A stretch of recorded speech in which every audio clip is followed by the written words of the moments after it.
I'd like to call the meeting to order, please. What are you doing here? Camera's working.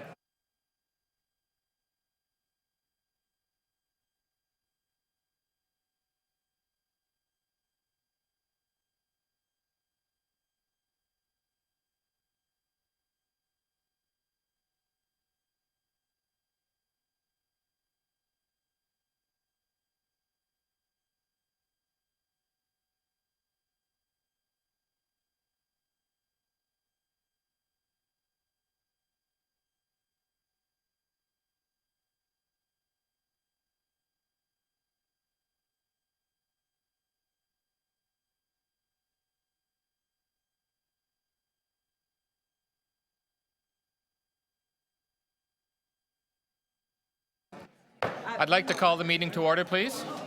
Can I have everybody take their seats, councillors included? You may need to bang that louder because it's really loud. Yeah.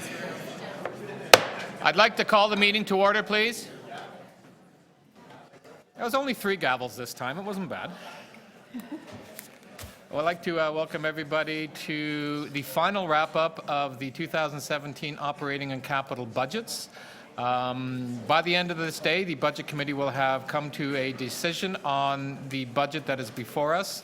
That will be moving off, of course, to Executive in about a week and a half, and then from there off to full City Council for full debate on February 15th and 16th. I just want to do a quick run-through just so we get a sense of what is happening today so everybody knows the flow of what will be taking place. We are really continuing the last meeting, which was the first wrap-up, and we are just following through on where we left off last week. Josie's going to be following us through. We're really going to be looking at and having questions on 2 wrap-up sets of notes, the blue and the green copies here. We have already worked through some of it. Josie Levita is going to be getting us through all of that. Once that is done, again, there'll be questions on the briefing notes. There are a few reports in front of us. Once that is all completed, there will be an opportunity for all councillors to have one last opportunity to ask questions on the overall budget. We're going to be doing it, and as we did last year, the last couple of years, you'll have an opportunity to ask questions on all of Cluster A, all of Cluster B, and then Cluster C and agencies. So there'll be an opportunity, but it'll be combined as we've done in past years.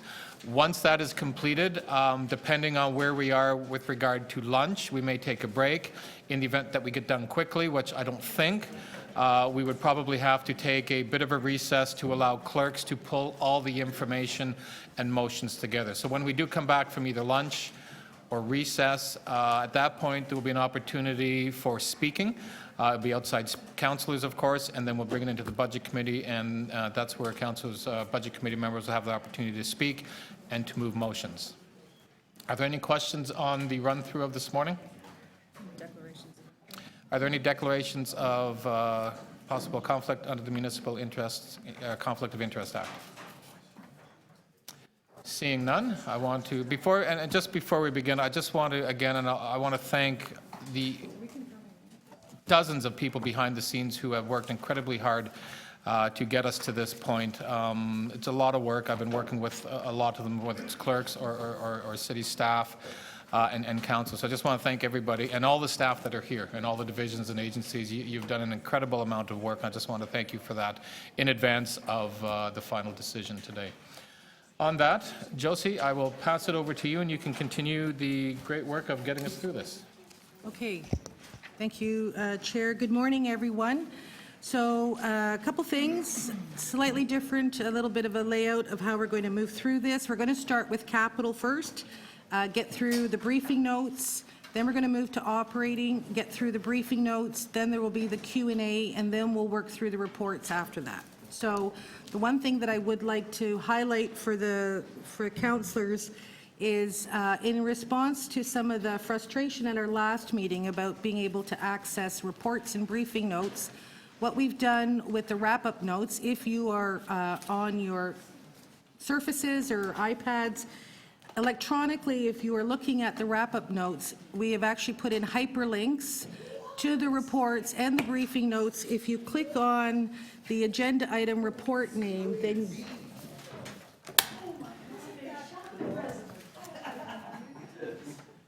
so, okay, great. We seek,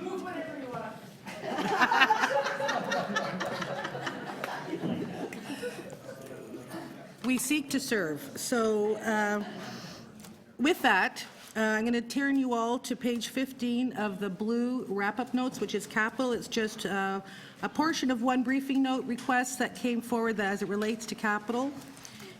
Top of page 15, capital briefing note number 2. It's the capital component of the request associated with Transform TO. What were the funding and timelines for Transform TO for the purpose of making the information more accessible? So we had actually put this on the website as it had been requested because essentially there was confusion last meeting about the Transform TO report and it being on the clerk's site and not on the website. So this is just for your information that we have now made a link for the public around the Transform TO report. So now it's also on the, as a briefing note connection. I think that was from Councillor Layton. So that's just there for your information. And so that was really the only briefing note, subsequent briefing note that came forward on capital. So with that, we're going to hold on the reports because I believe the chair would like to do Q&A on capital and operating together. Is that correct? Okay. So having done that, I'm now going to move you to operating on the green pages. And it's page 70 of the wrap-up notes that takes us to today. So everything from previous to page 70 is really just documenting what had been before the committee in terms of requests and reports. And so now we're going to run through all the briefing notes, subsequent briefing notes that have responded to the committee's requests of the last meeting. I'll just give you a second to catch up. Page 70 of the wrap-up notes, green wrap-up notes.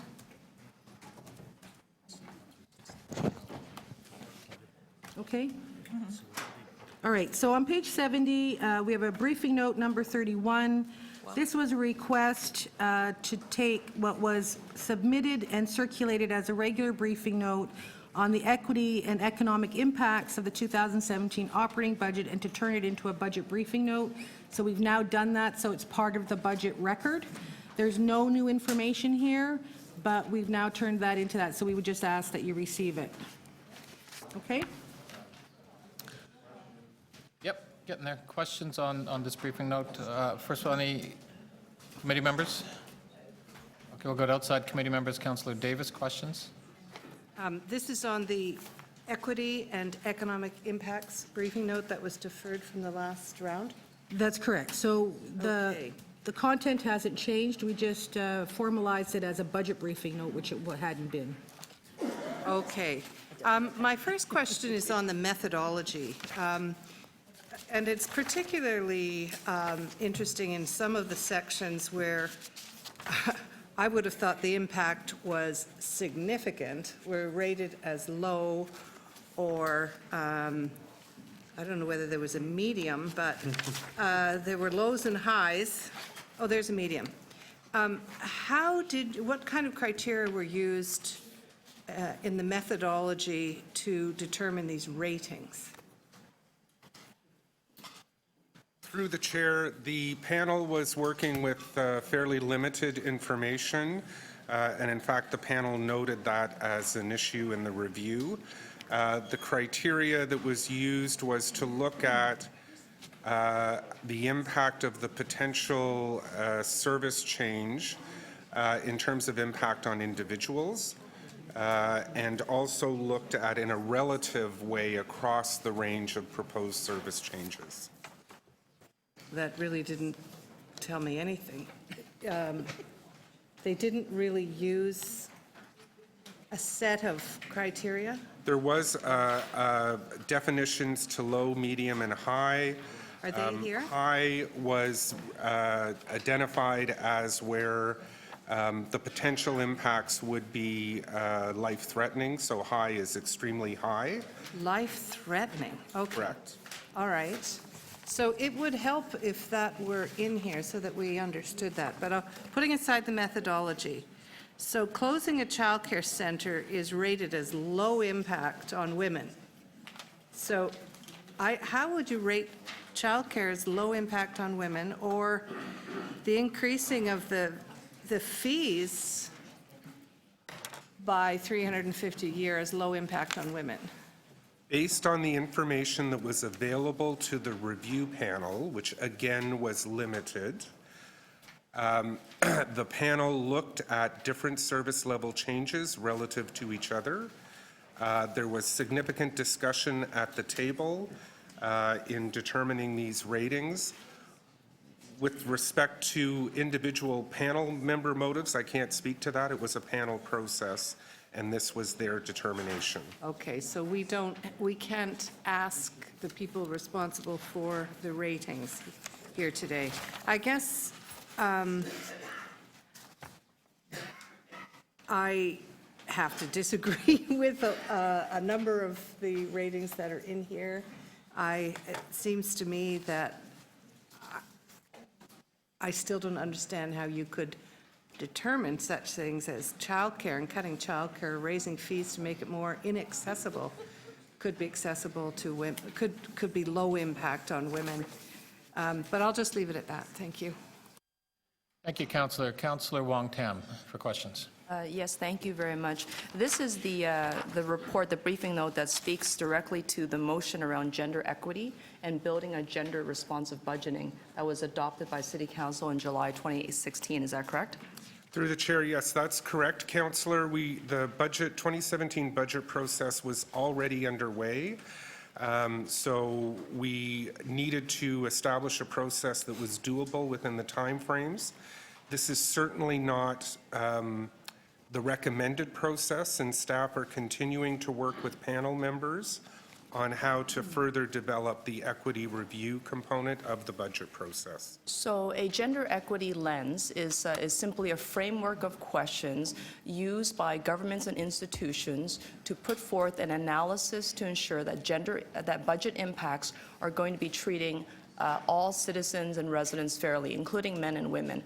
What type of framework did you put before this committee of volunteers so that they would be able to answer those questions and do the analysis that you've put before them? Through the chair, the panel process was intended to cover off a number of council directions, including the one you've identified. There was also direction from council to review social and economic impacts. So this was a hybrid process, if you will, designed to, in the very short term for the 2017 process, address those directions as best we could. Again, we are working with the panel, colleagues in financial planning to create a deeper process for the 2018 budget.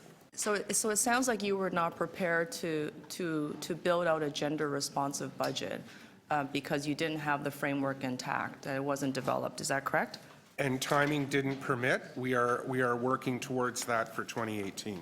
So then it would be fair to say that what we have before us does not respond to the City Council motion to build out a gender-responsive budget.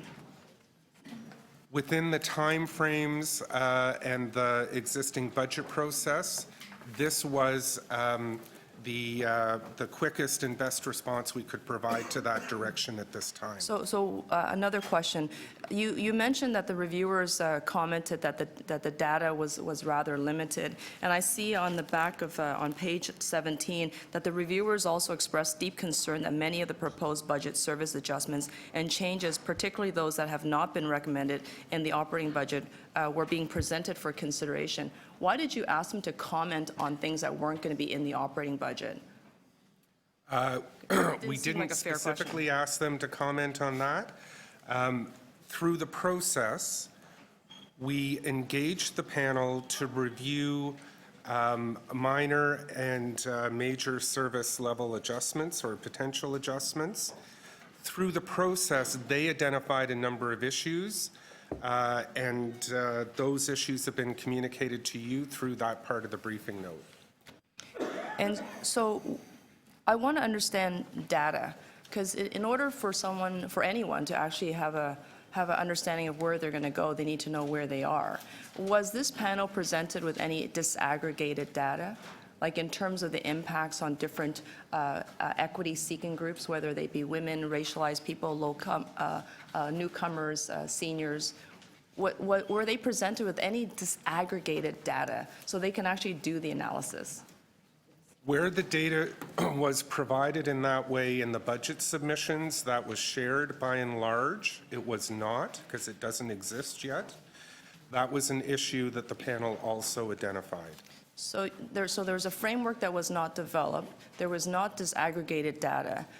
So what were they asked to work with? Because how can we count on this information when you have services around childcare services, as well as other services around shelters being measured as having low equity impact? How can we count on this briefing note? Through the chair, we worked with the data that was available through the budget process. We created an independent panel composed of individuals, and the panel members are listed in Appendix D of the briefing note. I noticed there aren't that many women, despite the fact that we were asking about gender-responsive budgeting. We outreach to a number of different entities. Again, the timelines allowed for a very truncated process. This was what was possible with the data available and the time frame within which we were undertaking the analysis.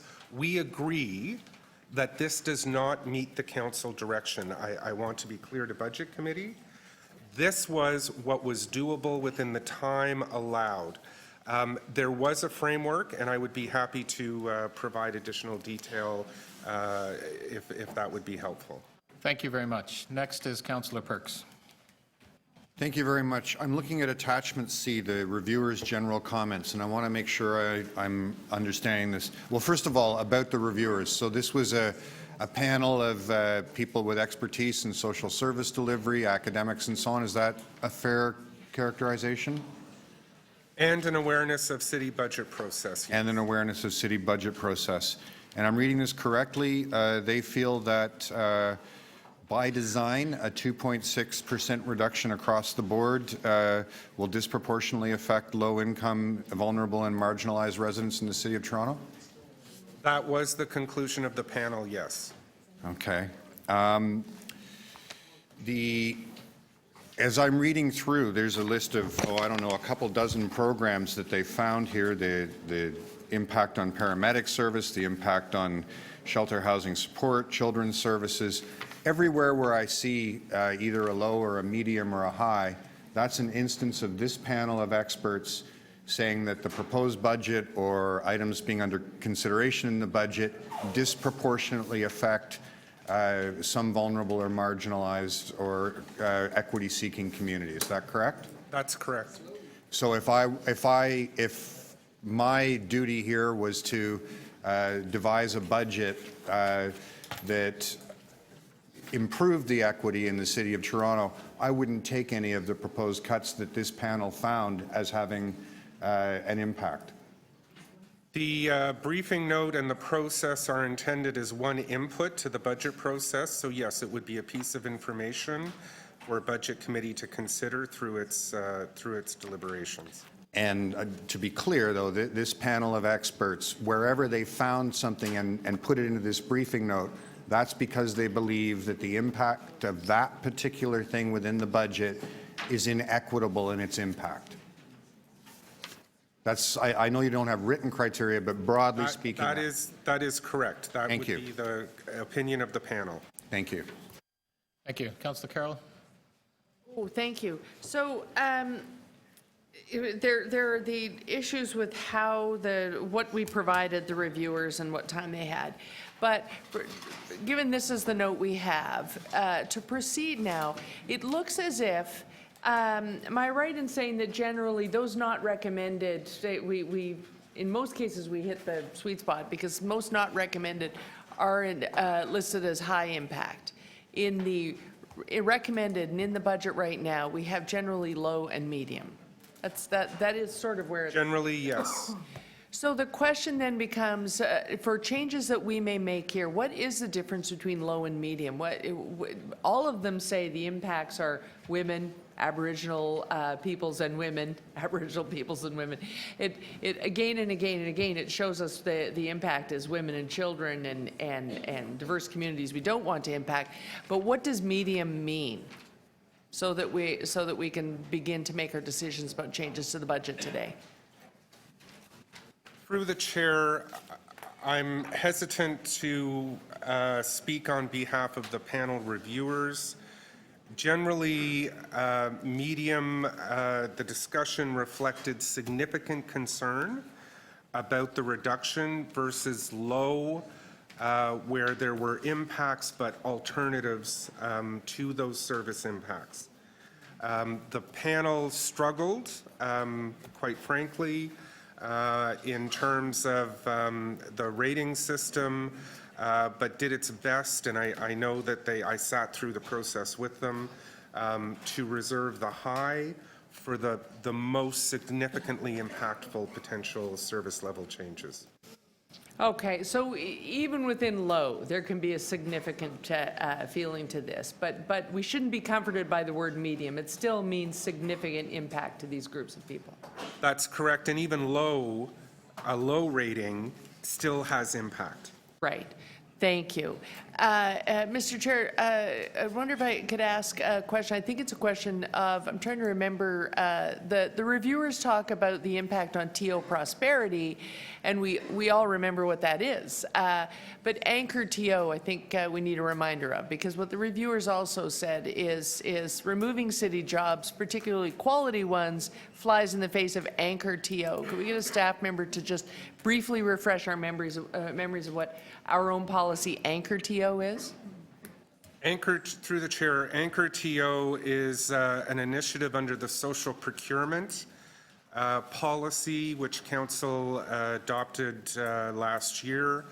Anchor TO is actually a program partnership of, I believe it's 17 public sector institutions across the city, working to combine their buying power to achieve social outcomes through their procurement budgets.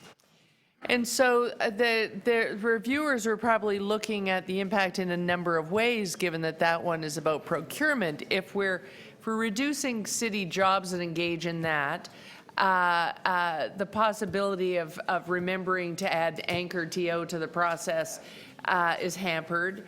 But also agencies that might engage in that and might become a component of procurement by reducing the amounts that we're partnering and funding them, they're not going to be able to engage in it either. That would be an issue, and that was an issue of concern to the panel. Okay, thank you. Those are my questions, Mr. Chair. Thank you, Councillor. Seeing no other questions, thank you very much. We'll move on, Josie. Okay, we're on top of page 71. We have a briefing note number 33. Again, this was a briefing note that I think had been circulated, but not as an official budget briefing note, so it's now forms part of the package. And it outlines the impact on the 17 energy and fuel costs associated with the Ontario Cap and Trade program, and identifies that for city operations or city-owned facilities, the additional cost is about $1.8 million. And when you add the cost at the TTC, primarily for diesel, of about 5.1, we're looking at about a $7 million impact in total. Questions? Seeing none? Okay. The next. Next one, page 71. So this is the briefing note request that came from the first round of meetings that had not been completed yet. It's briefing note number 37 that had a request for us to report back on progression pay for non-union employees with a series of details. It is now before you. And it shows that approximately about 4,400 active non-union city employees received a performance payment in 16 that had a value of about 11.3 million, noting that there is one process for city employees under city operations, under the direct city and public health, and the agencies have been identified which each have their own progression pay systems. Questions? With just one last item, there's a confidential attachment associated with that was circulated, which speaks to a secondary question that was asked about a legal opinion on whether these increases can be frozen or paid back. So that is sitting in a confidential attachment.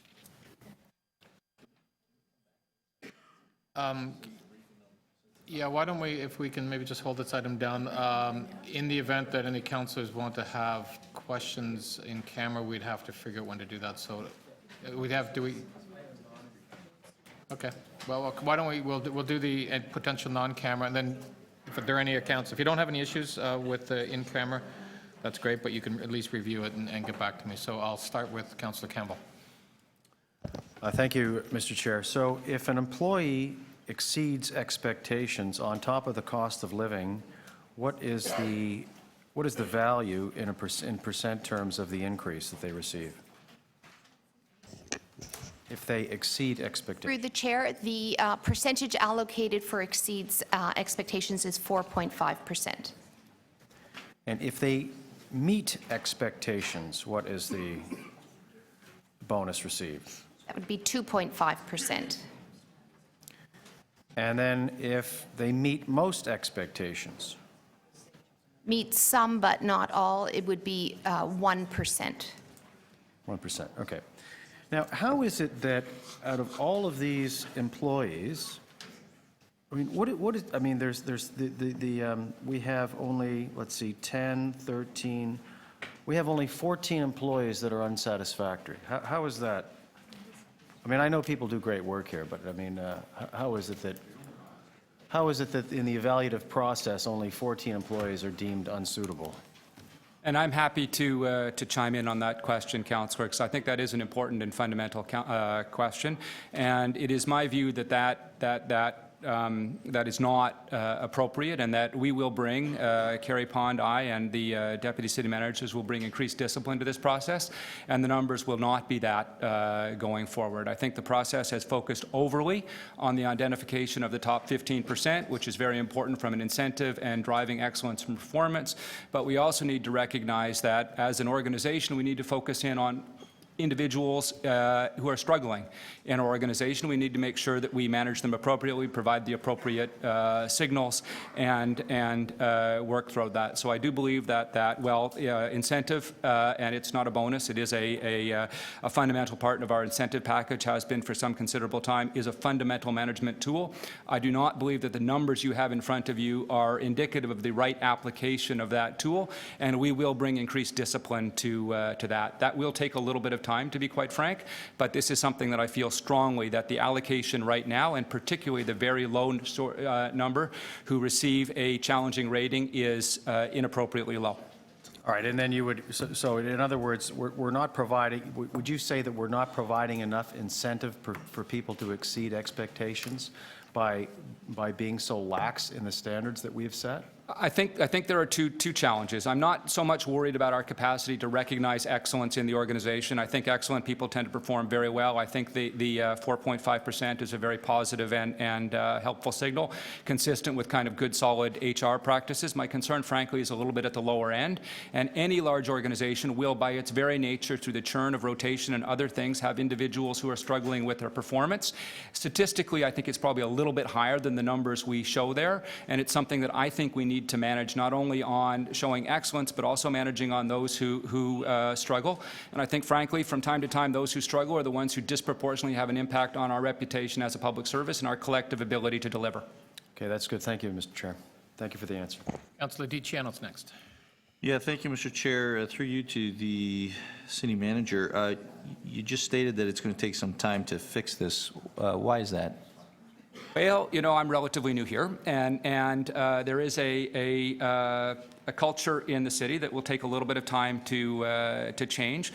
It's a long-standing policy. It is something that frankly, as we do these things, we have to be a little bit careful in our management and not just arbitrary. And if I set an individual arbitrary objective, this will be that.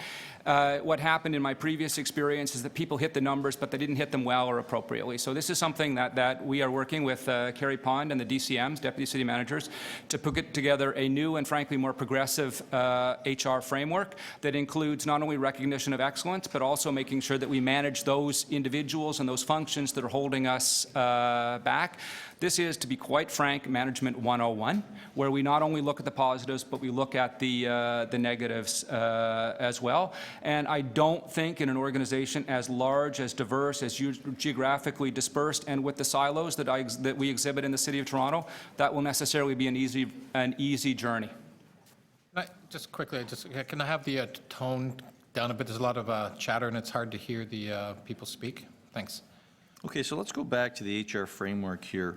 What are the KPIs or the performance measurements that we try and measure to determine who gets 4%, who gets 2%, who gets 1%? What is it exactly that you're looking for? Through the chair, we have a performance management program where each manager and their employee are responsible for setting individual objectives. So those KPIs will differ by division, by function, by role.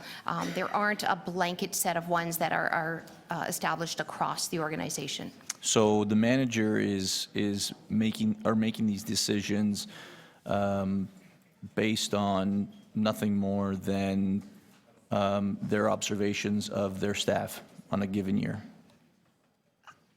Through the chair, I think it's more sophisticated than that. It's really part of a formal planning process. So you would have, for example, in each division where a general manager works with their management team to set. I'd like to step in there. Goals. I think that's probably not an accurate characterization. I think if we look at things like Toronto Water or other organizations, you'll see a vast number of detailed key performance organizations. You'll see that in transportation and a variety that actually provide an enormous amount of objective information that's benchmarked against other municipalities. And there is a genuine effort where the information is available to use that as a core benchmark and make sure that we are managing appropriately. There is always room for improvement, as there will always be. But this is an organization that does make an effort to be quantitative in its and rigorous. The challenge is that we have focused largely on determining excellence and not on raising the overall bar, which is why we need to focus a little bit on the bottom end as well. But in my view, our challenge is not a lack of quantification, but a lack of focus in on some of the more challenging aspects of management. But it's still the managers that are ticking those boxes for each and every one of their employees. As it is in every organization in the world. And through the chair, so the process, just to simplify it down, is there's a meeting at the beginning of the year to set those objectives collaboratively. There's a formal mid-year review meeting as well, and then an end-of-year check-in, and then there is the assignment of the rating. But that does require at the city for the next level up manager to also sign off on that rating. So there is that check and balance against the divisional priorities, but also the individual priorities and objectives that are set down. Okay, that's all for now. Thank you. Thank you. Any other committee members? Oh, Councillor Carroll. Yes, thank you. Well, I'll ask some questions about the chart first, and then I want to go back to something the city manager answered earlier. But I'm a little troubled at the number of boxes marked not available. I'm assuming NA means not available in this case in all of the agencies. It appears that while we understand if they're using a different policy, should they not be providing us with this information nevertheless? So through you, Mr. Chair, NA means not applicable, because as you can see in the Well, then my question is, in some of these boxes, how is it not applicable? Well, they'll have a different structure. So if you look at the third column from the left, does agency use city policy for performance assessments? If Yes, the I see answer's that. no. Lots of they're- no's, right? yeah. So they're not using the different gradations of performance determinants. So they're not going to necessarily have satisfactory, unsatisfactory, meets most, so they're not using the same structure. That's why it's not applicable. I understand that, but there are a lot of not applicables in what are boxes that are hard data. The biggies, police and TTC, while I'm assuming that while they're using a different policy as the funder and the adopter of their budget, we know what their policy is. And the questions we're asking them, while these are slightly different, was there an opportunity to have a conversation with them, understanding what we were trying to get at in this briefing note, that they might provide us with the fundamental, who is receiving cost of living and who is receiving more than that? I mean, that's the general intent of this briefing note, to make sure that we're in line. Was there a lack of time to do the apples to oranges adjustments? We tried to, given that there are so many diverse approaches in the agencies, we tried in the notes to try to give some sense of really what happens in that particular organization. So if you look at the TTC, for example, it tries to describe their approach to performance management. Okay, and then if I could just go back, Mr. Chair, in answer to Councillor Campbell's first questions, the city manager was talking about once you sort of set a percentage and goals within the policy, there's a sort of an undue focus on what is the 15%, who fits into the 15% that I'm allowed to give an exceeds evaluation and compensation. And I think I heard you say there's an undue focus there, and it's in the numbers here. Almost all of the divisions but one is right around 15%. So is there sort of a backwards approach to this? Are we reviewing our employees first and really taking an honest look at the individual, or are we saying how many can I give exceeds to, and now I will start my performance evaluation process for my department?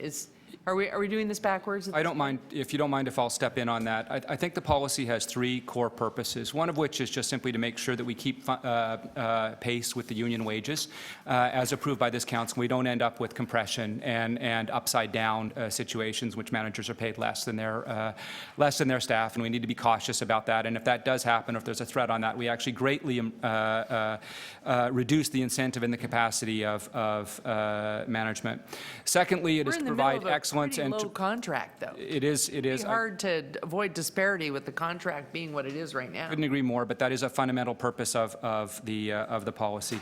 The other piece that I think is particularly important here is to reward excellence, and I think we do not a bad job on that. But I think this is an organization that has become comfortable focusing in on the top 15% and having a dialogue about who is the top 15%. I think in many respects it's not the top 15%, and deciding who is in that is the constraining force on this organization. I think it is actually improving the performance of the lower group. And this is really, frankly, a very powerful mechanism for senior management to send a conversation, and generally speaking, to have a much more rigorous dialogue about what we expect for performance. I think it is a vital tool that has not been used to its full extent. The kind of vernacular for that is we need to have many more of the more difficult conversations, and you will see that in the statistics going forward. Okay, thank you. Thank you, Mr. Chair. Councillor. I'll go to outside councillors. Councillor Davis. How many times has a pay-for-performance model been at committee for discussion of these very concepts of the 15%, the percentage by category? In this term, it's been... So through you, Madam Chair, Mr. Chair, it's been twice in the last 4 years for sure that I've been here, twice. Okay. When are you reporting on this again? Are you reporting out on this, planning to? We do report out annually on the allocation of the ratings. Okay, so that's the place for this discussion. Thank you. Councillor Perks. Sorry, one more. One more. One more. The last time an administration attempted to roll back the compensation without notice, what happened? Through you, Mr. Chair, we had a retroactive payment that had to be made to staff. Thank you. Yes, through a decision of Through the Labor decision of- Board? Yes, sorry, through the courts. Thank you. Councillor Perks? Thank you very much. If I just wanted to go to the city manager's answer a moment ago. I heard that there are three main things that the policy does. It keeps wages from getting out of sync with unionized employees. It measures excellence. And the third area where you think it needs to be more robust is in dealing with where performance is not meeting expectations. Is that okay? And so we do two of them well, and one of them you think we need to invest more time and energy. I think the policy is policy, and I think it's up to us as managers to implement that rigorously and carefully. I think that's as close as I ever get you to a yes or a no. Thank you. As close as you're going to. I think there is a broader question that we'll deal with if there is a direction from council. Thank you. I think we're done. Josie, on to the next briefing note. Policy development and/or this. The number that's been identified in the briefing note is 362 staff across the city. Questions? Councillor DiCiano. Yeah, thank you, Mr. Chair. I'm just going to my notes here. So that's a real surprise to me this morning, how we have a public service of 54,000 personnel, and there's only 362 in charge of policy. There's no more. Because when I asked for this last budget meeting, my colleagues said that we shouldn't do it because the list was going to be so long that it would be a major waste of paper. And now I see there's only 362 people?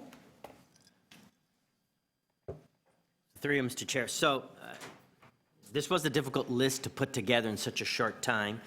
And in such a large organization, there may not have been, in the short time available to us, total consistency in people in terms of how each individual unit looked at and assessed what's policy, what's primarily not policy. So I think there were some challenges given the time constraint, and I think what we got back reflects that. Okay, so if I wanted to get to the bottom of it, just purely as someone who wants to know how many people in the city are employed in this capacity, how could I take this further and give people more time to get the answers I'm looking for? I think we should sit down and decide what exactly do you mean that do policy? How much of your time and what kind of policy? Policy related to budget, policy to corporate policy. What exactly you mean? Is program development? Do you consider that policy? So policy is a pretty big word, and some may have interpreted it more narrowly than others. So we have people that work on developing recreation programs. Is that policy Bob, if I can step in as well. Councillor, we did take this very seriously. As you know, a number of senior folks had a dialogue with you to try and ascertain the nature of the question. This is how we translated that dialogue with you and answered as quickly and as well as we possibly could. But frankly, we struggled with this a little bit, and a deputy city manager's job, is that a policy job or not? My own job, is that a policy job? You know, at this point, it's actually quite arbitrary to determine that. So we can work to get a better element and trying to understand that. But as Rob so appropriately points out, there are many different types of policy. And in a fundamental way, if we actually take, many people in this organization spend a great deal of time, for example, responding to briefing notes or requests for briefing notes, do we consider that operational work or do we consider that policy work? If we define that as policy and we begin to take all of those FTEs that are associated with those things, we will end up with a fairly large number. If we think about it about people who are primarily engaged in the knowledge work about expanding the focus of what government does, it will be a very small number, probably smaller than this. So a huge amount will frankly depend on the criteria, and out of the dialogue we were unable to refine those criteria given the time and energy we had available. But fundamentally it does depend on things like whether or not deputy city managers have a policy component in their job or not, and then whether or not we define it as a partial FTE or a full FTE, and this would be the definition of busy work. Okay, so I would like to take the time in the future, in the near future, to understand more and perhaps define what I mean by that. Do I need to put further instructions out, or can I just We can have a give you call dialogue, and we can work informally to try and figure out how that works and try and understand what's kind of the purpose of the question and the information you'd like, and how we can help facilitate that, because obviously we want to give you as much information we can into the nature and allocation and work of your workforce. Okay, thank you. I look forward to that. Thank you. Any other questions? Seeing none. Next. Okay, that ends the list of corporate briefing notes, so now we'll move into the program-specific ones, bottom of page 72. Long-term care, it's briefing note number 29. There was a request to come back with how the cost reduction of $686,000 equates to in staff hours. That would be reduced in long-term care, and that's now been provided. Questions? Committee members, Councillor Layton to begin. Thank you very much. This proposal covers all long-term care facilities, correct? Through the chair, that is correct. And how many long-term care facilities does the city have? The City of Toronto owns and operates 10 long-term care homes plus community programs. And the number of hours are over the course of the year, correct? That is correct. And so the people hours are, is that over a 24-hour period, or?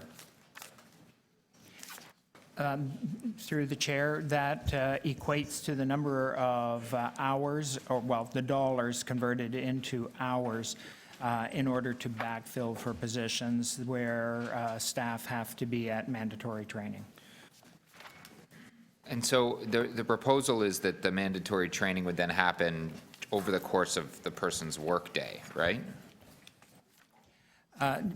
Through the chair, generally speaking, correct. What we will be doing is finding shorter time periods, relying much more on e-learning modules in order to provide that mandatory training, rather than pulling staff for 2 or 3 or 4, 3.5 hour learning session. So the e-learning, that's someone taking time out of their workday to go sit at a computer and perform a module, review a module. What? Correct. It would be basically taking a much shorter time period for staff to be away from providing frontline care or services to residents. But the eight FTEs would still be a certain amount of time taken away from providing care to residents. That is correct. So what's the complement of, we have 10 facilities, I'm sure it differs, but what's the sort of daytime complement of one of these facilities?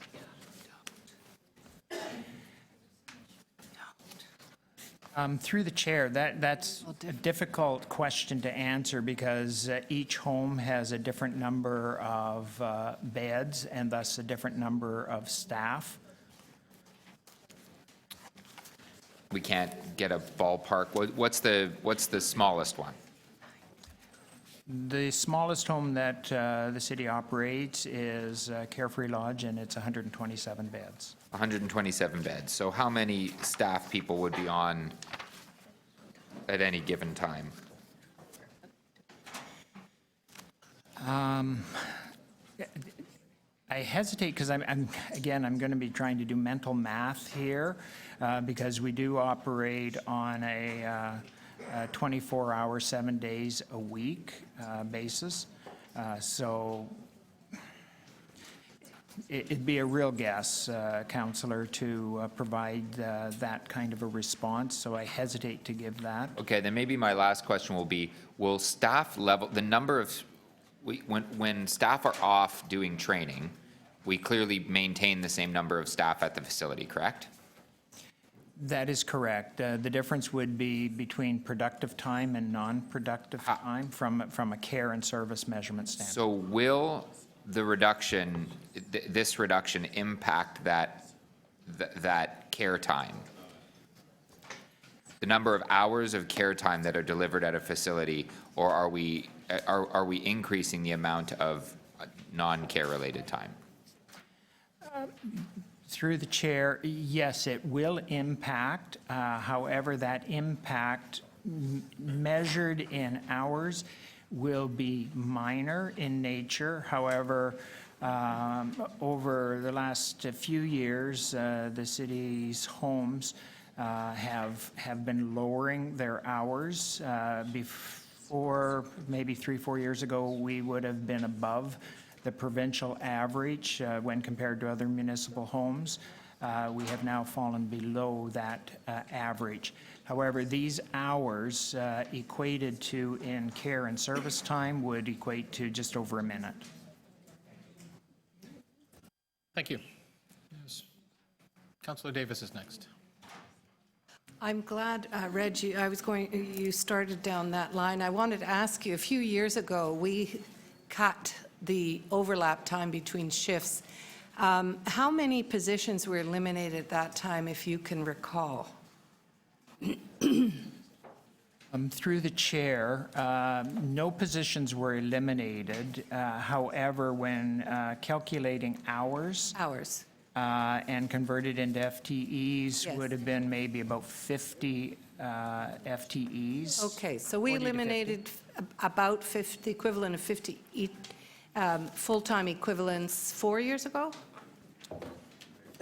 Something like that. Yeah, it would be, yeah, it was phased in. However, those hours for the shift overlap, we did not consider as productive time because it was a shift overlap that we had eliminated. So They while the sat measure- and did nothing? Through the chair. Was there not an overlap time that required staff leaving to update staff coming in, and that function is no longer there because we eliminated the overlap time? I mean, I don't want to get in very much more into this, but Through the chair, correct. We did utilize it from the standpoint of documentation and communication. Right. However, we found other alternative means in order to do that. right. But we eliminated 50 positions. This will eliminate the equivalent, a full-time equivalent of 8.8 positions. We only have 10 homes, so that's, 59 positions out of 10 homes in the last 5 years. The provincial government is looking at staffing in long-term care facilities because there is a concern about staffing levels in long-term care facilities. Is that correct? Through the chair, that is correct. So we are looking at reducing even more staffing in long-term care facilities when the government and the public has recognized that this is a problem. One of the things we do to make up for the inadequate staffing in long-term care generally is we use a lot of volunteers. Could you tell me how many volunteer hours that we use to support care in our homes? Through the chair, we have over 140,000 hours of volunteer time.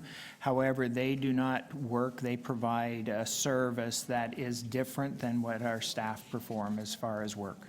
I have been there. They perform. Would you agree that they provide and perform very important functions that contribute to the quality of care in our homes?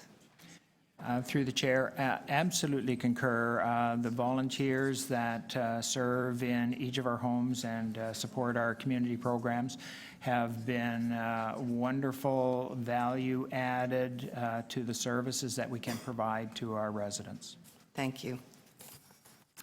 Thank you. One last, I'm sorry to do this. I promise I won't do it again. I'll try not to do it again. This reduction, would you have made a recommendation to change the way you do the mandatory training and the support that is provided when staff are in their training if you hadn't been asked for a minus 2.6% budget reduction? Would this have come forward? Through the chair, no, we would not have put Great. this forward. Thank you. Thank you. Okay, next, Josie. Okay, we're on page 73. It's, we're now turning to Parks, Forestry, and Recreation. It's briefing note number 39, and there was a request to bring forward information regarding the list of the city-funded swimming pools that are in the Toronto District School Board schools, and to provide information including annual public hours, public usage numbers, and costs across the city. That data has been provided, and in the wrap-up notes have been highlighted for your information. Questions, committee members first? Seeing none, we'll go to Councillor Doucette. Thank you very much. So we pulled funding from three TDSB pools in 2016, is that correct? Through the chair, that's correct. And we're looking to pull funding from three more pools in 2017. That's correct. Could you tell me how you came up with these three pools? So through the chair, we annually review our usage of all these pools, and the criteria that we used was the percentage of available pool time in the pool, so the percentage of the actual hours we had in the pool that we were using. We also looked at our capacity to absorb any registrations at a particular site at nearby pools, and we also generally looked at the demand for aquatic programming in the pool. Councillor, And the briefing note details, pool by pool, the results of that criteria, yeah. I just want to, I just was informed that you're actually asking questions on the next briefing note that also relates to pools. I'm So happy to do both at the same time if you want, 30, Okay, oh no?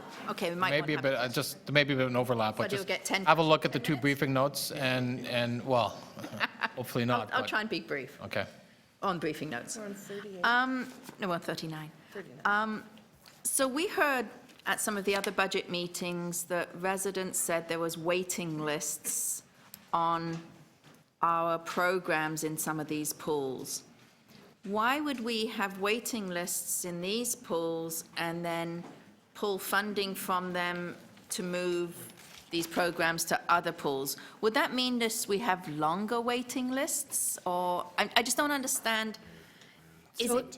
Sorry. Right, so through the chair, there's some general trends in aquatic registration, and our waiting lists across the board are generally for the same types of programs in general, which are usually preschool or children's programming at that sort of introductory and that stage level. So in the case of at least one of these locations, there has been usage of those programs, but even though with the usage of those programs, the actual utilization of the pool space that we have in the pool is quite low. So in our analysis, we're able to absorb those programs at other pools in the vicinity, which have some capacity in those areas as well. So if we've got a waiting list at one pool, but we only have so many hours to use that pool, right? Why have we not redirected those waiting listed people to another local pool where we're running those programs? Through the chair, in some cases we have. We do, review of waiting lists all the time. It's a manual review that we do in the system. In some cases, parents are or make choices, very specifically around a specific location at a specific time. And regardless of what availability there is anywhere, that's the only choice that they want to make, even though there may be other choices that would accommodate the need. I don't know if you can answer this question. Do you know if the TDSB will be able to keep these pools open if we pull our funding out? I can't speak through the chair for the TDSB. For the three pools that we relocated our programming from last year, those three pools and any other pools that, from the original agreement we're no longer in, continue to operate in the schools during the school hours for those school swimming programs. My understanding is that the TDSB budget will be before the board in March, and that's when these discussions would take place. Okay, thank you. Thank you. I'm just going to go, Councillor Campbell had wanted to ask questions in committee, then I'll go to Davis. So two quick questions. One is in regard to the leasing costs. Do we annually review how those costs are rolled up from the TDSB? We do, through the chair, so that we have the briefing note outlines, we have a 5-year agreement with the TDSB and on these pools, and the operating cost for each one is calculated directly at source, at the school, around what those costs are. And there's an inflationary increase that's worked into the agreement. So those are pretty standard costs, and we look at them every year, not in reviewing the operating costs of the pool, but really in the usage and whether it warrants the lease costs. So I just like, in regard to usage, there's a column for permit hours. Those are outside permit hours by outside organizations. That's outside swim clubs. Yep. So in quite a number of these pools, there's negligible outside pool usage, which means that the pool usage is almost exclusively for the students in the school. Through the chair, the agreement that we have is the school has exclusive use of the pool during the day, during the school year. Our usage is between 6 o'clock and 10 o'clock at night. Right. So and in June and in July and August. So there could be external groups that permit these pools after 6 o'clock, and generally during the day, the usage would be through the school swim program, okay. So operated by the school. So if there are no, Mr. Chair, it's getting kind of loud in here. Can I ask everybody to just calm down some of the backroom chatter? It is getting a bit loud. Thank you. If there are no permit hours, there are no outside users. Is that correct then? And the pool usage is exclusively for the students in the school? Through the chair, if you can clarify, so the only time the pool is I can give you an example if you like. Okay, Okay, at Hillcrest, which is number 10 on the list, yep. says there's 510 hours of drop-in. I'm not sure what drop-in means, and there are 0 permit hours. Okay, so drop-in hours would refer to our own drop-in programs. So those numbers refer to the programs that are operated through the city. So a drop-in program for us would be public swimming, leisure swimming. Okay. It could be an aquafit program in the hours that are allocated to us after 6 and on weekends and in the summer. Okay, all right. The agreement with the TDSB expires when? It's a 5-year agreement expiring in 2017. So in June, so we're just in the process of renegotiating now. And in the course of those negotiations, has there been any discussion with the Ministry of Education or other ministries? So, for example, back in 2008, the province came in with infrastructure money. I know that the capital costs for these pools, is it not correct that our lease costs are tied as well to capital costs? Through the chair, in these particular pools, our lease costs are only tied to operating costs. The schools are responsible for capital maintenance of their buildings, and if that was a requirement, it would be something that the school, the TDSB, would have to provide. The program you're referring to around capital, there was a program several years ago where the ministry provided some additional funding to a number of different schools to fix them so that they could continue to be used. Right. My understanding is that program is over, and I haven't heard that it's going to be renewed. Any discussions with the ministry would really be through the TDSB, not through the city. That's where the relationship would be. Okay, so our Parks and Recreation Department does not, for example, have any discussion with the Ministry of Child and Youth Services or Ministry of Education. It's strictly one-on-one with the TDSB. That's correct. The facilities are owned by the TDSB. Got it. And we're a leasing user of the space. That's good. Thank you. Thank you, Councillor Campbell. Councillor Nunziata, did you have questions? Sorry, I apologize, but just on that point. So the city pays 100% of the operating costs on our pools? That's correct. Okay, and so when the school board is using it for students, what is their contribution to the city? Do they pay any costs at all? They don't. We pay the operating costs. The TDSB would pay the costs for instructors and lifeguards during the time that they're using the pool. So any costs related to the TDSB programming in the pool during their hours of use would be borne by the TDSB.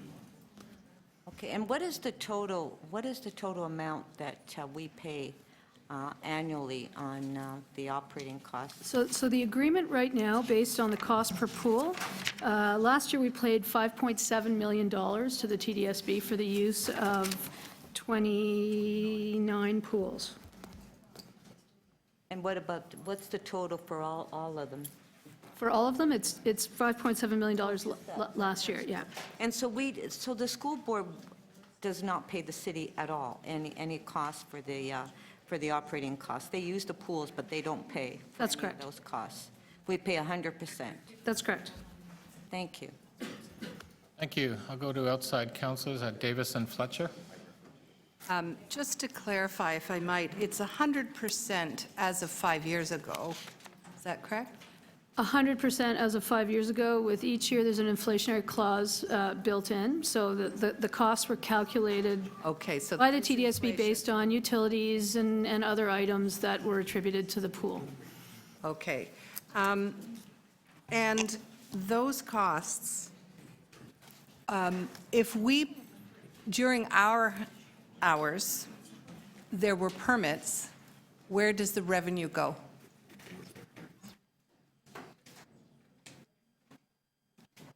I believe we get the revenue during our We get the hours. revenue. Yes.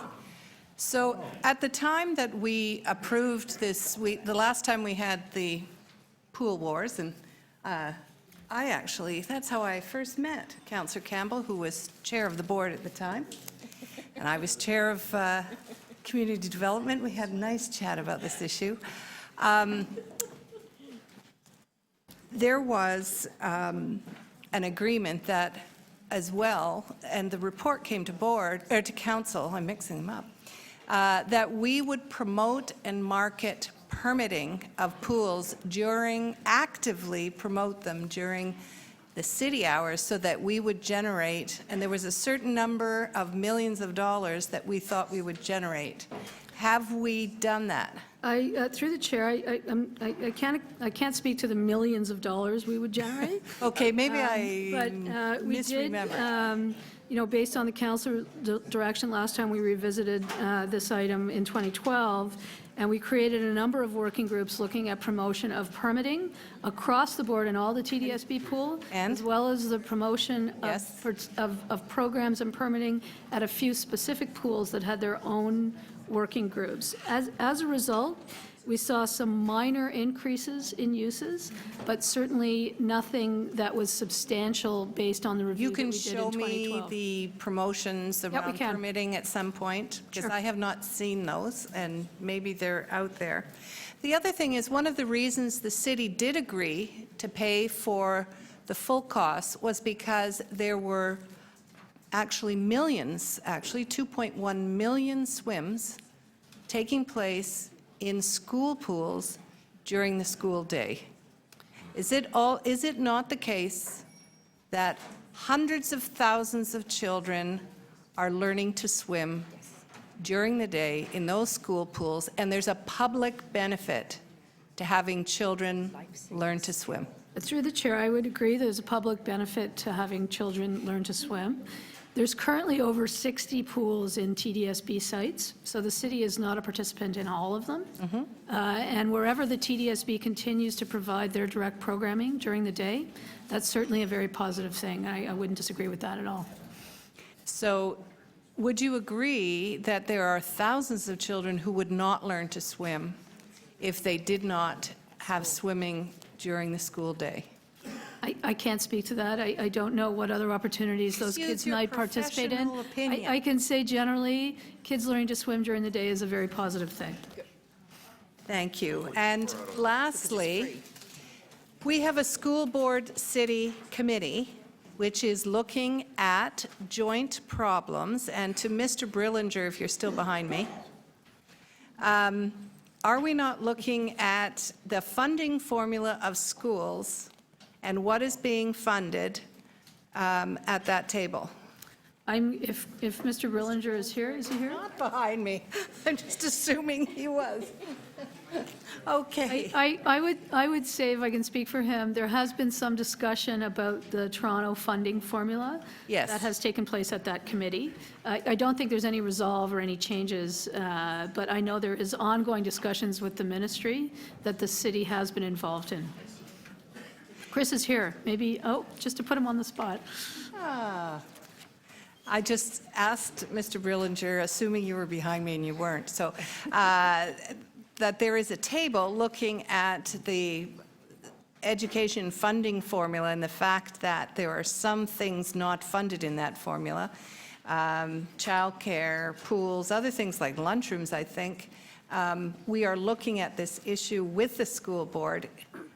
Is that not correct? Through the chair, yes, there is a City School Advisory Committee composed of councillors and trustees who have directed staffs from both the city and the boards to explore those issues. And there's a That's it. community Councillor, use- that's your last question. Community- Councillor, okay, that's your last question. The community asset measurement is being developed and will be coming forward in the Will next it few include Thank you. pools? Councillors, I'm just noticing, I'm going to do a judgment thing here. We're asking questions on two briefing notes, even though one is before us. We're actually asking overall questions on both. So I'm going to suggest that we're actually doing both briefing note questions on this. It's just because there's two. I didn't talk about 39 at all, Okay, well. or 40. Okay, but we are getting questions, sort of doing both of them. So I'm just going to hope that we're not going to be asking the same sort of questions for the next briefing note, that we're more specific. One was overall, the second briefing note is about three. So, okay, but I'm hearing questions on both of them right now. So why don't I go to Councillor Fletcher next? Mine is actually specific to the briefing note on the three, Mr. Chair. So Okay, that'll be next. Okay, then Councillor Burnside, I'm going to be going to you. We'll just go on. Oh, you're, okay, so then these are, okay, then we'll leave. Then we have no other questions on this briefing note. And why don't we go over, you can introduce the briefing note, but I think everybody knows what we're talking about here, Josie. So to be clear, we were on briefing note number 39 on page 73, as well as there have been some discussion regarding briefing note number 40 on page 74, which was more a specific question regarding the rationale for the selection of the three pool sites that had been identified for relocation of city programming. Okay, so this is questions just on the rationale of why these three were chosen. Councillor Burnside, we'll begin with. Thank you. Through you, so I presume that we're trying to maximize usage in any city facility, whether it's a pool or an arena or whatever the case might be, correct?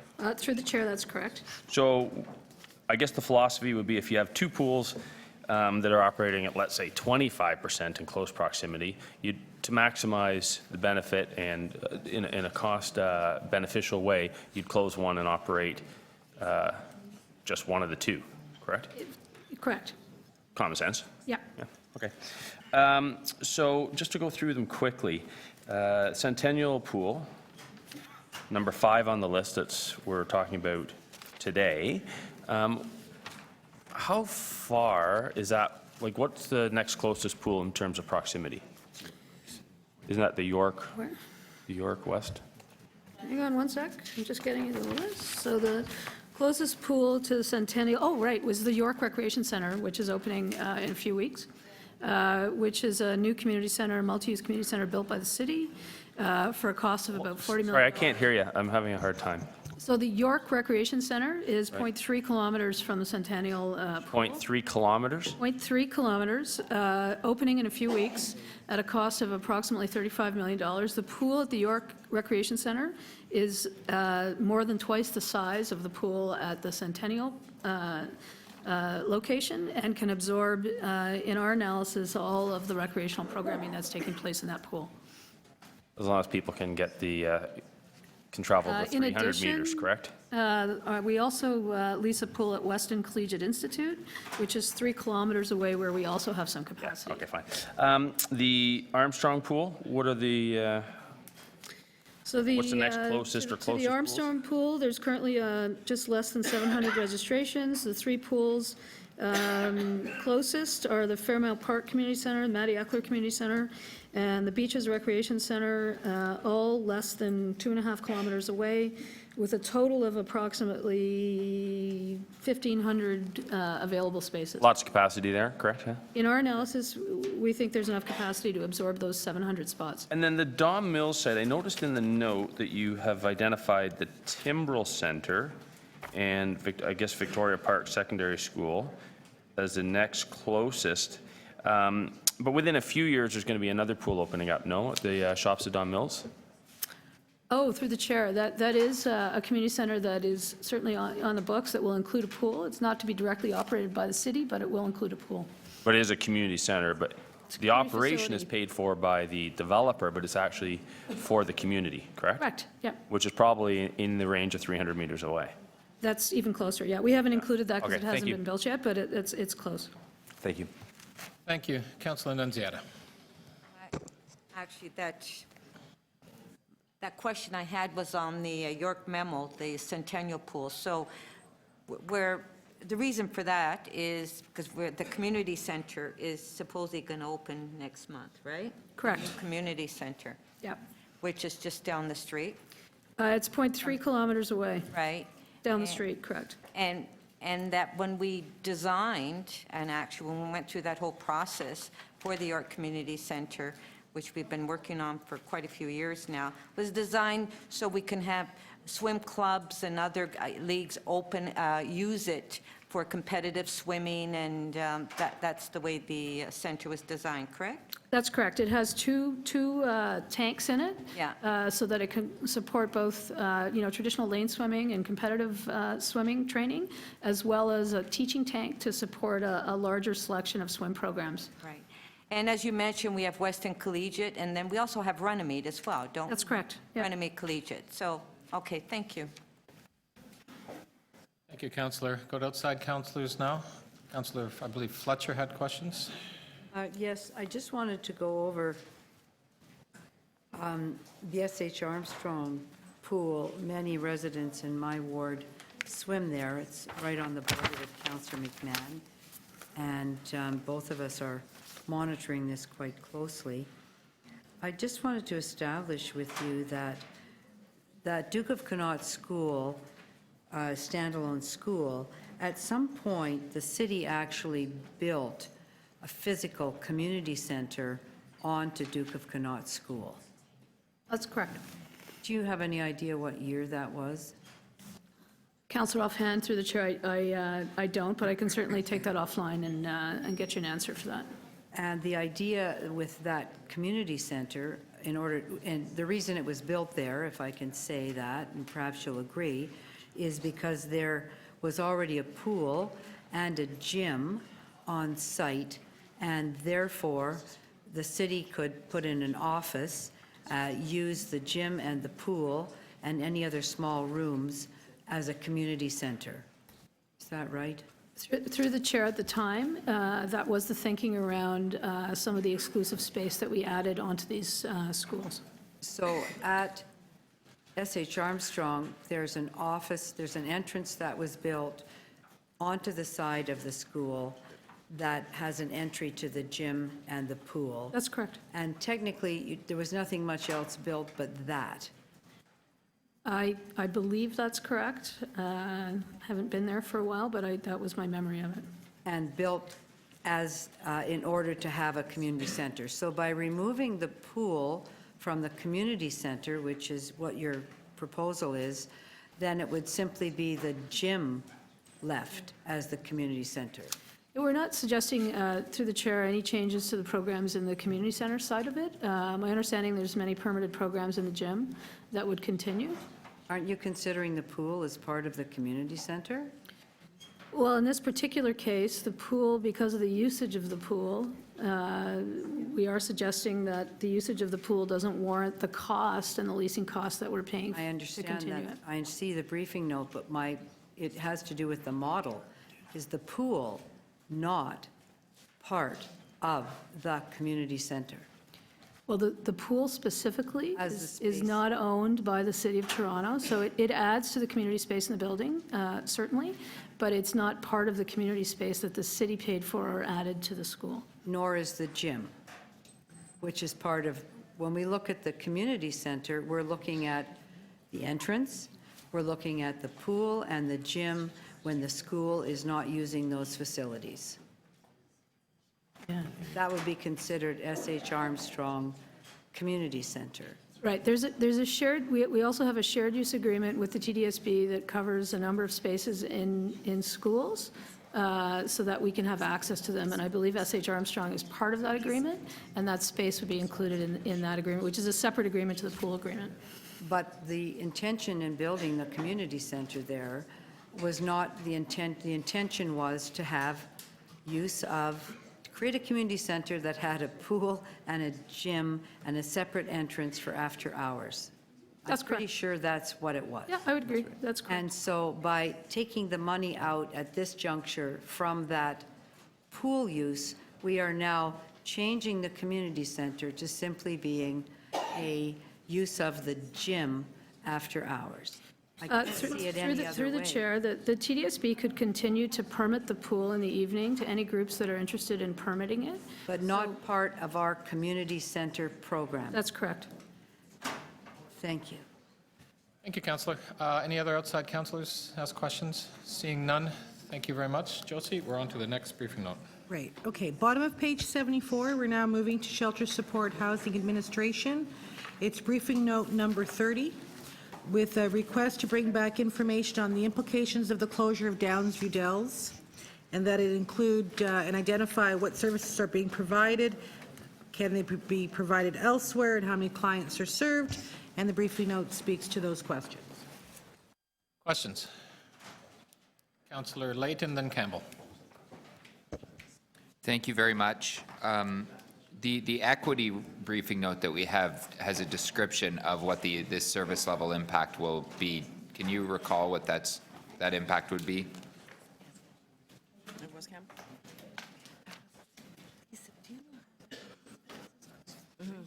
Right.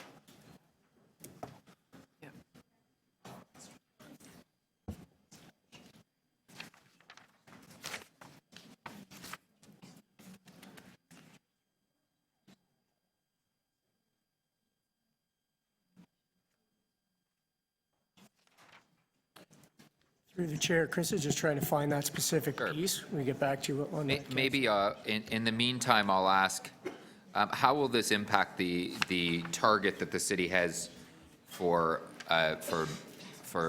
shelter, for the shelter category that it would impact? So Downsview Dells is currently included in the overall shelter capacity within the system. So if we were to look at that particular shelter closing, then you would reduce those 28 beds within the overall capacity of the shelters. And do we know what that will do to the shelter, the percentage of beds filled on an average basis? It would increase the percentage, Do you know from what to what? from 95 to approximately 96%. So this will make our existing shelter, get us further away from our target. That's correct. And can we review what the rationale is for closure of this particular shelter? It's not on the list, Councillor. But it was on the list. It's not included in the proposed 2017 estimated budget. It's in the list of not included, or not. Thank you for the reminder, but why would it be on the list for consideration? Simply because of the budget directions from City Council and trying to identify the lowest impact within the overall system. How difficult on a scale of 1 to 10 is it to site a new men's shelter in the city of Toronto? It's very difficult. Pardon me? It's very difficult. Very. So safe to say above 8? Okay, thank you very much. Thank you, Councillor. The equity impact is high. Is high. Thank you. Thank you, and thanks to Glenn Morgan for some answers via email. Just in follow-up to that, the the average occupancy is about 65%, which is not really, would you say that's not really relevant because this is not an overstaffed, facility? That's correct. Right. I guess, now, the cost per, so there's 140 men who will make use of this facility over the course of a year. And, at a $700,000 expense, that's an average of $5,000 per occupant. How does that compare on a cost basis with what we might have at, for example, Seton House? Is that comparable? Is it higher? Is it? So, through the chair, Councillor, I don't have those precise calculations for you. I can certainly work on that particular piece. When we look at this specific facility, we see significant value for these 140 men as we're moving them away from their addictions and into permanent housing at a very significant percentage. So the $5,000 per user, I would say, is a very reasonable cost for the specific service that is provided to these individuals. And so where are shelters north of the 401, shall we say, in the city? There's very few shelters north of the 401. This particular shelter began operation back in 1999, and we've seen good success with it going forward. Again, part of that is the partnership with Humber River Regional Hospital. I guess so, and my other question is, are there any private, not-for-profit providers in the area that could or would be interested in assuming responsibility and still deliver the same level of service? So the challenge here, Councillor, is number one, the addiction services are an added benefit that Humber River and other partners help us with. But at the end of the day, these 28 beds form part of the shelter capacity. So even if you found people to assist you with the addiction services, there would not be other providers that would be able to provide those shelter beds for these individuals while they're receiving their services before we get them into permanent housing. Okay, that's good. That's all I have, Mr. Chair, in terms of questions. Thank you, Council. We'll go to outside councillors now. I have Councillor Wong, Tam, and Davis. Thank you very much. I wanted to ask, with respect to the location of the shelter facility, there are homeless people that come from every single neighborhood across this city. Would you not agree? Yes, I would agree. And that includes residents who fall onto hard times, who could be from the within the vicinity of Downsview Dells. Yes, I would agree. That's correct? That's correct. And are there any other shelters in the area that would serve this population? No, there's not. So if you were to close this facility, or if this facility was to be scaled down in any way, it would have an adverse impact for the residents who are coming from the area locally who require this service. Yes, I would agree. And just to reiterate, it currently isn't on the recommended list for closure within the budget. I recognize that, but somebody may place it on the recommended list. So therefore, I'm just wanting to know what would that impact be? And with respect to the programs that it offers, it has an abstinence harm reduction program in the facility, is that correct? It's outside of the facility in partnership with Humber River Regional Hospital that is in the area. And would you describe that relationship and the program being provided to be effective? Absolutely. Because I see that you have 140 men admitted and 135 men discharged. Those are quite significant numbers of transition and moving on to better places. We don't have those numbers in the downtown core oftentimes, do we? I agree. I don't think we have any shelter in the downtown, midtown area that comes close to those numbers. I think one of the things that I want to do as we explore in the organization is have better analysis of the ins and outs of the shelter system, but certainly as we look at this individual example, there's good data and good results here.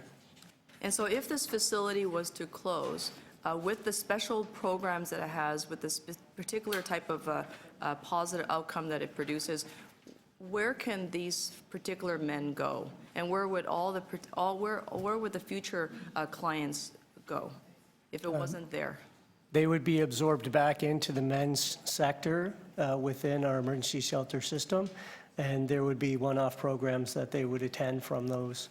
Do you have the shelters. capacity in the system to absorb this particular group of individuals, plus the individuals that will be coming through the pipeline for this particular service? And we're working towards getting to 90% or below with our shelter capacity. Certainly, we're at 95%, so we're above capacity currently. So it would be rather difficult, Correct. very difficult. Thank you. Councillor Davis? Just to be clear, so the closure of Downsview Dells could save $698,000. Is that correct? Correct. And it is on this question of what is recommended and not recommended is very interesting because the word recommended doesn't appear either on the list of those included or those that are not included. So the Downsview Dells is not included, and you have said not recommended, meaning you would never support this. So there's also a list of those that are included. Are those recommended by you? Or are those also on the list because you're trying to achieve a minus 2.6%? Cutting staff at the Adelaide Resource Centre and reducing another 10 staff through attrition. Again, given the current budget directions, these are the reduction options offered the least impact, and that's why they are. Okay, so they're not recommended, they're just on a list of gives. They offer the least impact Okay. on the service to our clients. So I have to say, this game we play, Downsview Dells was never recommended by staff. You've defended it in every answer. And if I were to ask either the deputy city manager or the finance CFO, why do we put things like this on lists that we know we cannot, should not, and will never cut? Through you, Mr. Budget Chair, we are responding clearly to a clear direction from council. Right. Prepare proposals for a minus 2.6. Okay. We included some provisions, some of those measures in the preliminary budget, which we felt comfortable including. Others that we did not, we put it on a list for council's consideration because council asked us to prepare a budget on that guideline, minus 2.6. Thank you very much. Thank you. Seeing no other questions, we'll move on to the next briefing note. Okay, we're back on page 75, the bottom half. Briefing note number 25 is actually a revised briefing note. So you had this before you at your last meeting, which laid out all the initiatives included in the 17 budget, both operating and capital, as they relate to moving forward on the poverty reduction strategy 17 work plan. That's now been revised to include some additional elements that are actually in the budget. So what this has done is shown you the value that's in the budget as we speak on the operating side, which totals 36.2 million gross, 35.2 million net in additional investments built into the budget. And on the capital, if you turn the page, so there's a base component, and then there's those items that represent new investments. And on the capital, we actually have 93 million built into the capital budget that advance poverty reduction objectives. Questions? Committee members? Outside members, Councillor Doucette. Thank you very much. I don't know if there's anyone here from the library, Toronto Library. Is there a library? Oh, they are. He's hiding in the back. He was hiding. Which briefing note is this? Budget adoption. Thank you very much for being here today. So in the library budget, we broke it down the board broke it down, you helped break down into our base budget and then our budget enhancements. The budget enhancements, my understanding was that these come under the poverty reduction strategy. Is that correct? Through the chair, yes, that's correct. 2016, we added some poverty reduction programming, fully funded beyond our library budget, base budget. Is that correct? Yes, that's correct. What were we asking for 2017 to enhance the poverty reduction side of it? We're asking for about $800,000 in funding, and they're listed in the briefing note. So that was, we were looking for... We were looking for $300,000 to expand the internet Wi-Fi hotspot lending.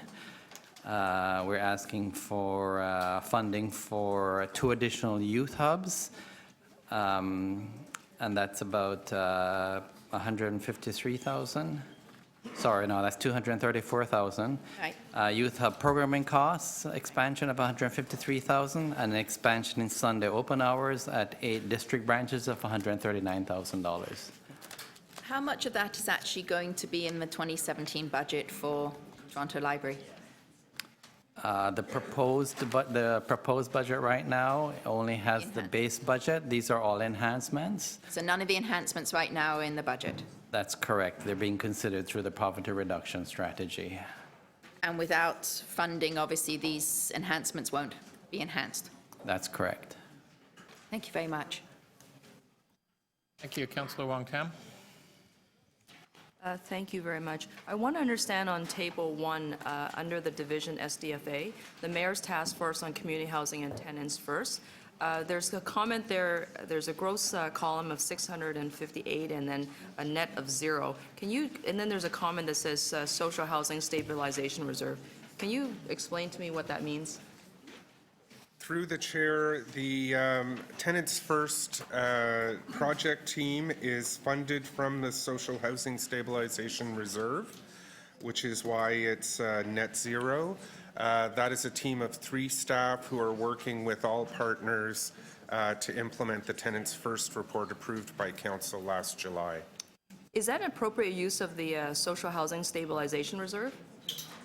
It is allowable under the Social Housing Stabilization Reserve and was approved by Council last year.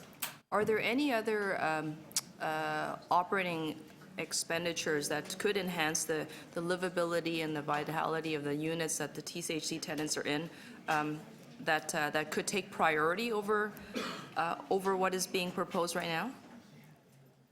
We've got a significant backlog and the housing stabilization. Through the chair, this isn't proposed, this is existing. This is the team that is implementing the council direction on the follow-up on the Mayor's Task Force and Tenants First implementation. This is a very specific project, time limited for 2 years, which is why it's funded from reserve. And so the 2 years will be up by the end of this year, is that correct? No, the end of 2018. 2018. Okay, thank you. And then with respect to the section where you discussed the deferral of the fare pass, this is the transit fare equity program for low-income Torontonians.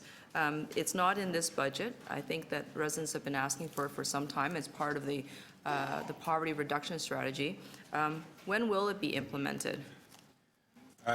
As approved by council, I believe it's last meeting or the meeting before, the transit fare equity program will be implemented in 2018, aligned with the full implementation of Presto.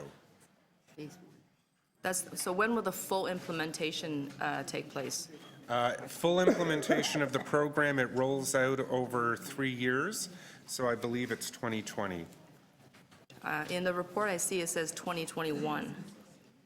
Fully annualized. That's when the full annualized cost impact will be need to be accommodated within the city's budget.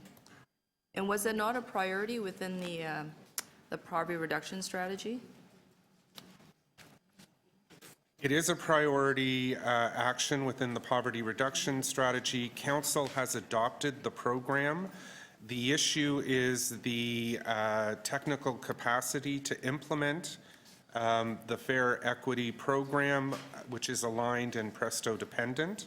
If Presto is implemented sooner, staff will report back to council with any opportunity to shorten the implementation timelines and the financial implications. And if it's deferred again?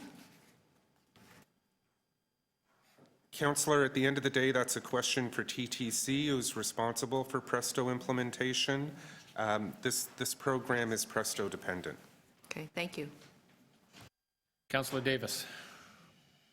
Thank you very much, Mr. Chair. I am trying to understand the new versus annualized. So the 2017 work plan includes 5.6 million net of new money,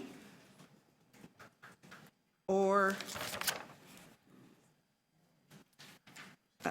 Through the chair, the bringing a poverty lens to the city budget is a challenging thing. I understand challenges with the briefing note. What Table 1 contains is all of the funding, new or base, in the 17 budget associated with the 2017 work Right. plan. Okay, so but the 17 plan was approved in 16. This is the work plan that we already approved. The work plan was approved. All right. This is the financial Okay. view on the work plan that council has approved. Okay, so there's $5.6 million of things that we approved last year that had a 2017 date for implementation? Okay. And then there are 31 million of annualized costs of things that were approved previously? That were in the work plan and that are included in the preliminary budget. So if you So look this at, 5.6 is included in the 31.5 annualized costs for 2017? it's over and above. So these numbers add together, which we do in the Okay. final table, which is Table 4 in the briefing note. Okay, the incremental plus, okay. But of the things, then there's the list of things not included in the preliminary budget, and that's Table 2B. That's correct.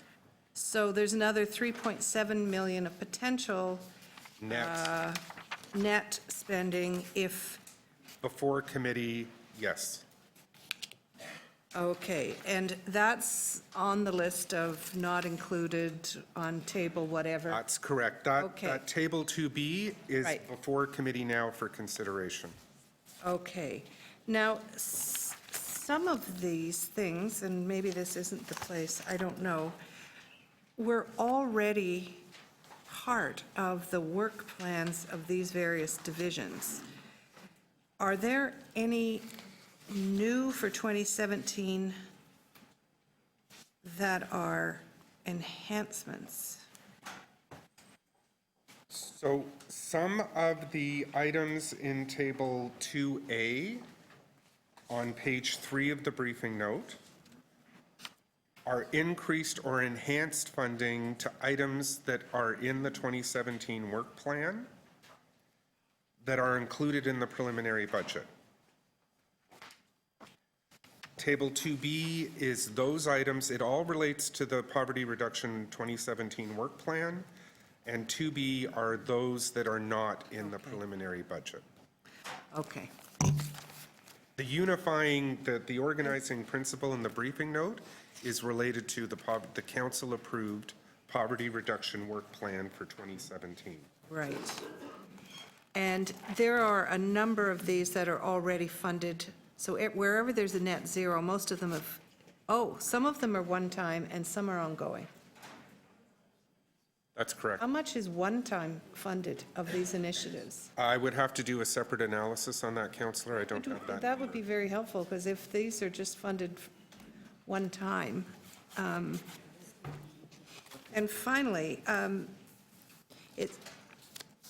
this says, these initiatives advance the city's commitment to driving systemic change.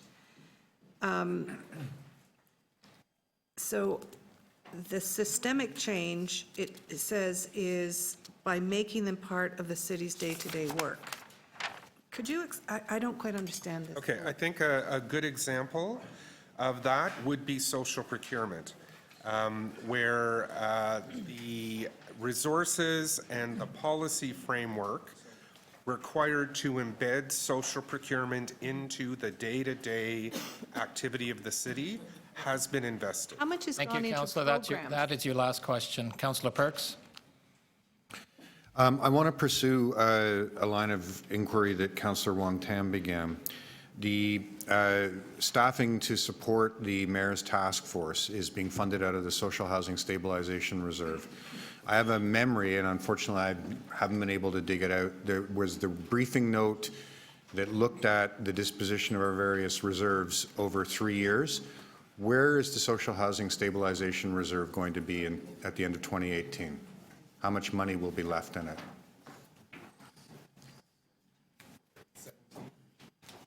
$17 million. And what's it at currently? We'll have to find that number for you, Councillor. I don't have it in front of me. Well, that's what I wanted, like, You can get that offline, possibly? When they get the get the number? it's currently at 29 million? Okay, thank you. Okay, thank you. Next, Josie? Okay, we're working to the middle of, or the bottom half of page 76, Toronto Fire Services. It's briefing note number 32. There was a request to come back with the information around the cost savings and impact on service delivery with the removal of one fire truck from service. So the fire chief has responded with that information, and it's in the briefing note, and it's summarized in the wrap-up notes. Questions? Councillor Campbell, then Burnside. Just a couple of follow-up questions to the briefing note.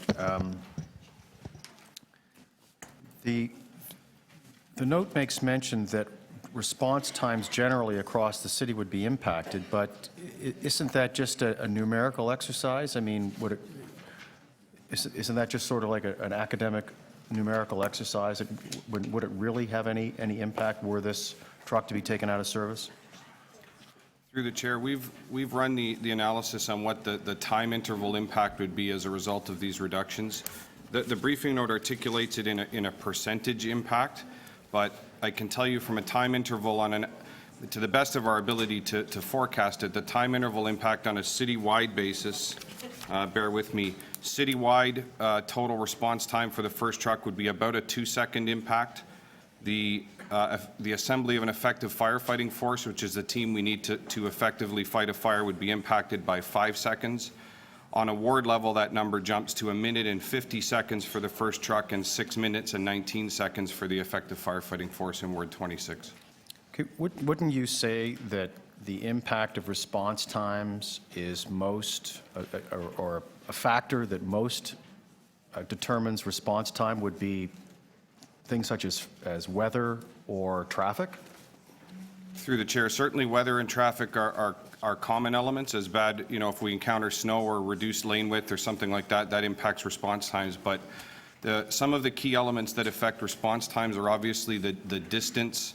The distance that has to be traveled, so the location of trucks is critical, as well as the availability of resources. So understanding that at any given point in time, there are emergency incidents ongoing in the city for which we have resources committed. We're continuously moving apparatus around the city to cover. That's part of the dynamic staging platform that's been put in place. So there are many factors, Councillor. Yes, weather and traffic are certainly two of them. So when fire service was asked to come up with a means by which they might reduce their budget by 2.6%, they came back with the removal of 7 trucks. Obviously, that's not what's being given any sort of consideration now. This truck, were it to be removed with the crew, would result in a savings of over $2 million. What was the final number? Through the chair, it would be basically 2.5 million, 2.499 million. Now, you have 82 fire stations, and 47 already have only one truck. That's correct. That's correct. So how is it determined if a station needs one truck or two? The 35 stations have two trucks, I gather. Sure. Through the chair, there's a number of factors that go into that. Primarily, the decision to add additional resources into a particular station really falls more into the assembly of an effective firefighting force. So that's the amount of time that it takes that is required for us to put the required number of firefighters on a scene to safely, efficiently, and effectively suppress a fire. So as the city grows, as call volume increases, as the city changes, oftentimes we find circumstances where we need to add additional crews in order to lessen the amount of time it takes us to put the required resources on scene.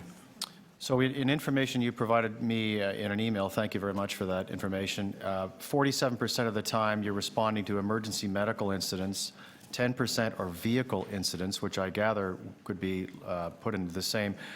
How often does Toronto Fire Service respond at the same time as paramedics, or to the same particular emergency? Through the chair, emergency medical responses account for about 47% of the Toronto Fire Service's call volume.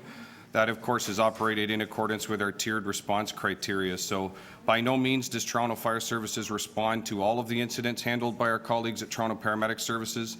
There are a series of detailed patient condition criteria for which, when they're met, the services of Toronto Fire are also dispatched concurrently with paramedic services. And then 29% of the time you're responding to fires.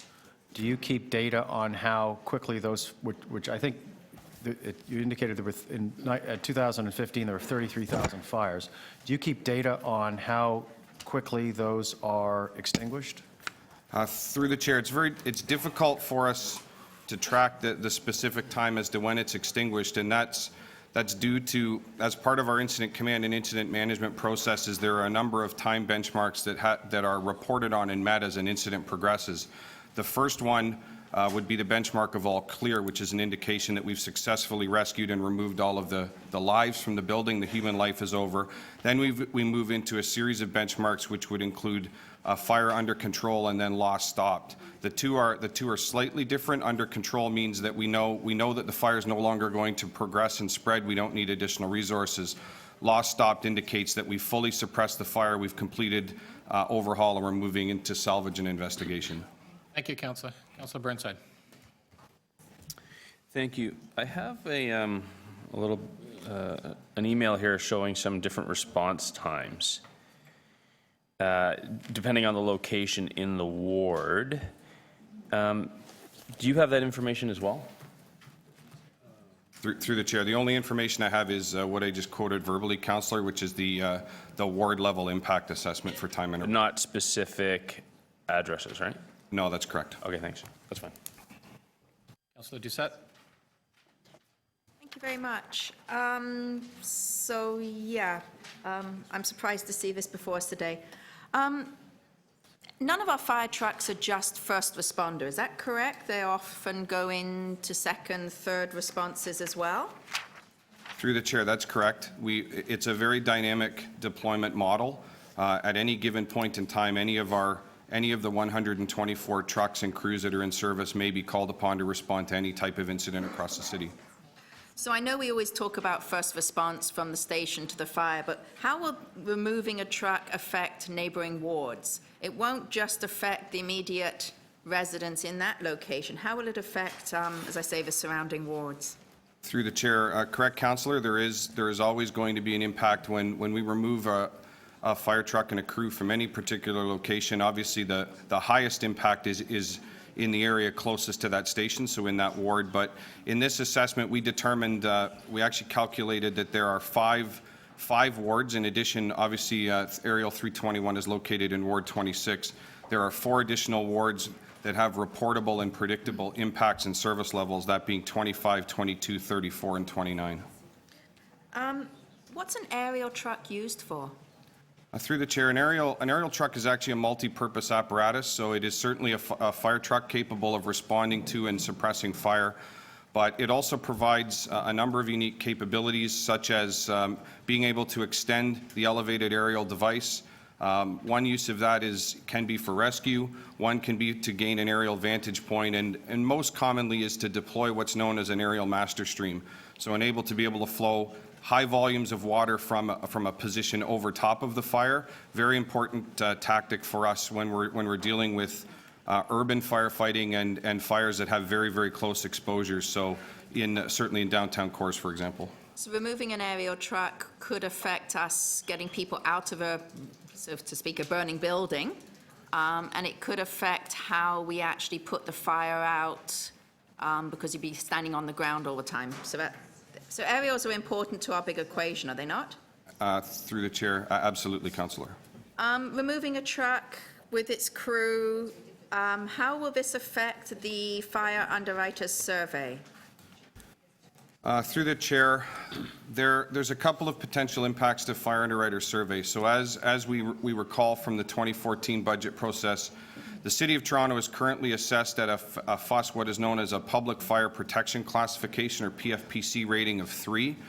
In December of 2013, Council gave direction to Toronto Fire Services to progress from a 3 to a 2, the 1 being the ultimate, the highest level of award, highest level of protection. So there's a couple of potential impacts. Removing this truck there may be an impact to FUS. We would need to work with the fire underwriter survey, and following the decision of council, we would need to engage fire underwriter survey and have them come and do a full assessment. But safe to say, and what I can say with surety, we have a plan that includes our ability, or enables our ability, to transition TFS from 3 to 2. That's embedded in the recommended budget as part of the transformation plan.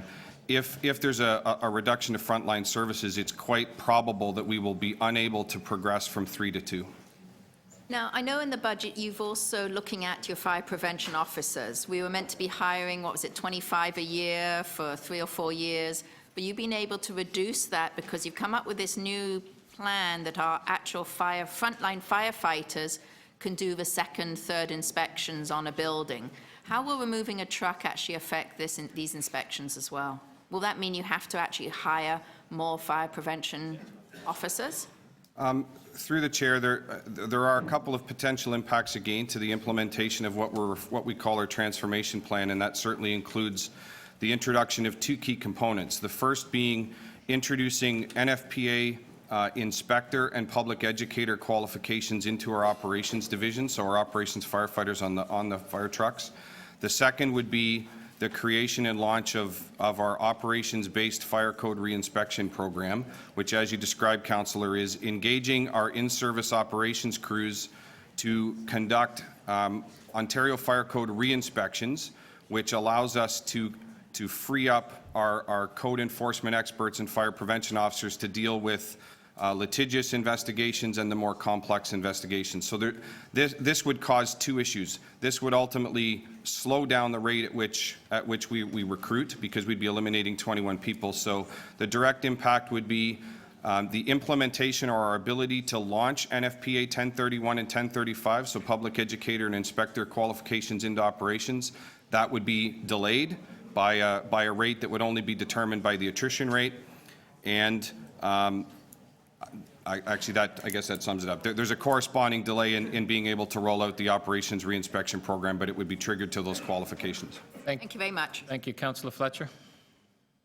Thank you. And you may have covered this while I stepped out, but just recently in the west end of our city, there was a firefighter's life that was saved because there happened to be an aerial truck there. Did you get asked that question already?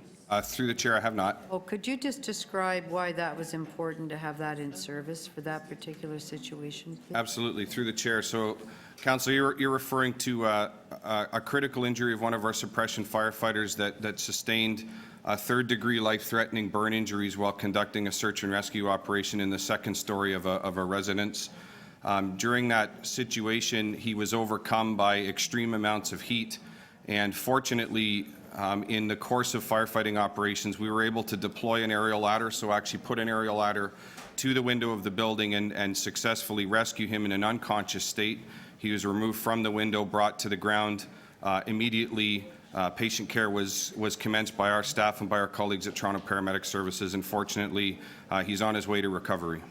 I was going to ask if he was on his way to recovery. He is still off, certainly had some very, very tragic injury, but is on his way. So that was very important. Without that, you wouldn't have been able to get to the second floor. So in these types of older, very wooden-built homes that exist throughout older parts of the city, an aerial truck is quite critical, it seems. Yeah, through the chair, certainly when in the world of urban firefighting, aerial devices and multiple types of aerial devices are very important equipment to us. So a bungalow that has not that much wood frame in it, or old wood frame, might not require an aerial compared to a 2 or 3 story semi somewhere that was built in 1930, let's say. Through the chair, it really depends on the conditions, Councillor, the significance of the fire, how well that fire develops. At the point where a structure fire self-vents or actually breaches the roof area of the structure, it grows very, very rapidly and intensifies very quickly. And it's often in those circumstances where we need to be able to deploy the aerial master streams, not only to control that fire, but more importantly at that point to protect the adjoining structures in the neighborhood. Right, to suppress the fire, yes, from moving.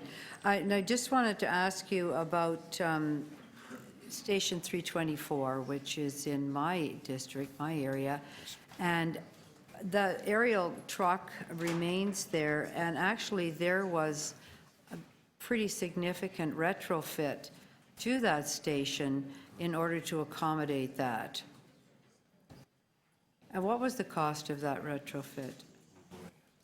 Through the chair, I don't actually have that specific data here, Councillor. I'm happy to get that for you. So you can, if I said it was around $1 million, does that sound right to you? It certainly doesn't seem inappropriate to me. To retrofit to have an aerial, and There was, Councillor, that retrofit dealt with some structural integrity issues in the floor of the building. The floor needed to be reinforced in order to support the weight of apparatus as the building aged, but I can certainly get the project cost for you. thank you very much. Thank you. Next, Josie. Okay, we are now moving to Cluster C and facilities, real estate, environment, and energy in particular. So we're at the top of page 77. There's a request for a briefing note from the Chief Corporate Officer regarding the impacts of harmonizing cleaning services at police stations. It's briefing note number 34. Questions? Seeing none, we'll move on to, so you just sat down and you may have to get up unless, next. Okay. Questions? So briefing note number 35 is the operating side of the capital briefing note on Transform TO. Again, this was just a request of the committee to ensure that the public understood that there was a report and a briefing note on this, and it was just trying to turn it into a communication document. So there's no new information here than what you considered last time. Councillor Layton? No. On a point of order, they hadn't been reordered in this? So what you had asked at the last meeting was, please put this in the form of a briefing note on the website so that it's on the budget website and it's accessible to the public. So all this is doing is saying, folks, there's a briefing note, there's a report, here it is. Sorry, I thought that it looked like it had been reordered, but I'll ask those questions and then. Okay. Any other committee members? This is just, as Josie said, Councillor Perks. I just want to make sure I understand this. So this came from council directing the budget committee to consider a number of items. That was the genesis of it, right? So through you, Mr. Chair, yes, there was a request. It actually forwarded the report to the committee, which is also before you. So you have the report as well as this briefing note that is just advising staff. Oh, so the report's going to be considered at some point separately? That's correct. Okay, thank you. Okay, next. Okay, transportation, bottom of page 77. It's, again, a revised briefing note. There had been a request to come forward with the service levels for roads and sidewalk maintenance. At the last meeting, staff had indicated that about 80% of those service levels actually had actual performance information, so it's been brought forward with that information in it. Councillor Carroll. Number 19. Yes, so I just want to refresh our memory about this discussion, because the briefing note looks at service levels now, and it asks the tricky question of, we promise a service level in the budget, but are we in fact able to meet it? And I think the initial undertaking, we're concerned with both 16 and 17. Did the funding level budgeted for 2016 make it possible for you to maintain the service level, as well as respond to complaints when they say come out, this street hasn't been swept? Were you able to meet service levels and response? And in 2017, there's an included service change efficiency and a not included. With just the included, are you able to meet the promised service levels? Through the chair, the budget allocated both in 2016 and 17 are adequate for us to meet this service levels. And was there a second look? Because when we're drafting the budget in August. But we did have early storm cover. Were we able to manage our contracts, deal with each district adequately in the real test to the service levels, which came after this budget had been drafted? Has there been a second look before we approve?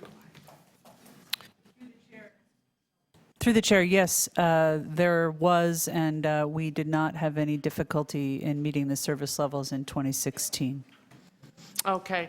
And then lastly, I ask Mr. Chair about the two sets of efficiencies. If you could just, even briefer than the briefing note, lay out for us. There is an efficiency in the proposed budget that speaks to local roads, is there not, in terms of street sweeping?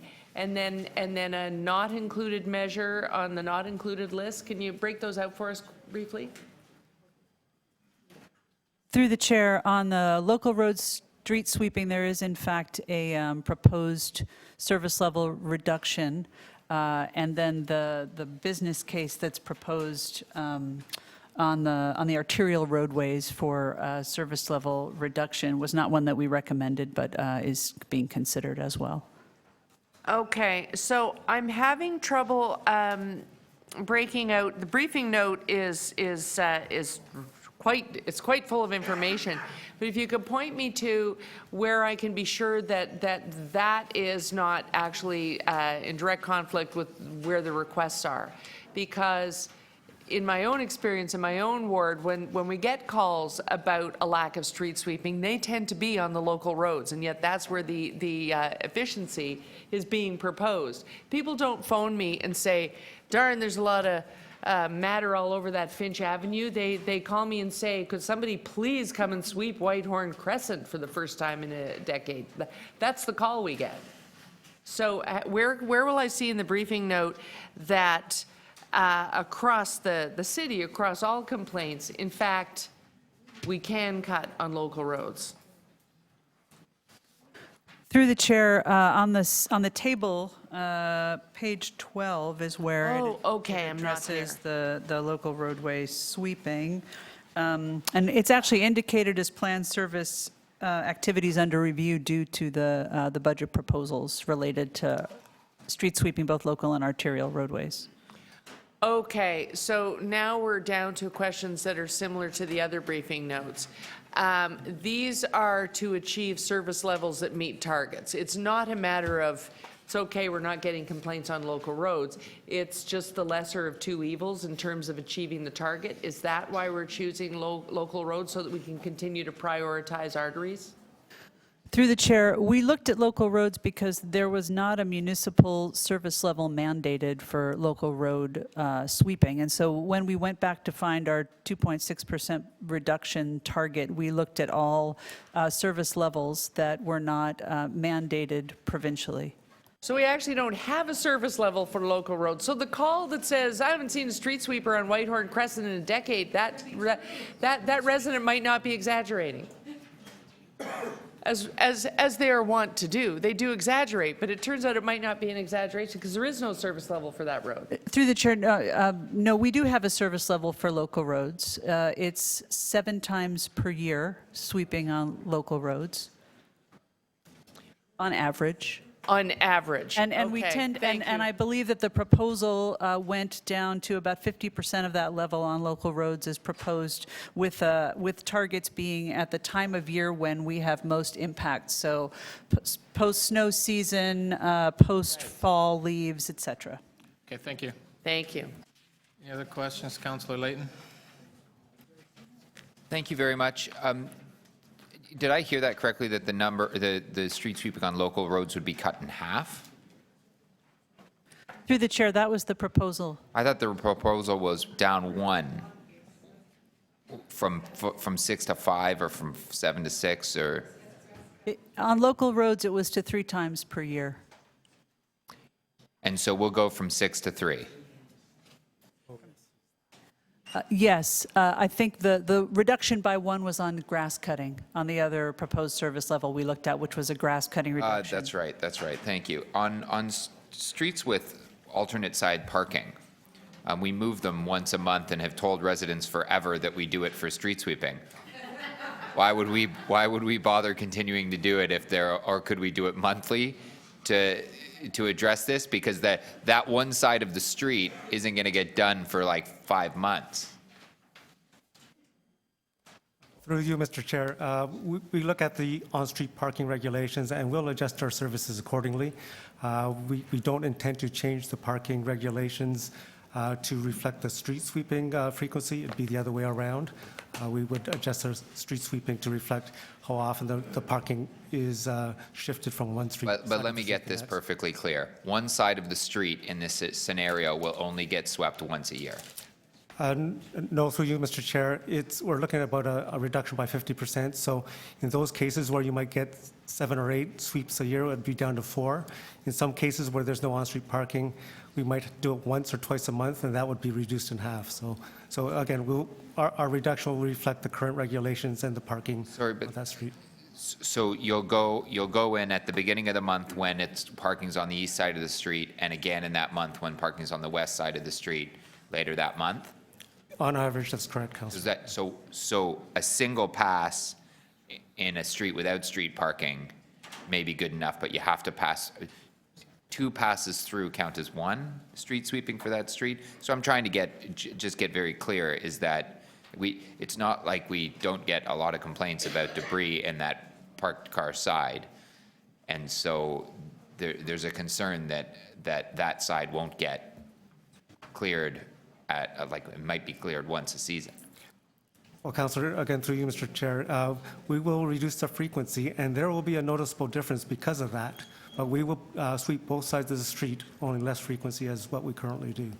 So if we're sweeping one side of the street every 2 months or every month, then it would be down to every other month.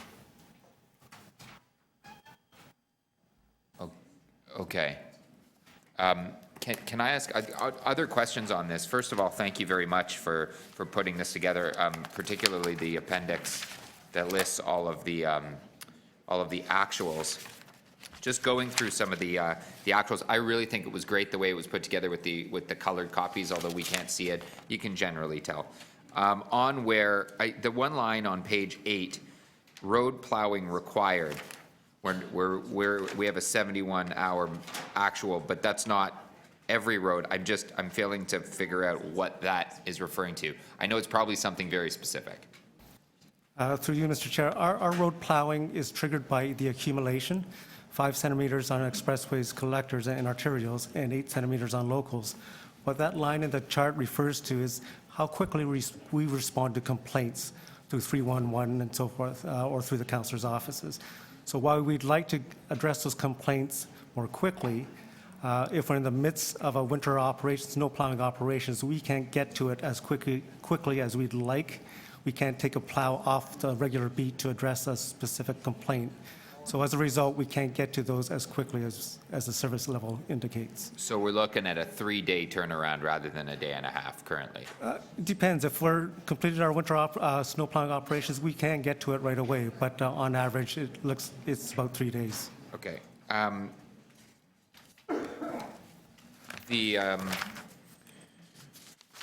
the ditch maintenance and repair, what was I looking for here? The bridge debris and litter on page 11, is that litter on bridges or bridge debris and litter? Because we're a 12-day actual when it's a 7-day. If it's just debris on bridges, I think that's different, but if it's also litter in alleyways, on roadways. Through you, Mr. Chair, it is just litter and debris on bridges. Just referring to bridges. So the next line down, if I'm correct, is road cleaning debris. That would be if we found debris on roads. That's your last question. Or litter on roads. Correct. And it takes 3 weeks? Councilor Nunziata? Just on the street sweeping, that's completely separate from the litter hawks. Through you, Mr. Chair, yes, it's a separate service. So the litter hawks will continue to go on the main street and cleaning the litter on the streets and on the sidewalks at regular? Through you, that's the street furniture contract, I believe you're referring to, where we have a contractor who addresses the cleanliness and litter pickup for street furniture, transit shelters, No, I'm bus not benches. referring to that. I'm referring to the litter hogs that we have, that goes, that sucks up all the, you know what I'm talking about, right? Do you have litter hogs in your ward? Through you, Mr. Chair, there's no change to that collection proposed. Those big machines, and they drive down the sidewalk and clean up all the litter. Right. We continue to have that. Right, okay. Yes. Nothing to do with the street furniture. No, it does not. No, okay, all right. So just on the bridge, on page 11, so bridge inspection, and is that repairs and is only done twice a year in our underpasses? There's any damage? Through you, Mr. Chair, there are 2 levels of bridge inspections. One is done by our road operations staff, a visual inspection to determine if there's any leaking or spalling concrete. There's another level of inspection done by our colleagues in engineering construction services to look at the structural integrity of the bridges. That's mandated by the province and is done every 2 years. So that's a more extensive engineering type of inspection of the bridges. What this chart refers to is the visual inspections by road operations staff. Oh, so that's just, and under the underpasses, if there's any potholes or That's correct, asphalt that's falling from the underpass? That's right. Any spalling concrete, we will address. But So you don't, but when it comes to a CP underpass, it's CP that does that. The city doesn't do that, right? we will inspect it as well, and if we notice a deficiency, we will either address it, or if it's under the jurisdiction of the railway, we'll advise them to address that deficiency. Thank you. Thank you. We'll go to outside councillors. I have Councillor Davis and Doucette. Could you just point in the chart where the road sweeping is? Which page? None of these things are numbered, and I haven't been able to find that. Through you, page 12. Page 12, okay. So that is, leaf collection, roadway. I won't raise questions on that. Sweeping. I see. So mechanical sweeping, the proposal is to eliminate or reduce by half the road sweeping And this says 1 to 2 times a month, so it'll go to once a month Through you, that's correct. or half? 50%. Once every 2 months? It's a 50% reduction. And I think, as Councillor Layton pointed out, there'll be different ways that that's applied based on conditions on the road, but also related to parking and other configurations of the roadway. And if you did not have to reduce your budget by minus 2.6, would you have recommended this? Or Through you, not recommended? Mr. Chair, we looked, as I mentioned previously, we looked at all service levels that were not municipally mandated, and this was one of them. So that's why we put this proposal together. Okay, so it wasn't recommended. One of the things in your report, it says that you're working on a new work management system that, along with Toronto Water and Parks, Forestry and Recreation and Solid Waste Management. What is this new work management system? Through you, Mr. Chair, the city is transitioning to a work management system to better track work orders and address our more specifics on our service level, and we're doing that corporately. And we're working, Toronto Water is involved in the other divisions, as you mentioned, to get a more robust system so that we can track and manage that work. And is this tied to FPARs? No, it's not. So how will that will be tied to budget? So when we say we cut the grass 7 times a year, we kind of all go, really? Like, or I thought it was more, or I thought it was less. And then there's somehow a dollar amount attached to 1 cut per year costs $1 million or whatever. How are we connecting the service level to the budget? So through you, Mr. Chair, the performance measures that staff have for their services and activities or their service levels, that data comes from such operational systems like a work order management system. So having that capacity to actually collect that data will be used in a way that can then be integrated in as a performance metric and a service level actual into the budget process. And my initial answer was no, but essentially the second part of the FPARS project is actually to automate that capability where we can draw that data into a warehouse and be able to report on it independently. Okay, thank you. Councillor Doucette? Thank you very much. On page 12, we're talking about mechanical leaf collection. How much do we spend each year on mechanical leaf collection?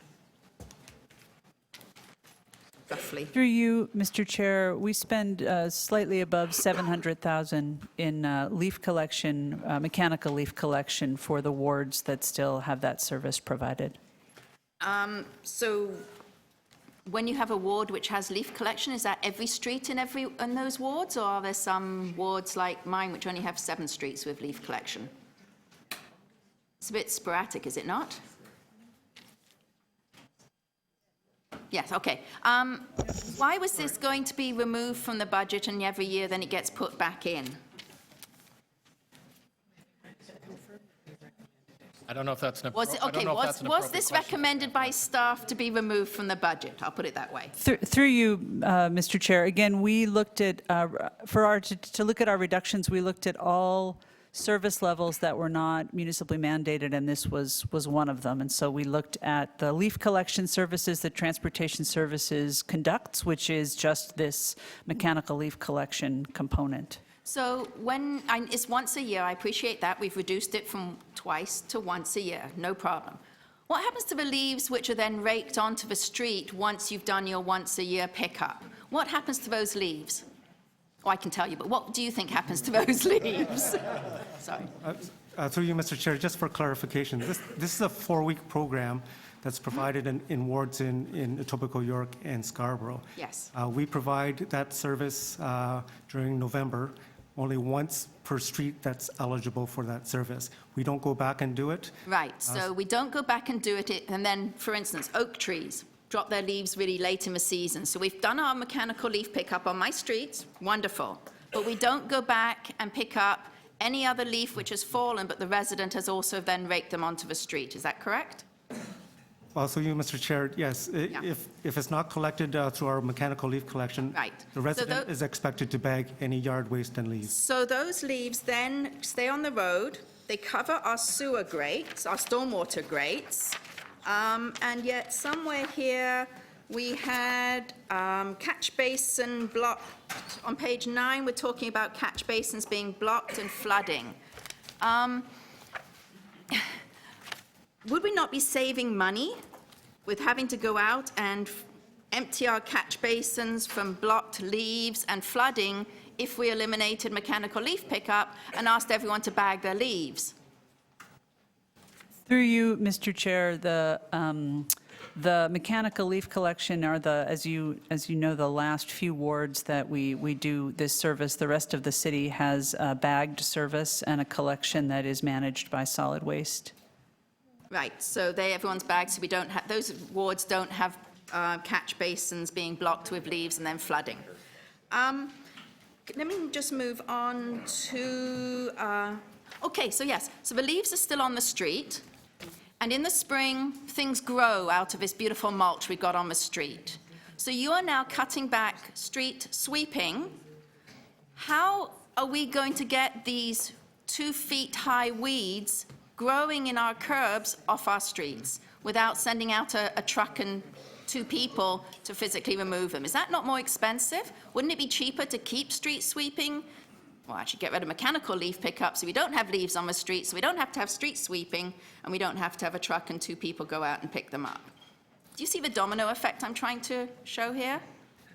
Yes, Councillor, and through you, Mr. Chair, the actual cutting of weeds that grow at the side of the road is part of our grass cutting. Also, I'm not talking about cutting, I'm actually talking about growing vegetation like down in the forest lands in our actual curbs. We don't need pesticides. So we're having to, and anyway, I'm going to move on. I'm going to move on to another topic. I'm just going to move on. Laneways. Sorry, laneway. No weeds. There hadn't been an Snow removal in unnamed laneways. We don't do snow removal in unnamed laneways. Is that correct? Through you, Madam Chair, that is correct.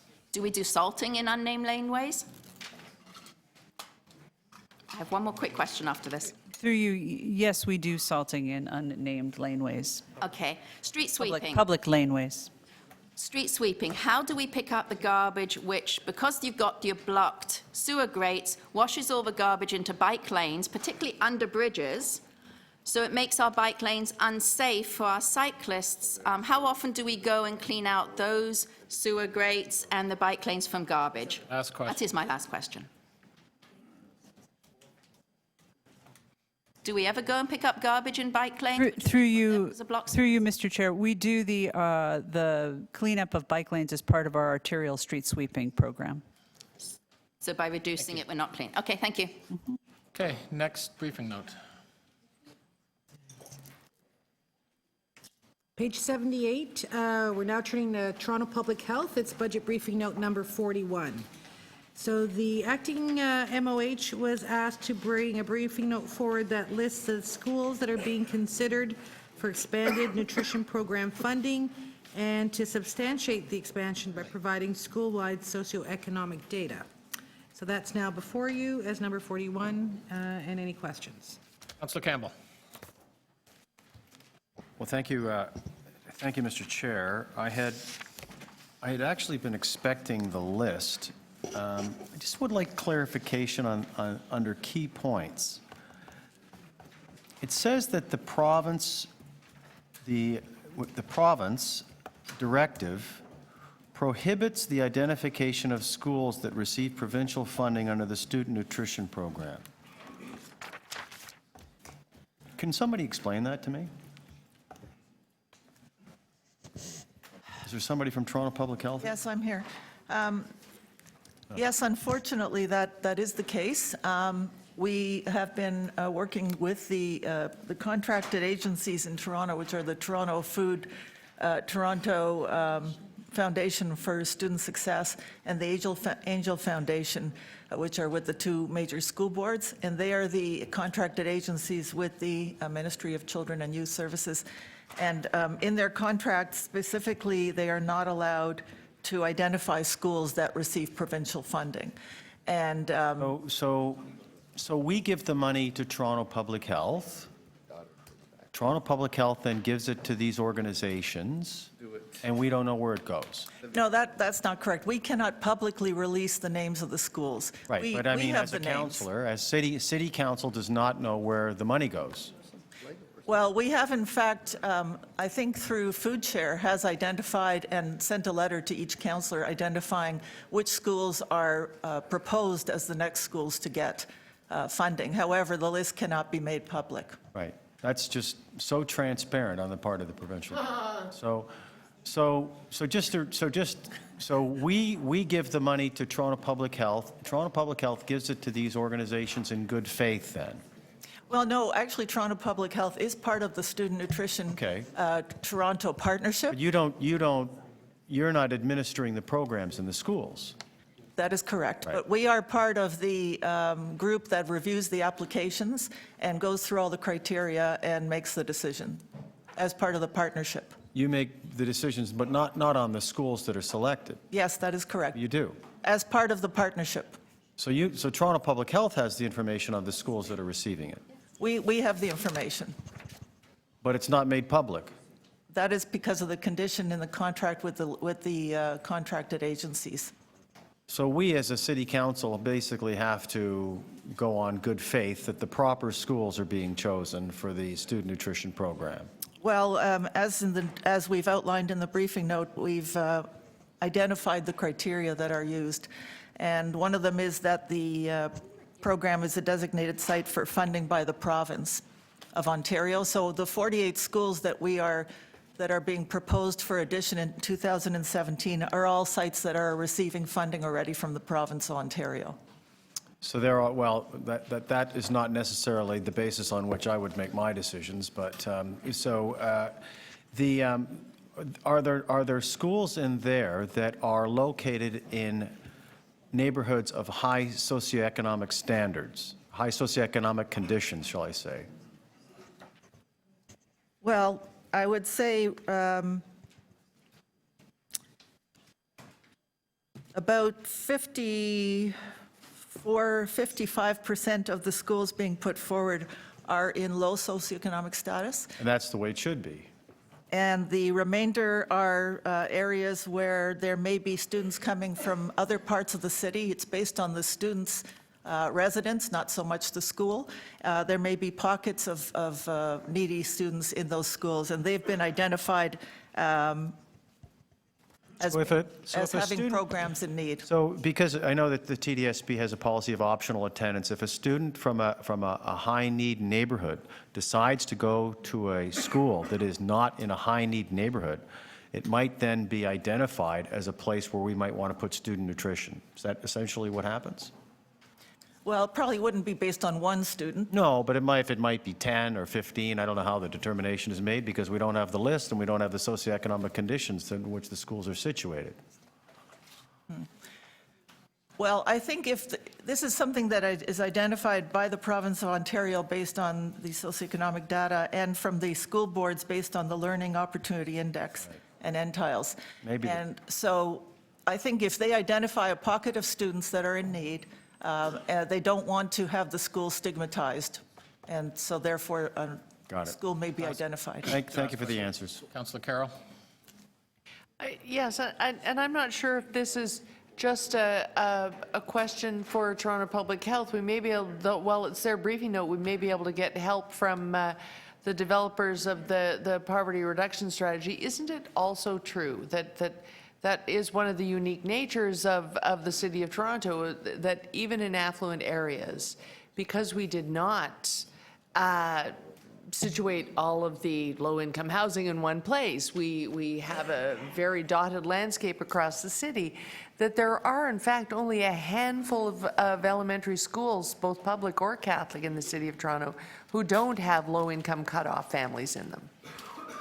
Whitney School, Rosedale Public School, I'm running out of suggestions. Like, there aren't that many schools that don't have some LICO families in them, in some proportion. That would be true. Yeah, I might draw the line there. Thank you. That's my question, Mr. Chair. Thank you. Oh, sorry. Okay, sorry about that.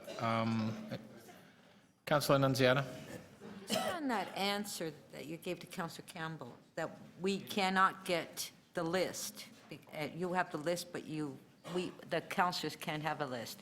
I recall that at one budget meeting a few years ago, that all members of council had the list of all their schools in their ward and how many meals were provided in each school. So I don't understand why now you're saying we can't see that list. My understanding is that each counselor has already received communication from Food Share, which is part of Student Nutrition Toronto Partnership, which actually provides specific information about your ward, which schools receive it, which schools are proposed for receiving it. So why can't we have that list here? We have been clearly told by the partnership, by the contracted agencies, that they prohibit us from releasing the list publicly through their contract with the Ministry of Children and Youth. But when we go through the public deputations and we have public meetings, we heard from a number of deputants that came forward that were asking for expansion of the program and indicating which schools are providing the program. So it's out there. I mean, they're approaching us on these programs. I don't understand why we can't get that information if we're hearing from the public and from the schools. I don't need to call my MP. Councillor Davis, please. Okay. So anyway, okay, that's it. Wasn't a question. Councillor Doucette. So I just want to clarify, every councillor has received a package from Food Share providing the list of the schools in their ward which receive now, and if this goes ahead, will the new schools which will receive. That's correct? That is correct. So we as a city can't put together a complete list, but the councillors have at least for their ward. So if they go and talk to other councillors, they will be able to expand that list. Just clarifying. That is correct. Thank you. That's it. Okay, next item. Okay, there's one more briefing note for Toronto Public Health. It's number 42 at the top of page 79. It is a confidential briefing note. It came with your package of the other one that we dealt with on the HR issue. So this is a briefing note that provides information on the implications of closing the Toronto Public Health Talk Shop and the Jane Street Sexual Health Clinic. Okay, as this is a confidential matter, if there are any questions, of course, we're going to have to go into camera. If there are questions, I would suggest we do it after lunch. We have 15 more minutes, but again, if we'd have to go into camera for questions.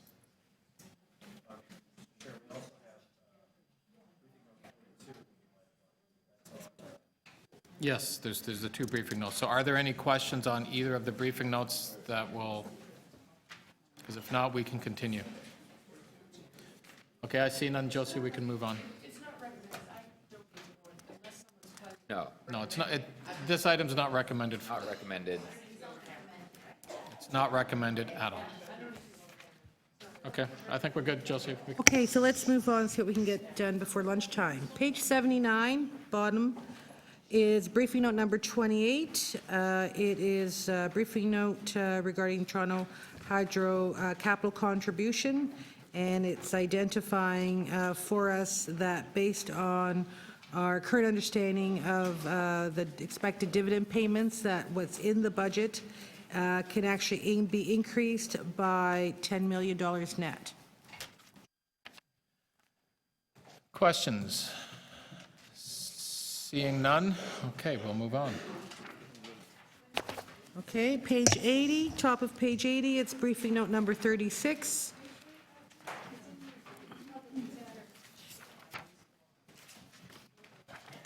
Okay, 36, Joseph? Yep, number 36, it's entitled Municipal Land Transfer Tax Harmonization, and it lays out for Budget Committee all the possible options around adjusting the MLTT, particularly around harmonization, that were the matters of the revenue options report that the City Council had referred these matters around new revenue sources to the Budget Committee for consideration with the budget. So this briefing note discusses specifically those possible changes to the land transfer tax rates. Thank you. Questions? Councillor Layton. Thank you very much. The first-time homebuyers rebate eligibility criteria. The province raised the amount that that the first-time homebuyers are eligible. That's correct, through you, Mr. Budget Chief. It was $2,000. They doubled it to $4,000. Okay. And what's the amount? There's a cap on the amount of the cost of the house or the home. No, currently there is not a cap on the amount of the On the home. provincial? No. For It's a $2,000 rebate, and given those rates, it equates to a $368,000 home at their new rates. I was under the understanding. Cap that was there a dollar amount. That there was a maximum amount that could be, that one could qualify for Well, this. given that the home rebate was capped at $2,000, at their rates at the time, the cap ran out at $257,000 home. And now it would run And now out. with the $4,000 cap and their new rates, it equates to a $368,000 home. The cap was actually not on the value of the home. The cap was actually expressed as a dollar value of the rebate. Of the rebate which itself. effectively means it's capped at $368,000. So the first $368,000 of the home would receive the rebate? If you are a first-time buyer, If you're a yes. first-time buyer. What's the average cost of a home in the city of Toronto? So I believe the TREB December 16 report was the average of all sales was 787,000, something like that. 780,000. When the original first-time home buyers provision rebate was conceived, what was the average home price? Oh, so that would have been back in 2007, 2008, and significantly less. I don't have that number. So is it safe to say as a proportion of the purchase price, the rebate has actually decreased? As price, that would be a correct statement. As the rebate remains fixed and prices go up, effectively, yes. Okay, thank you. Thank you. On to the next. So that ends the number of briefing notes we have to review. Oh, well, there we go. So then the next, we have, the next section will be overall questions of the overall budget. So as I said, we're going to break it down cluster A. We've only got 5 minutes, 8 minutes before recess. We could recess now, come back at 1:30 to start. Probably makes sense. So, okay, so why don't we, I think the committee is suggesting we're going to recess.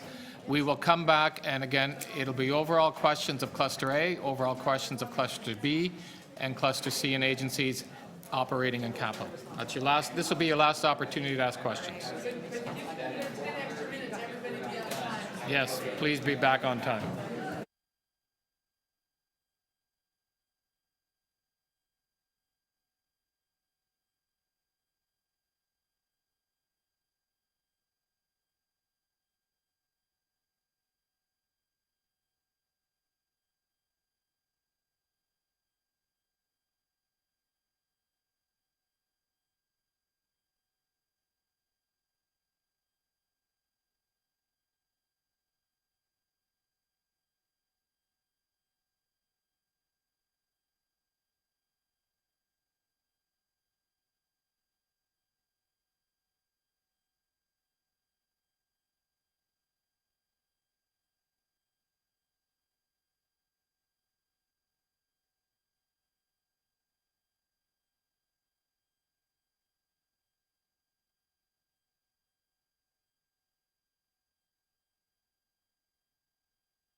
We got every-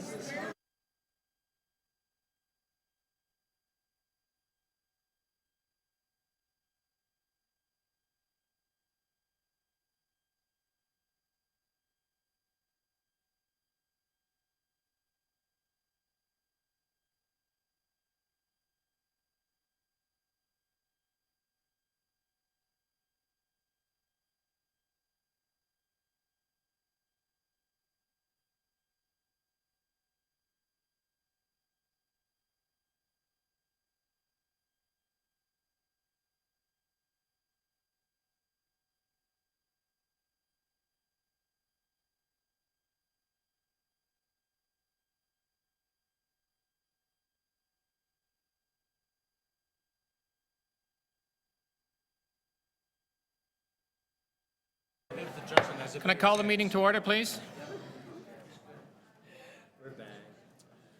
Welcome. We're back. This is the last little opportunity for councillors to ask questions on the overall budget. I do hope that out of the extensive last couple of weeks and the questions we've had, that there shouldn't be a lot of questions. My assumption is most questions have been answered, but I guess we'll have to wait and see as we move forward. What we're going to do, same thing we did last year, we're going to do questions on citizen-centered services A. I've given everybody a sheet so you can actually see. So if you want to ask a question on a particular division, it'll have to be in that group. The next will be citizen centers B. Then after that, we'll do the internal services, other city programs, accountability offices, and agencies together. Okay, so it'll be an opportunity for 5 minutes each, exact way we did it last year. And then after that, then we'll be getting into, of course, speeches, and we have some more reports to do after that. So that is the plan, and we'll see how this goes with regard to timing, but I'm hoping that we can get through the questions as expediently as possible. So I will start with Cluster A. Again, you see the list in front of you, so if you have any questions on anything to do with Cluster A, it's time. We'll begin with committee members. I'm seeing no committee members with questions of Councillor, this is Cluster A now.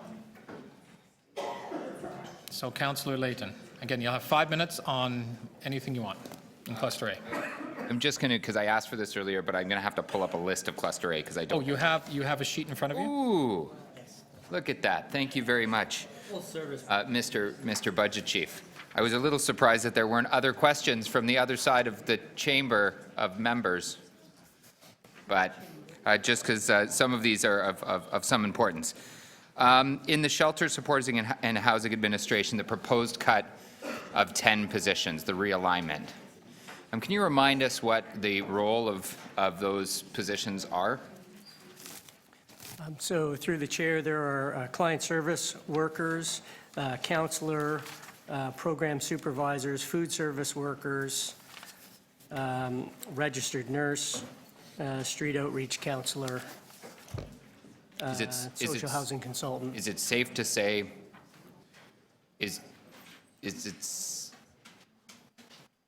But it's on the table. I'm not asking confidential questions. It's on the table. It's on the table. That's all right. Is it safe to say that these could be classified as frontline workers? Yes.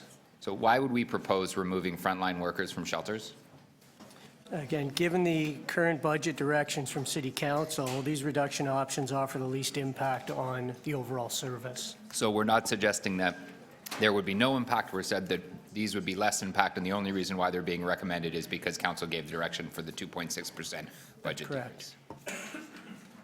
Thank you. On the Adelaide Support Resource Center, did I get that right? Yeah? Would we be recommending to close this down if there wasn't a recommendation to cut the budget by 2.6%? Again, consistent with the previous question, we looked at the cuts that would have the least impact on service delivery, and this was one of them. So it's not to suggest that there would be no impact, it's that it would be less of an impact. Correct. Thank you very much.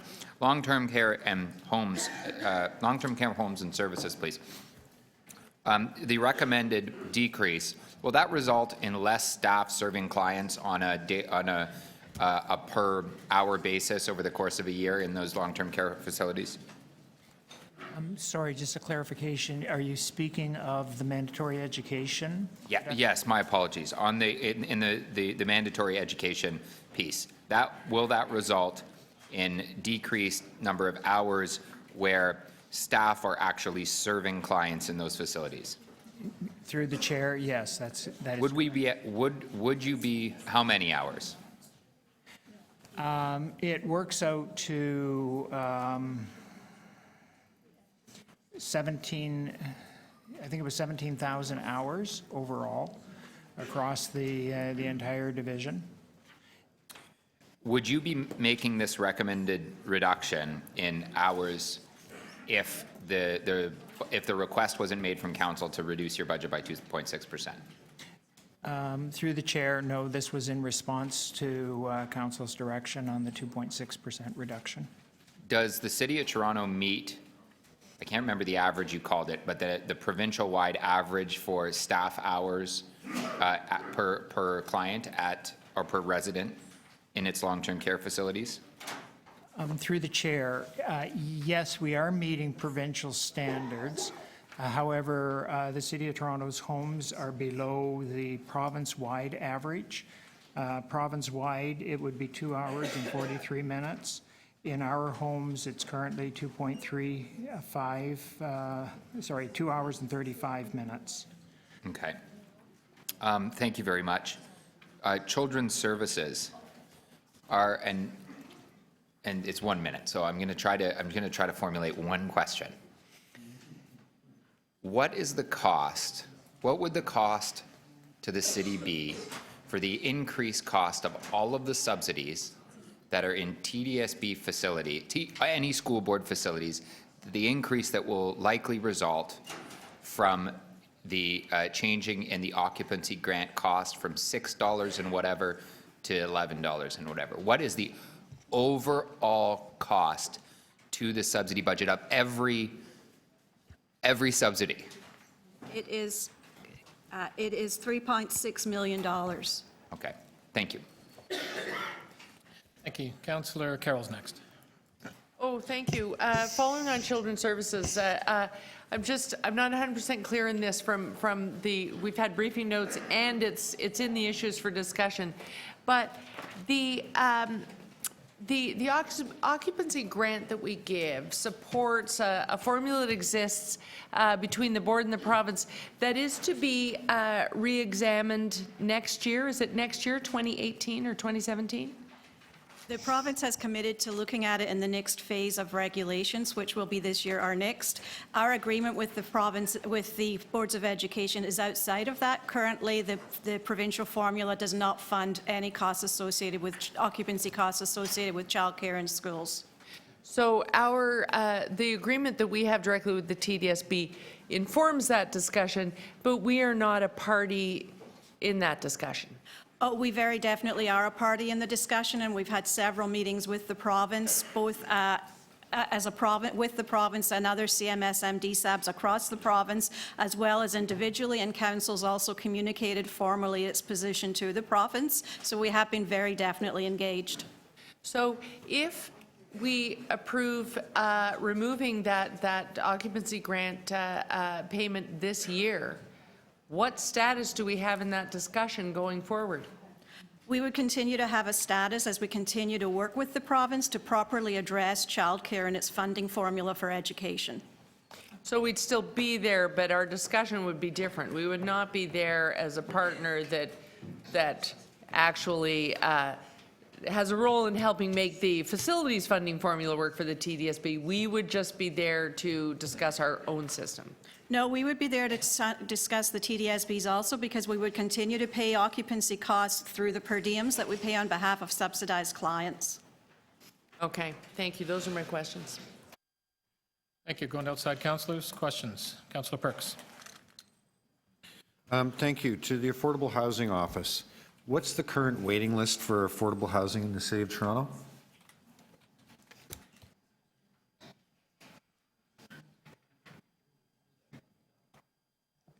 Over Through the chair, 90,000. 95,000. 95,000 households, and is that trending up or down? Through the chair, it's been trending up. Okay, thank you. Do the commitments to affordable housing in this year's budget, are they going to reverse that trend, or will still be trending up? They'll still be trending upward. They'll still be trending upward. Thank you.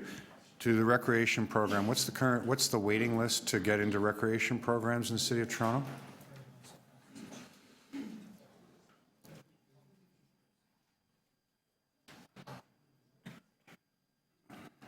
Councillor, I just need 1 second to find that answer. Sure, that's fine. So we currently have, based on our statistics, 189,000 waitlisted clients. Trending up or down? It's trending up.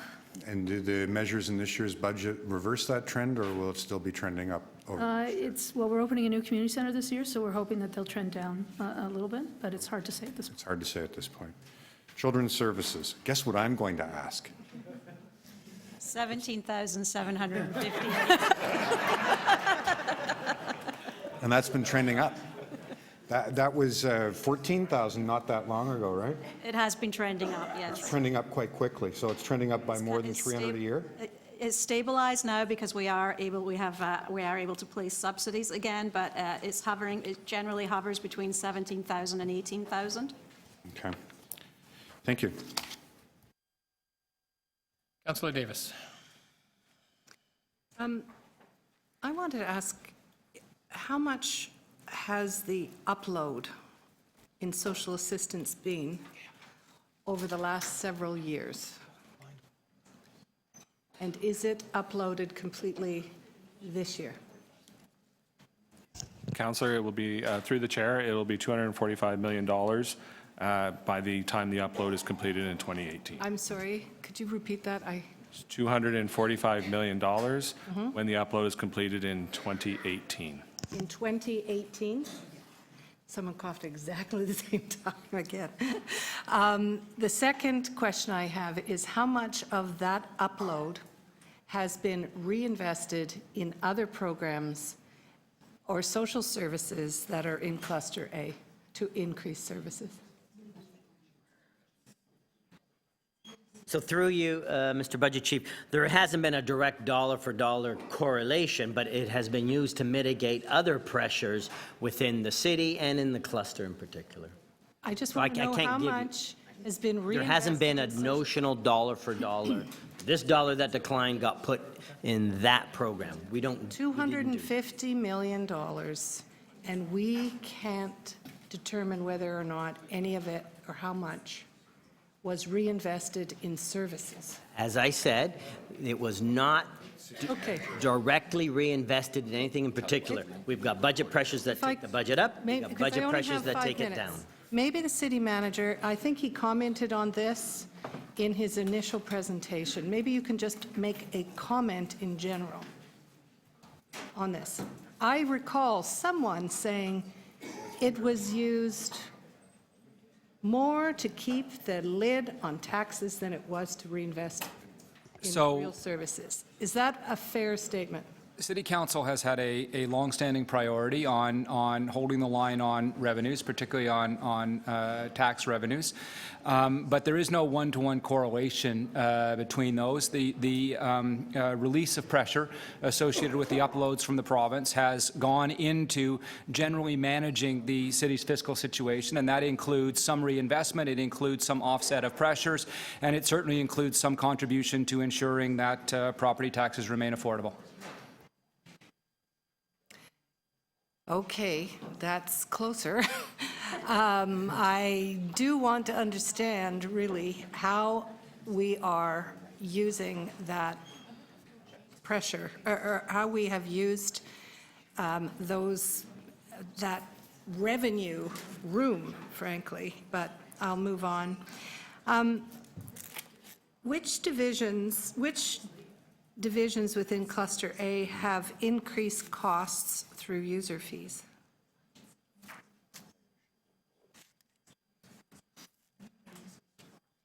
Sorry, do you mean how many divisions have increased user fees? Which of these divisions, there's 1, 2, 3, 4, 5, 6, 7, 8, 9, 10, 11, how many of them have increased user fees?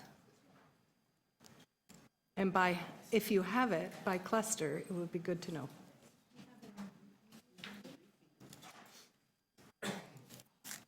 There was a briefing note on this. Staff are just referencing it.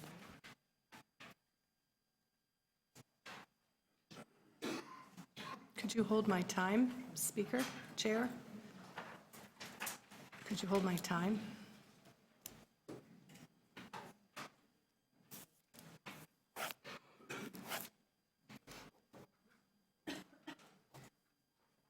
We're just waiting for an answer?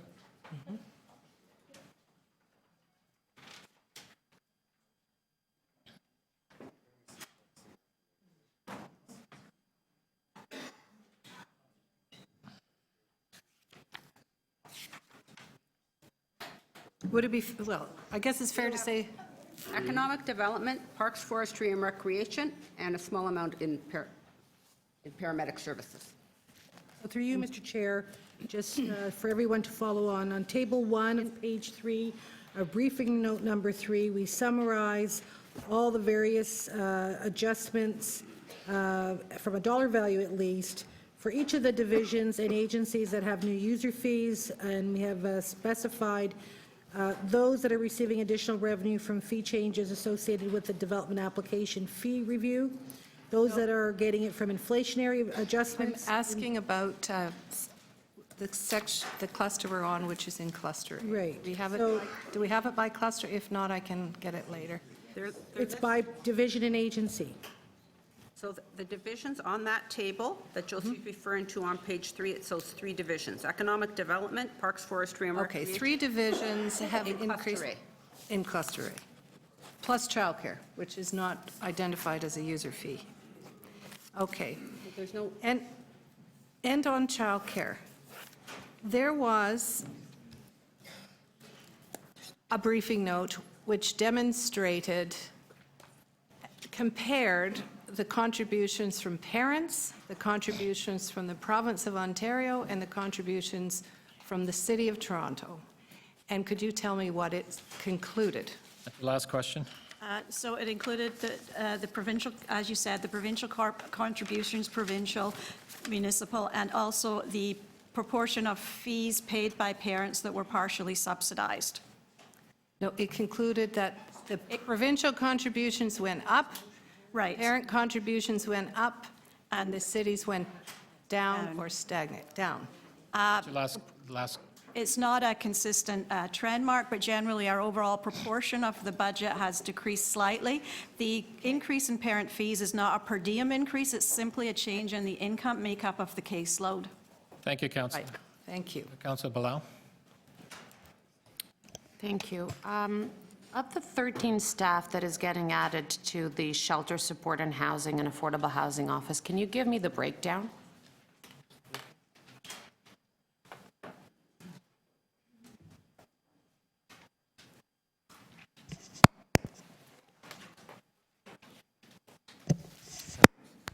Through the chair, the staff that are being added are for the George Street revitalization transition. No, how many are for the Affordable Housing Office? How many are for social, shelter and social service? There's 13 in total, according to your note. How many staff is for the Affordable Housing Office? How many staff is for shelter support housing? Mr. Chair, if they're referring to the staff that were added for the Social Infrastructure Fund, it's 4 for affordable housing and 9 for social housing, is my recollection. Okay. This year will be the full first year of Open Door. Does this budget account for all the incentives that were part of the $255 million? That, the deferrals that we had? For like the tax exemptions, et cetera? Yep. Through you, Mr. Chair, they are not budgeted values at this stage of the game. We are trying to work with staff from Open Door so we can actually get a forecast of what can be expected on an annual basis. So we have developed a process internally to try to start tracking what the imputed or actual value is of all those waivers of fees and charges. Great. Councillor, if I could add, Councillor, if I could add as well, that there'll be a report coming this year that will provide on an annual basis the rolling amount of the incentives so that council is aware of those. Great, thank you. From the shelter support and housing, what will be the increase on the TCHC subsidy this year? So through you, Mr. Through Mr. Chair, the way the budget stands at the moment, there is a $31.5 million increase to the Toronto, to the subsidy for the Toronto Community Housing Corporation to represent the difference between their annual operating expenses and their revenues. It was part of an So the city is going to come in and fill that hole, and that's on the base budget? That's correct. Base budget. Is that a over 15% increase? Yes, that's a significant increase. Is it safe to say it's probably the largest increase TCHC has ever had as a corporation on their base budget? That's correct. So we're, this year, incorporated on the baseline of TCHC, a 15% increase at $31.5 million.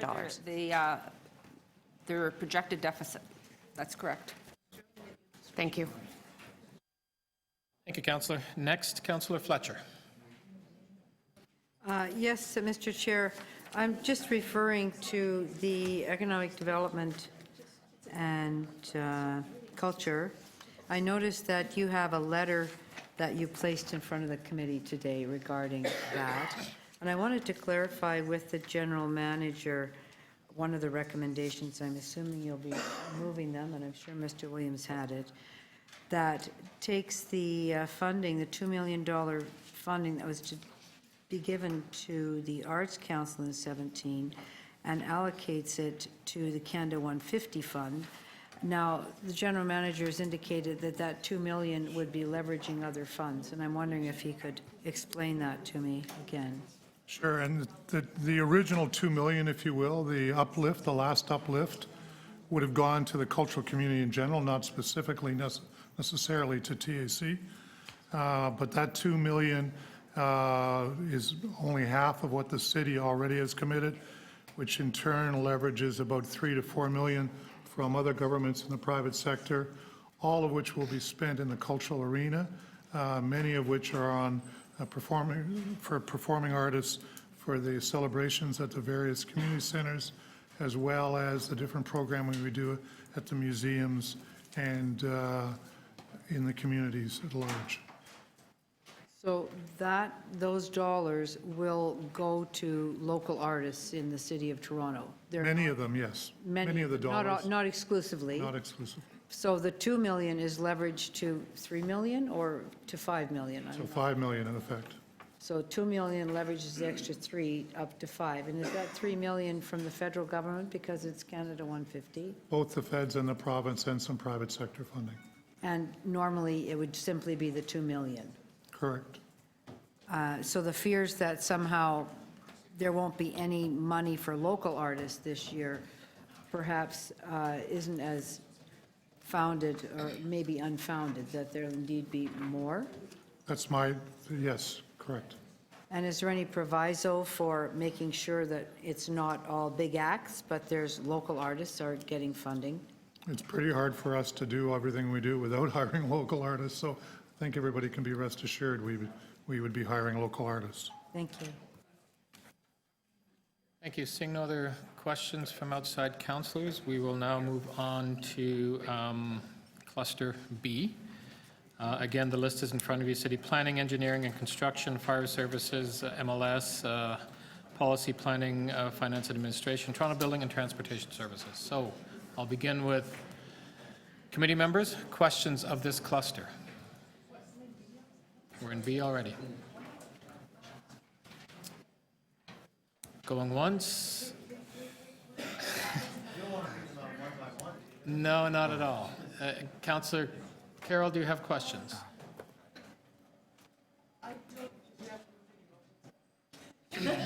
Okay. It's awkward. I'll save it for executive. Okay, the motions will be coming shortly. We're just trying to get them finalized. I will get them out to everybody as quick as I can. Outside councillors? So you are, but I'm not wrong about the various things. No. Okay, so I will ask a question. We asked about street sweeping earlier today because that was the greater detail than I'd had before. With respect to leaf collection, there is some confusion. The savings here is because we are in fact there's an urban myth that we still only do it in a tiny corner of Etobicoke. That is no longer the fact. That's why the savings is here. We actually do it on two sides of town. Through you, Mr. Chair, the mechanical leaf collection is a program that is currently still available in parts of Etobicoke and Scarborough, and perhaps a little bit of York as well, but in a few wards. The rest of the city gets bagged leaf collection that solid waste manages. Right. And They sorry, put it Councillor, in if I can bags. add, Pardon?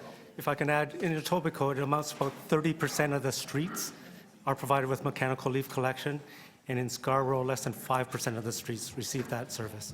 Okay, so it is still substantially in one area. And I was unable to attend. 2 years in a row, I have not been stationed in the West for deputations, nor my own area, I might add. Etobicoke councillors who got to sit in Etobicoke for Etobicoke. But in Etobicoke, did anyone come to say, save my leaf pickup? Through you, Mr. Chair, I hadn't attended, but I understand there were some concerns expressed about losing a service that they currently enjoy. So there were some deputations about it? I just heard that secondhand, but Okay. I'm not sure to what extent. And do we have some written communication about it?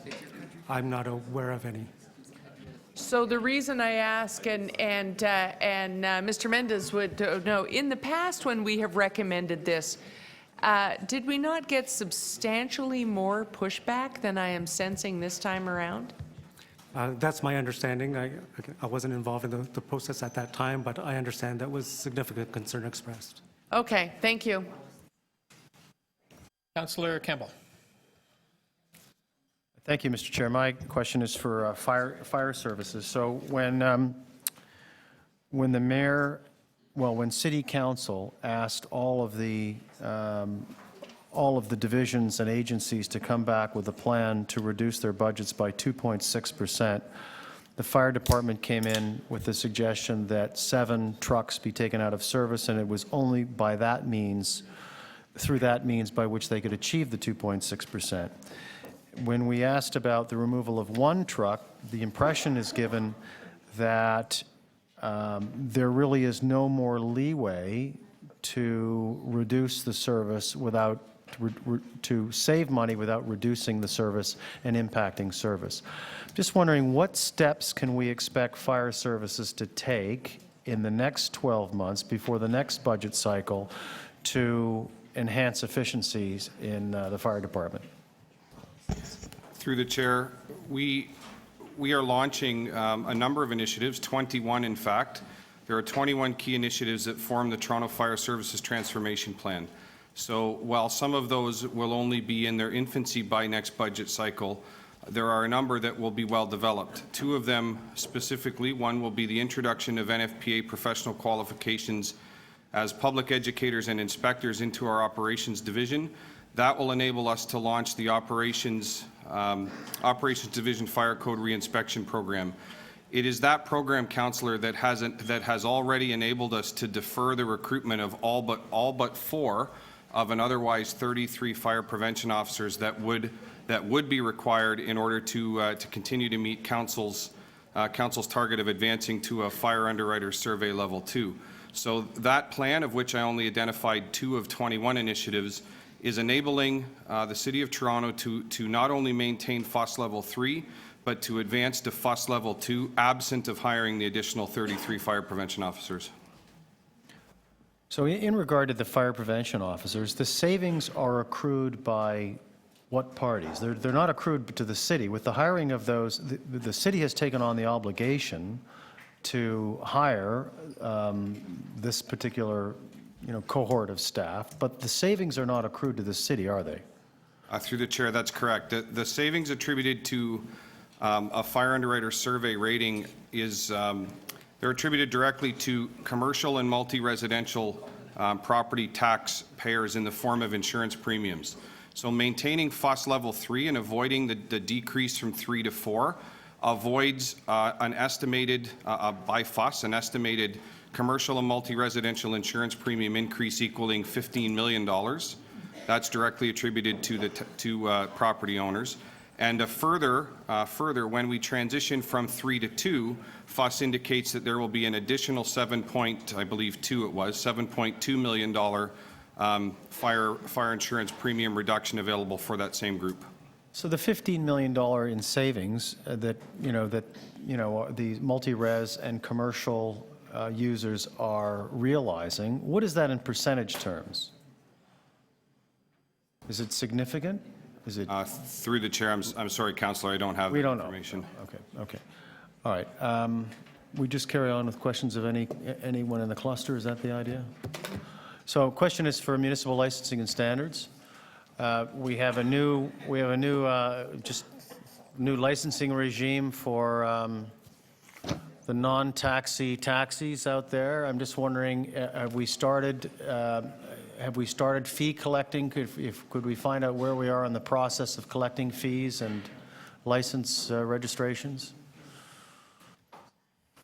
Thank you. So through you, Mr. Budget Chief, if we're asking about the new licensing regime governing PTCs, private transportation companies, yes, we have started collecting fees. We have been collecting a 30-cent per trip fee since the start of September.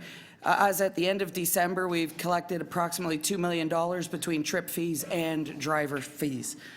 And what would be the anticipated revenue throughout the course of 2017?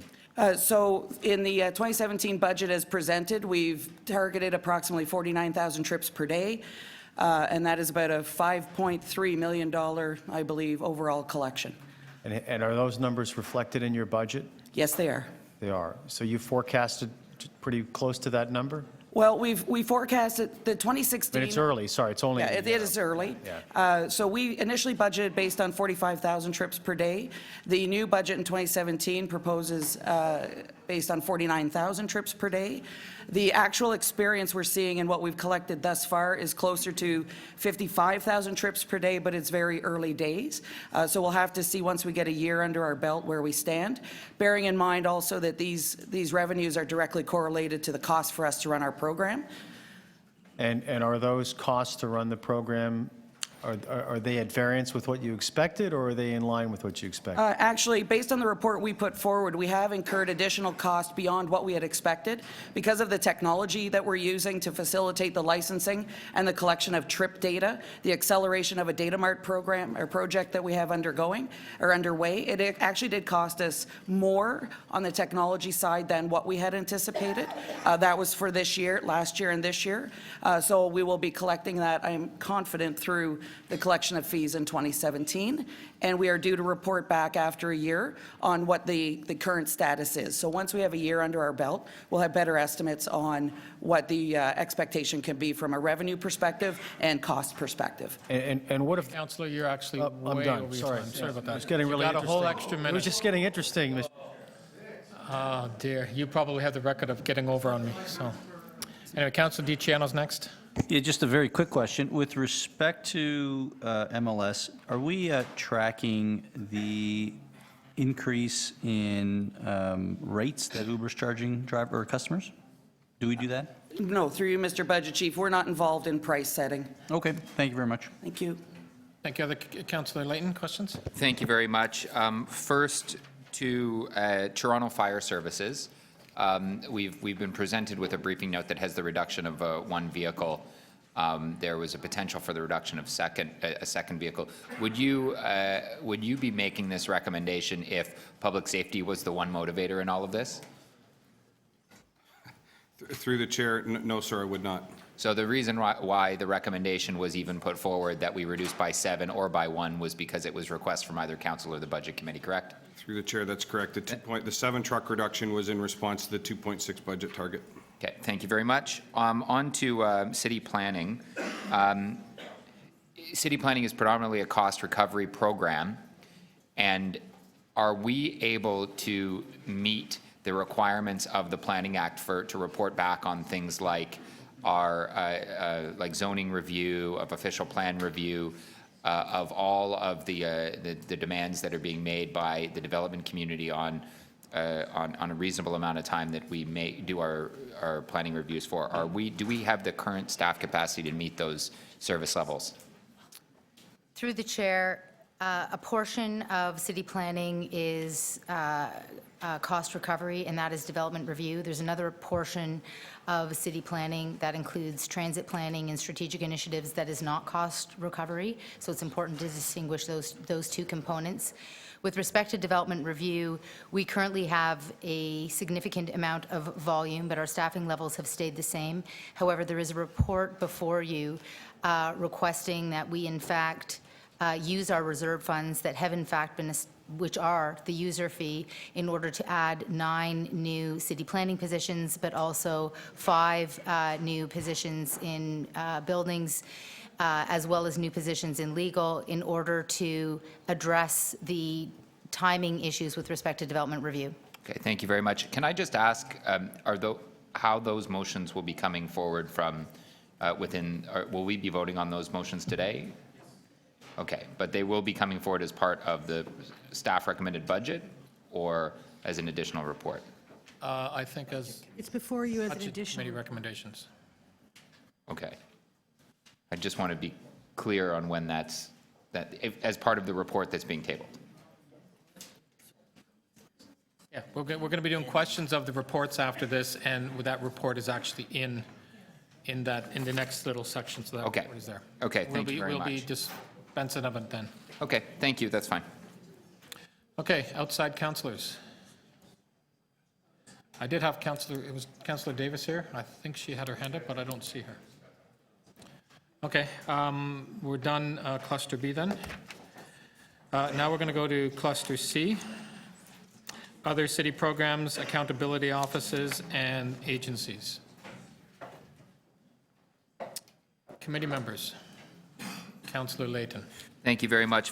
On facilities, real estate, environment, and energy, we have before us a list of measures in the Transform TO that come forward as part of Transform TO. I'm just trying to find it here. We asked for it to be prioritized. Is how they, given that you're jumping from 1.2 to 4.4 back to 1.1, are we supposed to assume that they are in a list of priority? Yes, Councillor, the report that was tabled on January the 12th, I think it's dated January the 9th, is in a prioritized list. Is a prioritized list. So this is the list that you would suggest we follow. Now, what was the criteria for prioritizing? The first thing we did is look at items that were not slated to begin in 2017, so we took them out. We also took out one at the bottom from that list. That was the $5 million in community energy projects that was already included as part of the base budget, so we took that one out. And the other ones were based on what we believed had real urgency to them, things that we really had to start today in order to gain momentum. The operating budget estimates that we have in Table 1, those are the cost estimates. Are they net, or do they include the savings that would result? No, they're net. They're the gross costs. They're the total operating dollars that we would need within the year to complete the work that we've identified. And is there somewhere where we actually can see the cost savings that No, we haven't included that in the table because it depends on how effective we are. There's a range of performance, so we didn't include that. Sure. Does the range of performance include the price of carbon that's recently been set by the province? It includes both that, and it also includes the use of some of the revenues that the price on carbon will create to fund the initiatives that we intend to implement. So there's access to funds above and beyond our regular tax-supported budget. Oh, correct. I think if you look at the dollars, the capital dollars that are presented in the last 2 columns, Those are community-wide dollars, right? So those are, there would be some city dollars, but the expectation is that there would be provincial, federal monies, there'd be private sector dollars, there'd be public sector dollars. Because other levels of government are making commitments to fight climate Absolutely. change and writing checks. Yep, and we have some experience with this. The Better Buildings Partnership that we've been running now for 20 years, we just had a 20th celebration.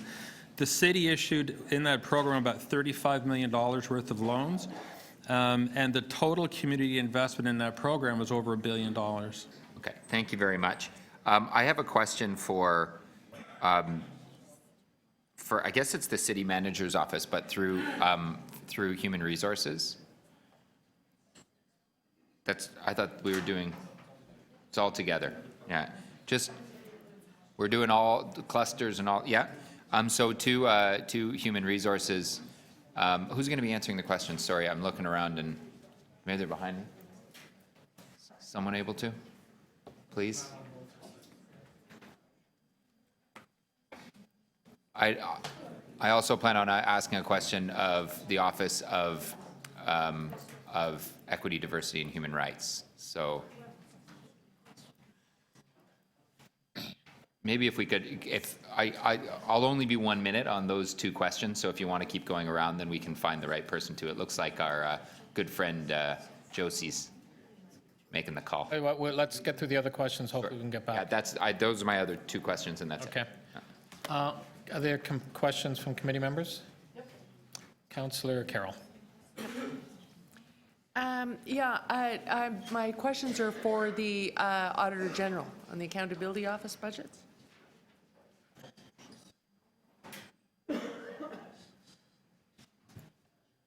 So this is another out of order piece, but because this is our opportunity to ask questions. Again, I haven't seen the motion, but the chair of our committee, Mr. Chair, has mentioned in his exchange with the media yesterday that we're going to be increasing the Auditor General's budget. So I'm trying to understand a bit about the presentation. I had to leave early in the middle of the Accountability Officer's presentation on the review date. Do we have a record in the budget presentation? I know you present it to the Audit Committee on an annual basis, but a record of recommendations coming from your reviews and how many of them are implemented? Are we tracking success in getting recommendations implemented since you're taking the office? Thank you. Through the budget chair, we do keep a record. We keep a database of every single recommendation, and we go back to audit to verify that the savings are coming through. So I can provide you with a list and further information if you would like following this presentation. Yeah, so we can get that after the fact. But I don't have the motion, but I'm assuming that you would have worked together because what you submitted does not have a substantial increase in it. So what increase is being contemplated, and what deliverables will we get from that? I'm sorry, but I know the motion hasn't been tabled, but this is my only opportunity to ask. Thank you. Thank you. And through the budget chair, just to be clear on your last question before I move to this question, sure. Every single year we report out on the recommendations that have been implemented across the board. There's hundreds, and so we do report out to the Audit Committee and City Council every single year on that part. In relation to my presentation, I was requested, we were requested by Council to look to find 2.6% savings and directed to do that. I looked for the best efficiency within my office and endeavored to provide the same level of reports in the reduced budget. And prior to that, in 2015, when my very first budget, I provided a presentation to this committee wherein I said, this is my budget, but if there were more money forthcoming, I will conduct more reports and prepare more reports. So that was at that first meeting, and then this go-round, we were asked to take a cut, and I did that. So that I didn't actually work with the budget chair on any of that at all. The presentation that you saw was the one that I presented to Audit Committee in October. Right. And the presentation that's here, in the PowerPoint presentation, there's a slide, and I was really frustrated to have to leave early to go to another meeting. There's a slide in it that looks at the City of Toronto operating budget from 2007 to 2016, increasing by 38%. It's slide 14 in the slide presentation. I'm just wondering, it appears that chart is looking at the gross operating budget. Yes, So what was the purpose of including that slide in your presentation? Because that's the gross number, right? yes, thank you for that question. And through you, Budget Chair, municipal audit offices, their budget as a percentage of the total operating budget is how they gauge their budget.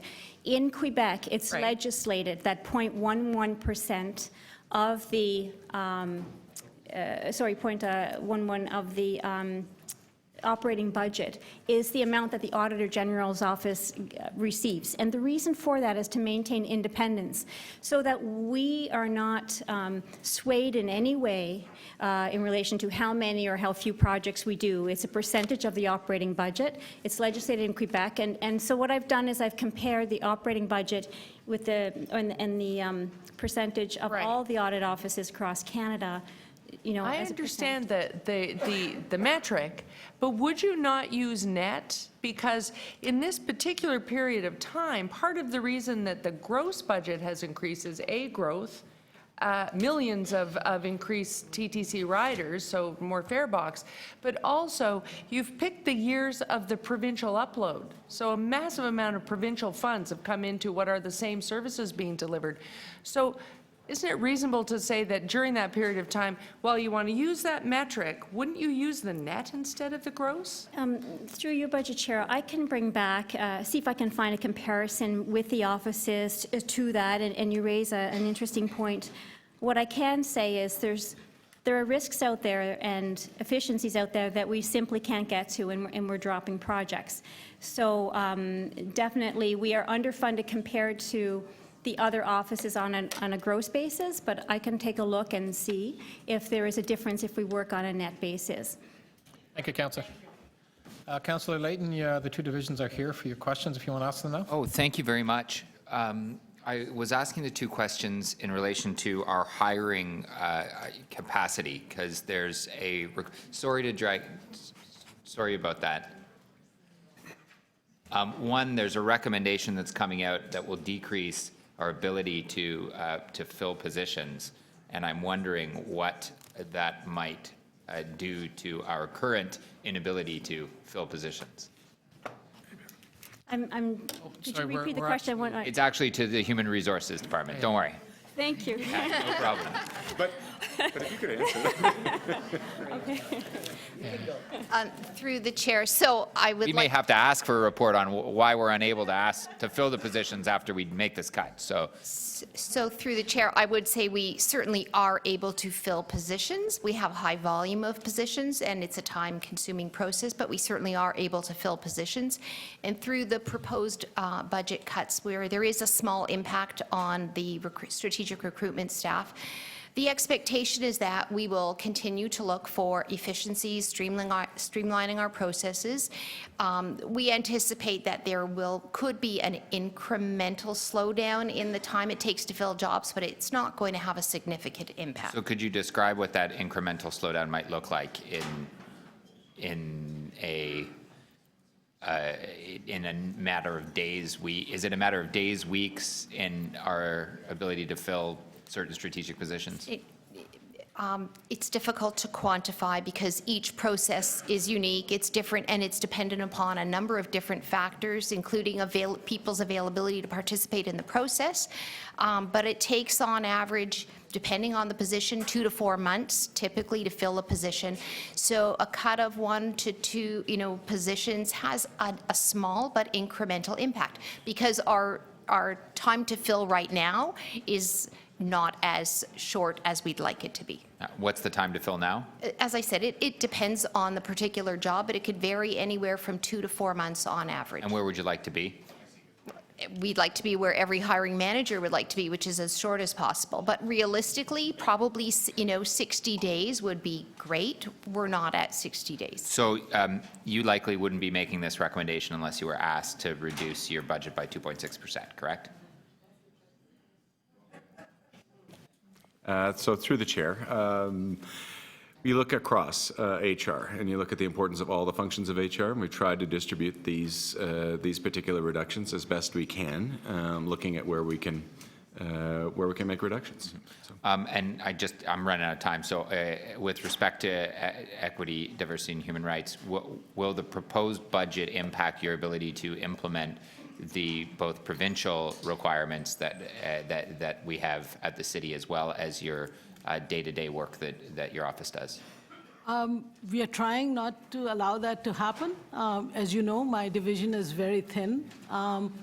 So what we will do is just act more strategically, I guess. But there's no direct impact in terms of our compliance, if that's what you're asking. Okay, thank you.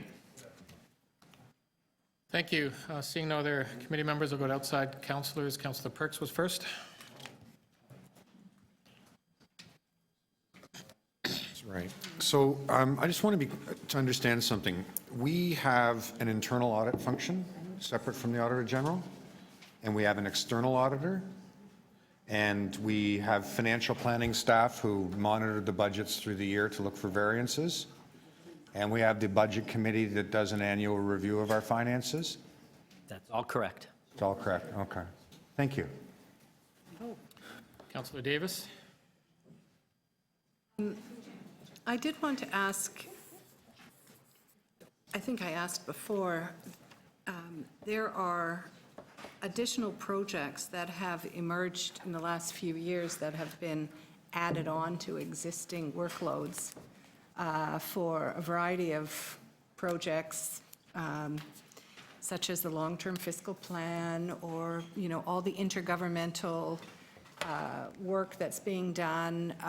There are multiple projects that have been just added, and yet at the same time you're reducing. I think in this section 48 jobs under. Maybe I should just ask that first. 48. Jobs reduced in this cluster? Are you referring to Cluster C? Cluster C. Yes, that's correct. So there's 48 jobs gone. Now I think there are, actually there's 98. There's more than that. There's 98 jobs gone. I think 56 of them are for jobs lost because of contracting out cleaning. Maybe facilities, I don't know who can answer that. Facilities, 56 jobs lost in cleaning? That sounds about right. The general manager of facilities is behind you. He can confirm. I need a nod. Yes, okay. So the remainder, I think there's 98 of the rest who are cut.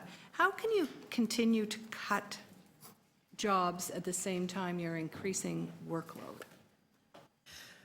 I keep asking this. It is difficult because we are often asked to shrink and grow at the same time. So we're constantly realigning priorities. We knew of this minus 2.6% budget target. So I asked early my division heads to look at what things can they do in terms of streamlining, efficiency, and working smarter. There were some Auditor General recommendations in the area of facilities, which we took advantage. There is the proposal to streamline and redo our work in terms of check processing. So we have tried to implement these reductions by working smarter, doing efficiencies, without impacting services. But it is difficult. And so your, the service changes, well, the changes that you're recommending in here, are they recommendations? The service changes? So all the changes that are included in the preliminary budget, we have felt confident enough that they are things that we can manage and we can do without impacting services. They're included in the budget. it's like being recommended. And if I can just jump in there's been a number of questions just about what's recommended versus not, and we've moved away from the recommendation language into the preliminary budget, and what's included in the preliminary budget is those things that we can manage on a budgetary basis that are consistent with Council's also important directions in terms of service levels. Where they were not consistent with the service levels, they were left out of the preliminary budget and included as options available for Council to close any residual gap. Right.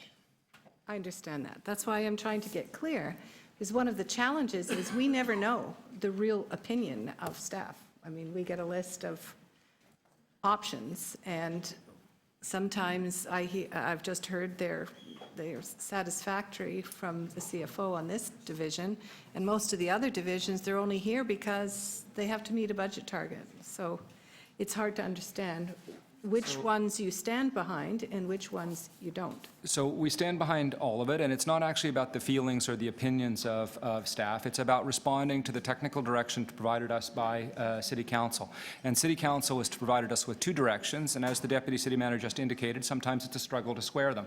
One direction, and it's a very clear direction, is with respect to service levels. Another direction is to reduce by minus 2.6%.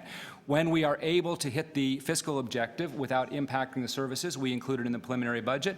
When we're unable to do that, we provide the option, but we do not include it in the preliminary budget. And maybe I'll just ask this one question about AODA, which comes under your jurisdiction,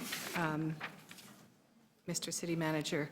Is there still just one person in the division responsible for AODA policy and implementation? I will get the technical answer to you, but of course, they have a broad network. Can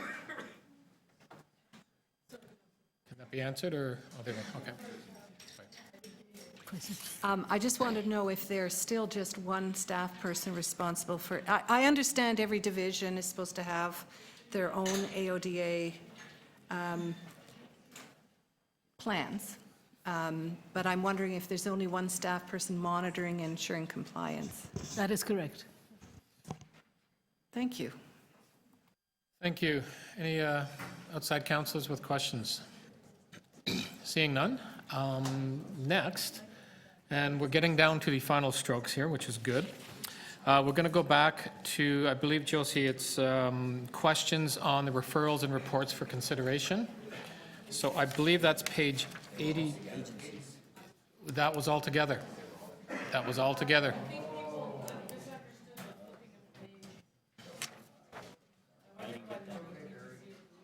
No, I did. I mean, this is, I did exact. Yeah, okay. I apologize. I didn't, yeah, because I, okay.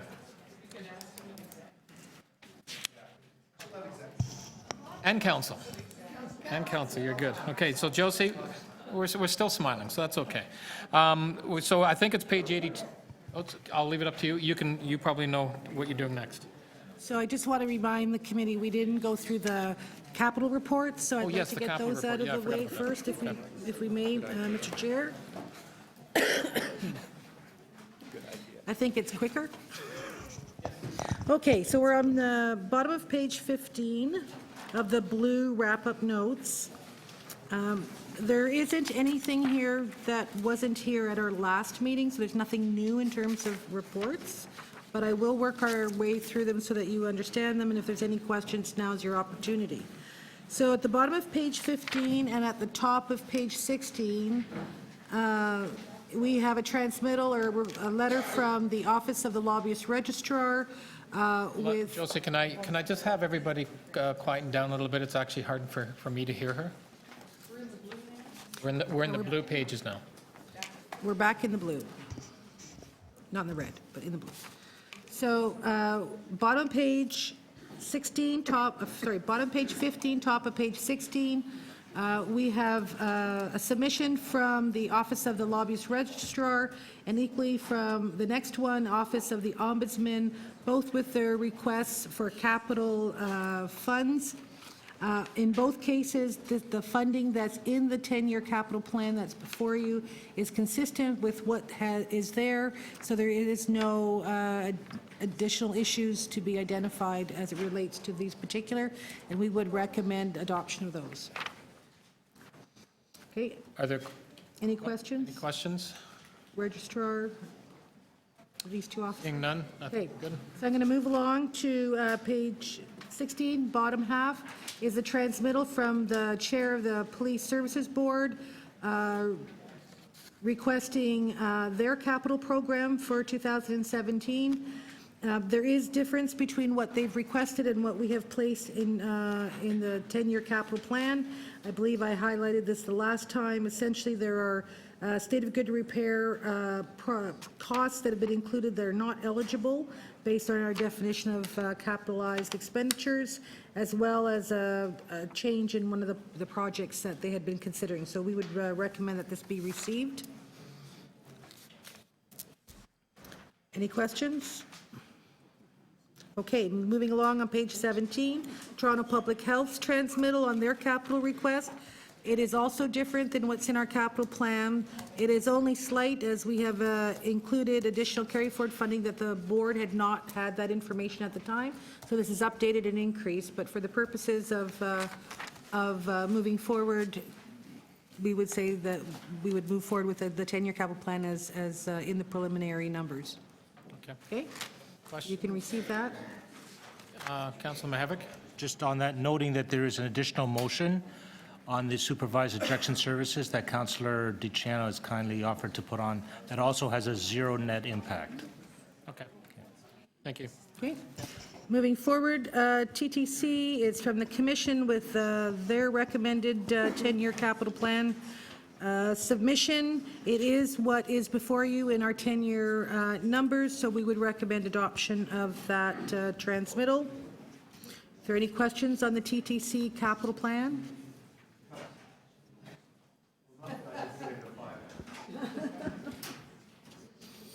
Okay. Yes. How much is still below the line? About 2.4 billion. 0.4 billion. State of good repair. And how much is in the, there's a list of unfunded, unmet needs, and then there's a list of unmet needs in the budget. The things that are in the budget for the TTC are what? Of capital? Through you, Mr. Chair, I'm not 100% sure I fully understand the question. I can understand why you don't understand. Try to help. 6.8 billion is what the 10-year capital plan totals, which also has over and above that the 344 million to complete the extension project and monies embedded in there for the Scarborough subway extension of 3.3 billion. Yes, So when we look at the program, the basic state of good repair program is the 6.8 billion, but there's still a residual 2.4 billion of state of good repair work that is below the line in the unfunded list. Okay, and there is a list of those things that got added. All right, so it's, how much unfunded again? 2.8 billion? Or 2.4 billion? 2.4 billion, okay. And the other thing I really do want to know how much is still outstanding to meet AODA requirements and to complete the accessibility plan. Okay, so I provided that information last time. I'll have to look for it, but the AODA is fully funded to 2025 for the entire system with the two exceptions. And that is, again, Yes. Islington Subway Station and Warden, and both those stations need to be torn down completely, but everything else that's needed to be funded for TTC is in here, and it's, I think it's something in the range of $300 or $400 million, and it's fully funded. Okay, thank you.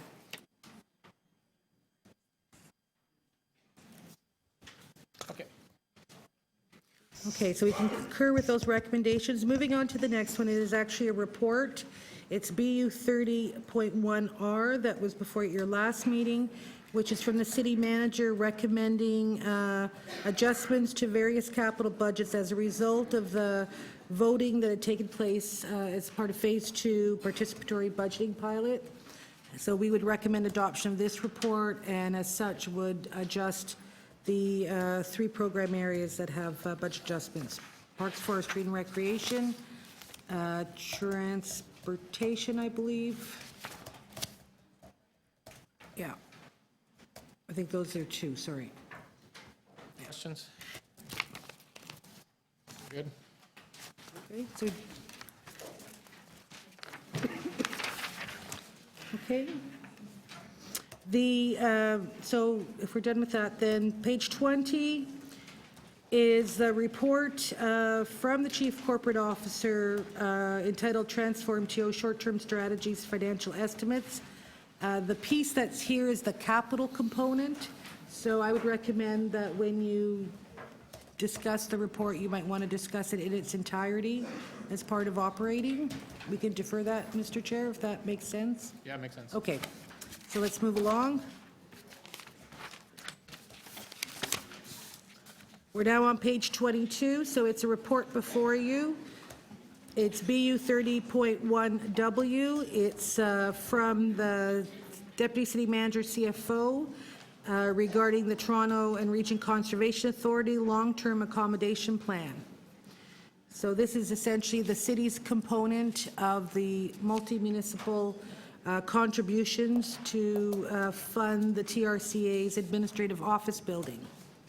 This was also before your last meeting. If there are any questions, otherwise we'd recommend adoption of this. We're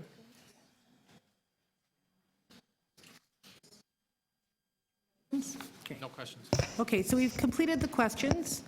So, Mr. Chair, if you want to then move to operating, we'll save motions for the end and final approvals at the end. Is that okay? So now we're moving to operating. So off to the, back to the green pages now? Yeah. So page 82 of the green sheets starts us down the list of reports that are before committee. So what page, Josie? Page 82 of the green sheets. So we're on page 82 of the green sheets. We're doing questions of referrals and reports. Back to the green. Page 82. So just so everyone's clear about what we've done today, we've been through all the briefing notes, first capital, then operating, asked questions. We just went through the list of reports related to capital. We're about to start the reports related to operating. Okay, so this first report, EX 20.28, it is not before the committee, but we have placed it here for one reason only. Council actually approved this at its last meeting, but by the effect of doing this, it actually increases for 2017 the gross city budget by $66 million. So we just wanted you to be aware. This is coming from funding, the social infrastructure funding from the province, but this is a sizable one-time lift in the overall city's budget. So this is really just here to be received for information and understanding that $66 million is coming from another order of government. So there's no action required on that, Mr. Chair, other than for information. Yeah, we're just receiving it. Are there any questions on that? It's pretty straightforward. Just a message, yes, exactly. Yep, we're good. Okay, all right. So page 83, Children's Services, BU 30.1T. So this is a report from the General Manager. As you recall, we had a request for additional information regarding additional fee subsidies needed to maintain proportion of subsidies to licensed spaces based on 2010 numbers. So this has been submitted here for information by the General Manager, and we would recommend receipt. And just to further that along, on page 84, this was a report that actually had been requested concurrently both to Budget Committee and to Community Development and Recreation Committee. So on page 44, you have the transmittal of what the committee recommended, which has been directed to Budget Committee, as I understand, and to the process for consideration. So you have both the report and the recommendations from committee on page 84. We will after, yes. Okay, if there's any questions. Any questions? Councillor Carolyn. I do have a question on this. So this is an action item. Are we going to go through it section by section, deciding whether or not? Because we have this being moved in committee. We then have the announcement of the mayor and motions to come. Do we have to go back and look at each of these clauses? So through you, Mr. Chair, the intent here. That's what I'm asking questions about right now, and I'm trying to get direction from the chair and the clerk. Let Josie Yes. respond. So through you, Mr. Chair, the intent of what we're doing now is to give you a sense of what's before you so you can ask questions. Then you will move your motions, and then we will return to the reports to understand the disposition of those reports in relation to the motions you've moved. Excellent. No, well, I'm just trying to differentiate between, we just got a report, just prior to this one, we got a report where it's been moved in another committee, and we're just being notified of it and receiving it for information. In this one, a committee recommended certain actions, and in their transmittal to the budget, it requires us to take action. The reason I'm asking is I'm wondering if I need to move a motion here that may not already be on the table. What we have, if I'm to glean from media announcements, is some of these things have been addressed through the mayor's announcement and the chair's announcement, others have not. So when we get to this item, if I want to affect change in some of the other clauses, that's when I'll move a motion. And when the motions are moved, my motion will be circulated very shortly. We'll address some of the concerns in here, and then you'll look at that, and if there's anything else, you can move. And without trying to make everybody crazy, advanced circulation would have avoided the whole 5 minutes that I just spent asking questions. I just don't know what's coming, and it's And I becoming understand that. frustrating. We're trying to manage that as best we can. Okay, Councillor Davis, you had questions? So the original report that was before committee and is before the Budget Committee compared the contributions or the percentage of subsidies to the licensed capacity of the childcare system, and it demonstrated if we were to meet the same standards as in 2010, we would need how many new fee subsidies? We would need 4,918 fee subsidies at a cost of $49.2 million. So if we were to achieve the same percentage as in 2010, we'd need 5,000 spaces. So that shows we've fallen far behind. How many are on the waiting list? 17,700. Great. Now, last year, City Council also approved that we would address the base budget shortfall, and this year we were supposed to put $2 million in to the base budget to move more of the childcare budget off dependence on the reserve. Is that an accurate portrayal of what we did last year? We approved a 5-year phase-in plan? Yes, we did. And the other thing that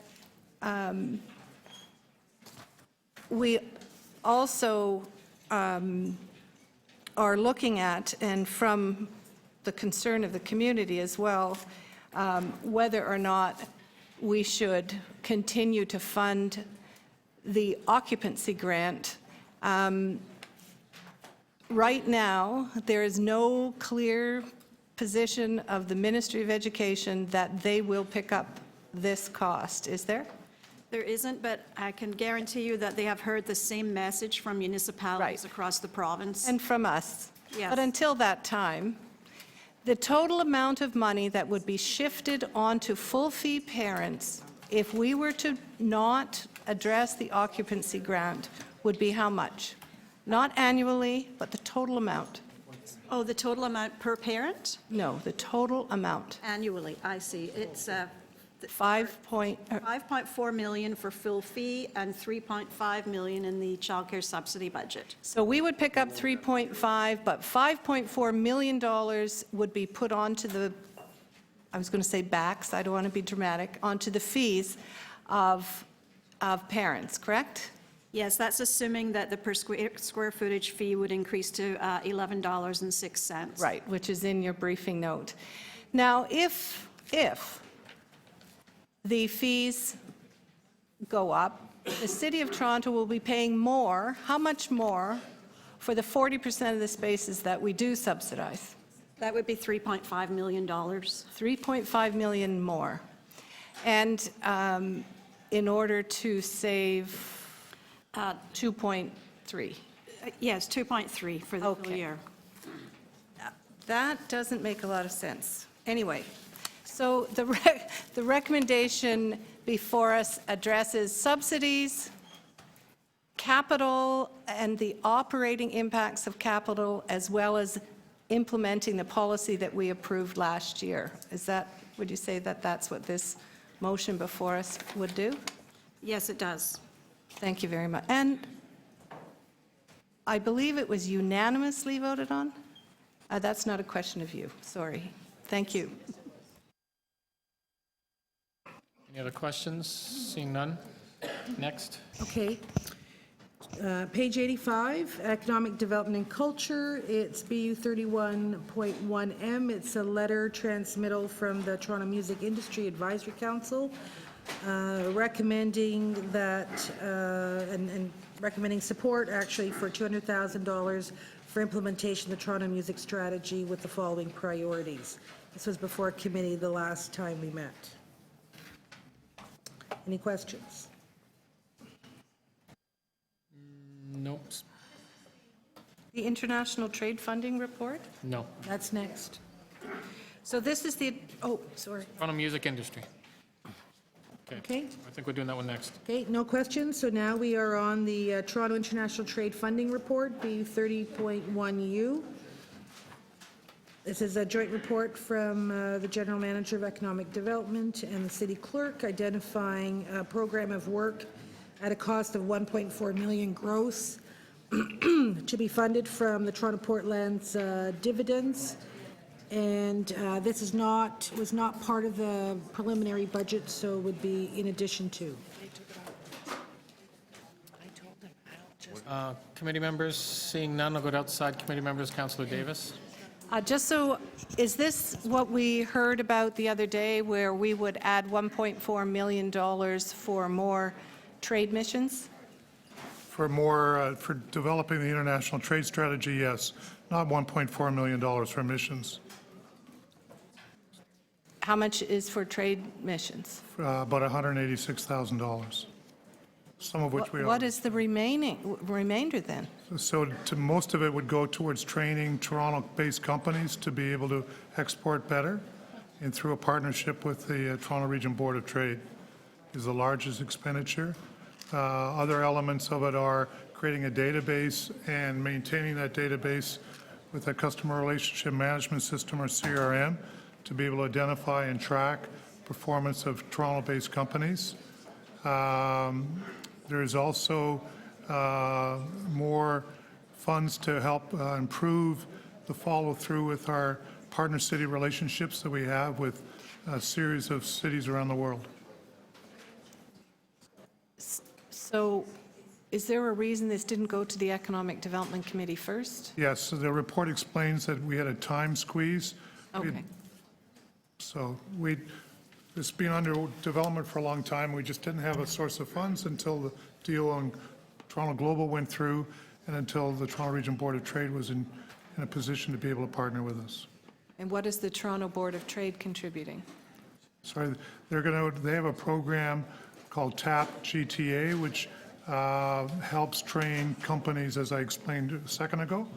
And that program was in its pilot stage last year and has proven to be very successful, so we're comfortable partnering with them.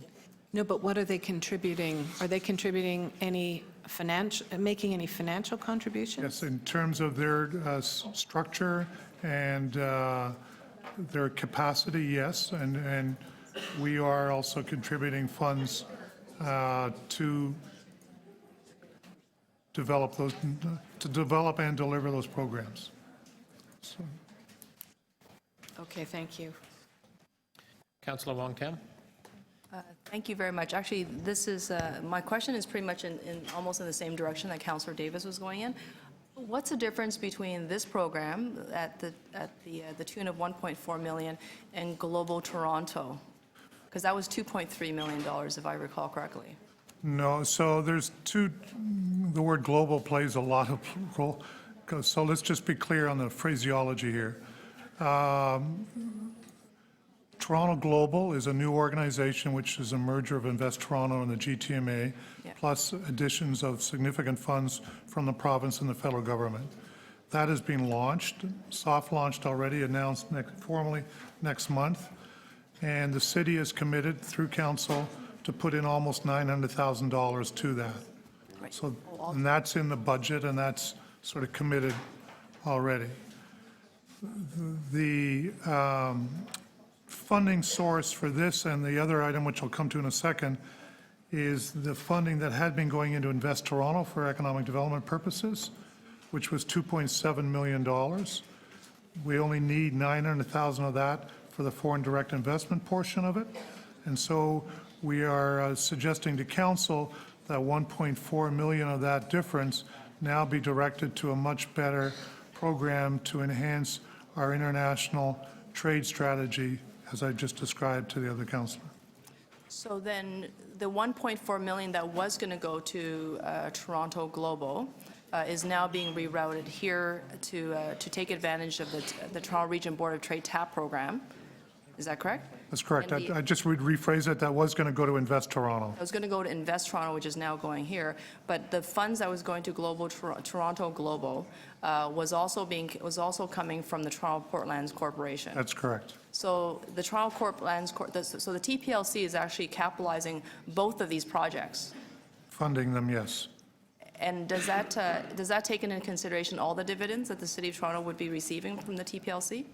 That accounts for 2.3 of the 2.7 million that TPLC is passing straight to Invest Toronto, which will now pass to the City of Toronto, and then that will fund these two programs. And so is there any performance overlap between Toronto Global and this brand-new initiative called Toronto International Trade Funding? I mean, I guess through the WT. No, so Toronto Global is focused on foreign direct investment, marketing, trying to bring investment here. The Toronto International Development Strategy is trying to improve significantly our trade performance between companies based in Toronto and the rest of the world. So it's about trying to ensure that enterprises have the ability to scale up. Scale up, understand the markets, tap into those markets, become much more present, or much more focused on exporting as a means of expanding their operations. So I recognize that there is going to be some type of report back to Economic Development Committee in 2017, but it doesn't specify when you'll be doing that. When will we be seeing the review of the International Alliance Program? So, because there's a number of different initiatives out there. They're all starting to look a little bit the same. There's some overlap. How are we ensuring that we're not going to be funding different programs that do similar things? So a couple of ways. First of all, to answer directly the first part of your question, there will be a report back to council after each mayor's mission on that mission. We've established that practice this past year, and we will do that every time there is a mission within an appropriate period of time, probably 60 to 90 days. Then at the end of the year, and we have not finalized exactly the timing on that, Councillor, we will do an evaluation of all the elements that in that current year or the year just passed of the all international activities, including the foreign direct investment and the trade strategy activities. So in 60 or 90 days after the mayor's international missions, wherever he's going, there will be a report, an official report to ECDEV? Correct. Outlining what he did and, Correct. what are the benefits? And the costs and the benefits and the expected payback, if you will, over time. Okay, thank you. Thank you. Next item. Okay, we're on page 87. This is a new report before the committee, It's BU 30.1 AC. It's from the Chief Financial Officer and the Deputy City Manager, Cluster A, regarding city funding for Regent Park Phase 3, rental blocks 16 North and 17 North. And so what this report is recommending is Council's approval of incurring additional indebtedness of $101.7 million to fund and complete the construction of rental blocks 16 North and 17 North, allowing, authorizing the CFO to move forward to guarantee the payment for all the principal and interest payments. If you turn to page 88, directs the service manager under shelter support and housing to increase the subsidy to TCHC by an additional $6 million, of which the funds would be used in 17 towards the entire cost of the project, and then from 18 onwards, the $6 million would be used to repay the indebtedness. Are there any questions? Councillor Carroll may have a question. I can always tell when Ms. Levita would like there to be questions. Will I find in here, and I'm not picking on them, it's the biggest victory we've had in the last decade, but do we have an accounting of the total public dollars? Does this report get me all the way to, these are all the public dollars that went into Regent Park versus the private dollars that have gone into it? Yes, so through you, Mr. Chair, so if you look at page 4 of the report, there's, sorry, not of the entire, this one deals with how we're This planning to deals with fund Phase 3. the Phase 3, the 108 million, and you see there's some affordable rental funding, there's some city grants, and provincial grants, and private contributions that make up the entire, about $108 million. Greg Spurn is here. Maybe he can answer the question generally about Regent Park funding, all three. Actually, there'll be 4 or 5 phases. That's true, and since Mr. Spearn is coming forward, let me rephrase the question, because if that's the case, it's possible that what I'm asking about, the board is receiving, with the board of the TCH Corporation, which gives me comfort. Is there an examination of, okay, there was the original vision, but now as we reach the end phases, we're having to top up here and there, which isn't unusual in revitalization. But does the board get an accounting, Board of Management of, so here's what was delivered in terms of the financial promise of the private partners versus the funds that we've had to put in, and funds the city has put in for the recreation facilities, so that there's a chance to really learn for the other revitalizations? Through you, Mr. Chair. The answer is yes. From time to time, our board gets continual updates of reports on the performance of Regent Park and performance of the other revitalizations. The first report to our board was in 2003, and since that time, there's been 109 reports given to our board on the progress of Regent Park. Yeah. The most recent roll-up of the whole project was in 2011, when we did a consolidated reporting. We have since that time prepared just now, in the last few months, a consolidated reporting roll-up to today of Regent Park that kind of reconciles from the beginning to today. We provided that information to the CFO of the city, and we will be providing it to our board through an update to not only Regent Park, but to all of our revitalizations across the city, just to see how the performance has been. Okay, and this is funding things that were in the original and earlier plans. We're not adding components. This is simply getting to current day dollars and last tranches of debts. It's required a few more dollars, but we haven't added to the project as we've gone along, which is some chatter in the halls. Through you, Mr. Chair, there's been some minor adds. In Yeah. the main, your statement is correct.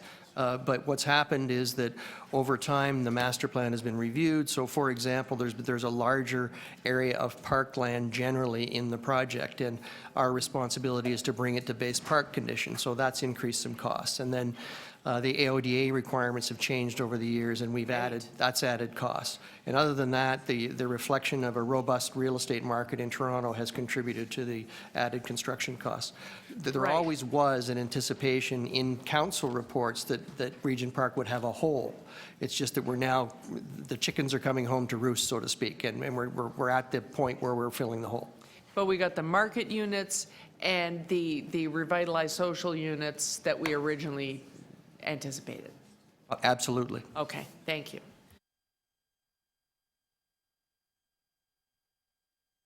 Thank you, Councillor. Outside councillors? Seeing none. Next, Josie. Okay.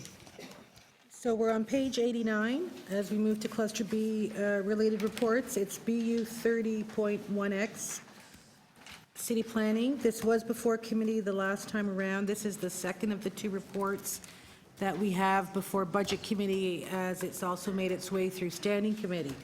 So the original report that was before committee is the recommendation on adding staffing resources for the development application review to ensure that service levels can be maintained. It's a total of $1.8 million that would be funded from the development application reserve. So that's before you.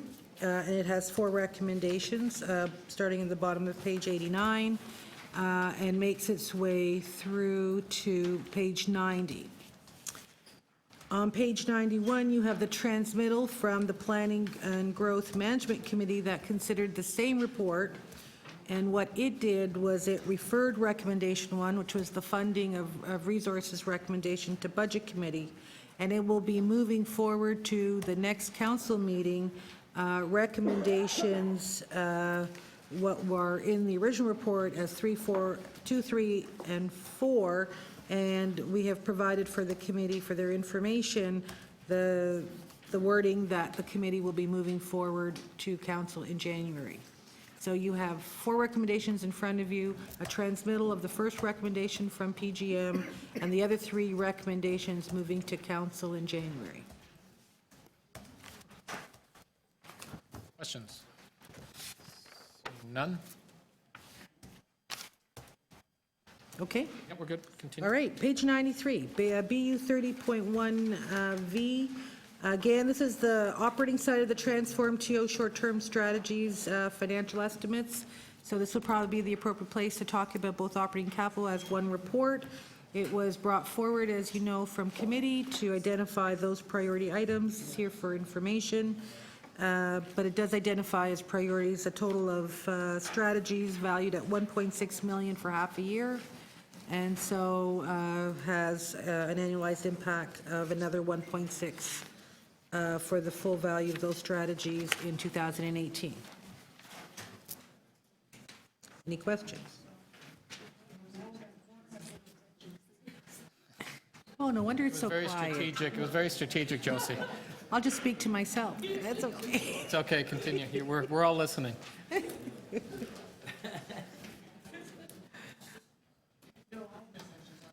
Okay. So the next series of reports, you've already been through a couple of times. It's really all the transmittals, so I will just whip through them quickly, and if there's a hold, Mr. Chair, I would recommend that we stop only if someone has a question. Okay. Go through quickly? Okay.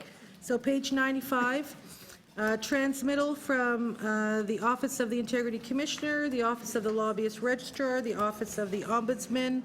Everything that we have identified is pretty much consistent with what's before us, other than in the Office of the Integrity Commissioner that had a new request for $70,000 that was part of the list of new requests not included, but there for Budget Committee's consideration.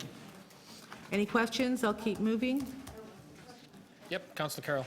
So in those, just to be clear, before we get to consideration of the reports at the end, in the requested actions and the amounts, does that request include, there were some minor service adjustments that people were looking for. Those are included in these numbers, or these are just base budget? Anything they asked for is not really in? So the base budget requests of all 4 accountability officers have been incorporated into the preliminary budget, which would have included whatever reductions that they had proposed as part of getting to target. So the reductions are here, but anywhere where they may have asked, I know the Auditor General was asking for something, but there were, I think it was in capital, there was a capital request. So any of their requests over and above last year and their attempts to meet target, anything over and above that is not included here? That's correct. So Okay, I got it. everything except any new requests for funding have been Right. treated like all other new requests for funding on a separate list. Okay. That only applies to the Office of the Integrity Commissioner. Got it. The others did not have new requests. Right, okay. Okay? All right, so page 96, on to the police.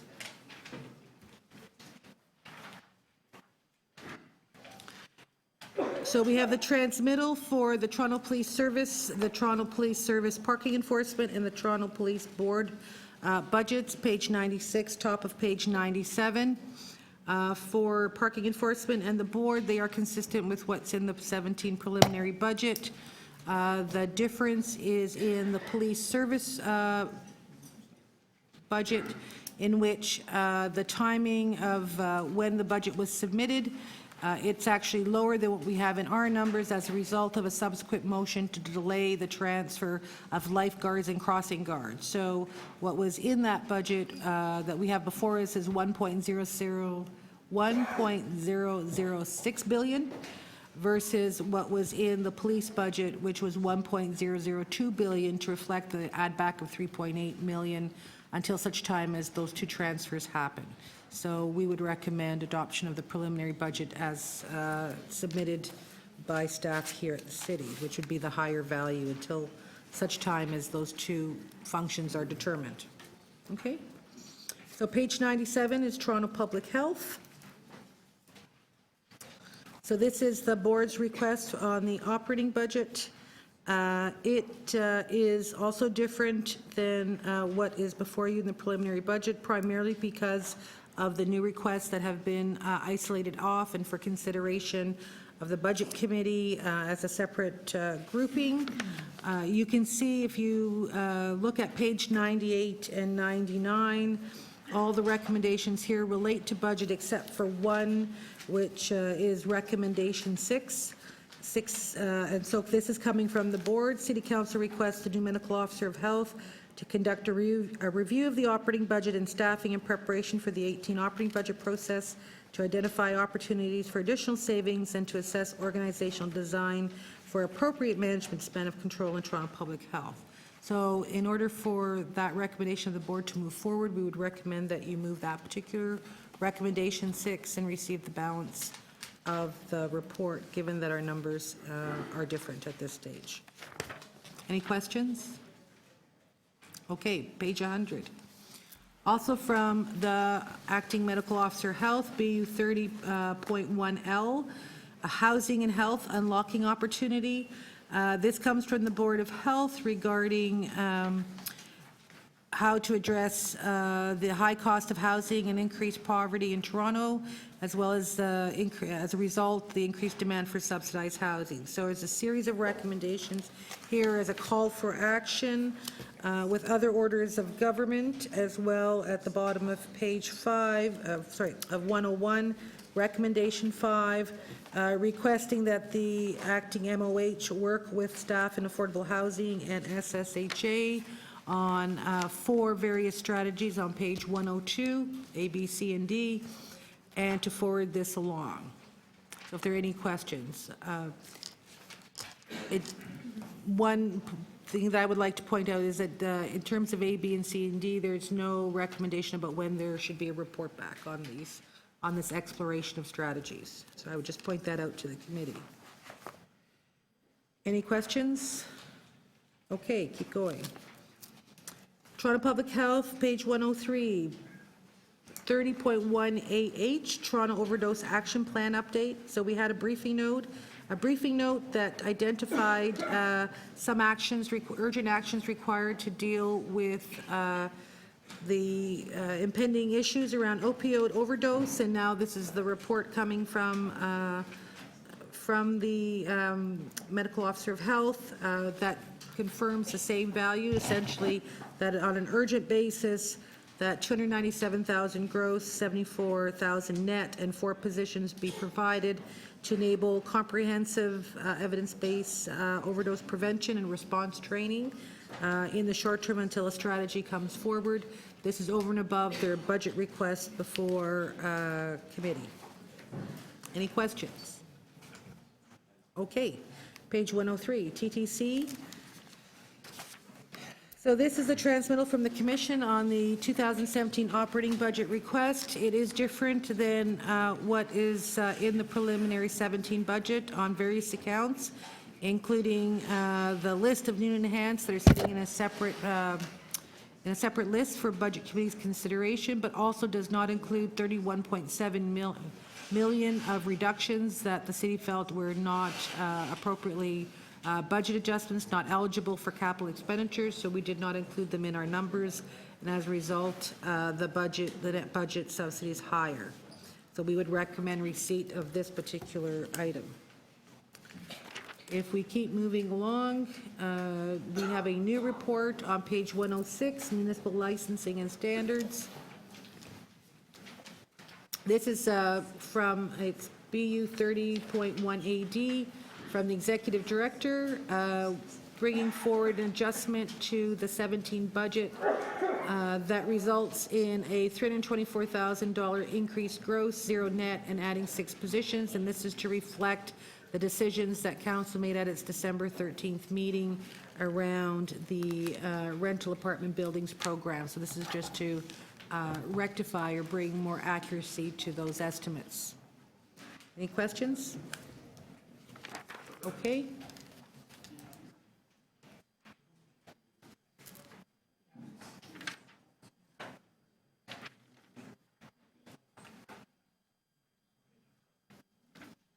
Questions?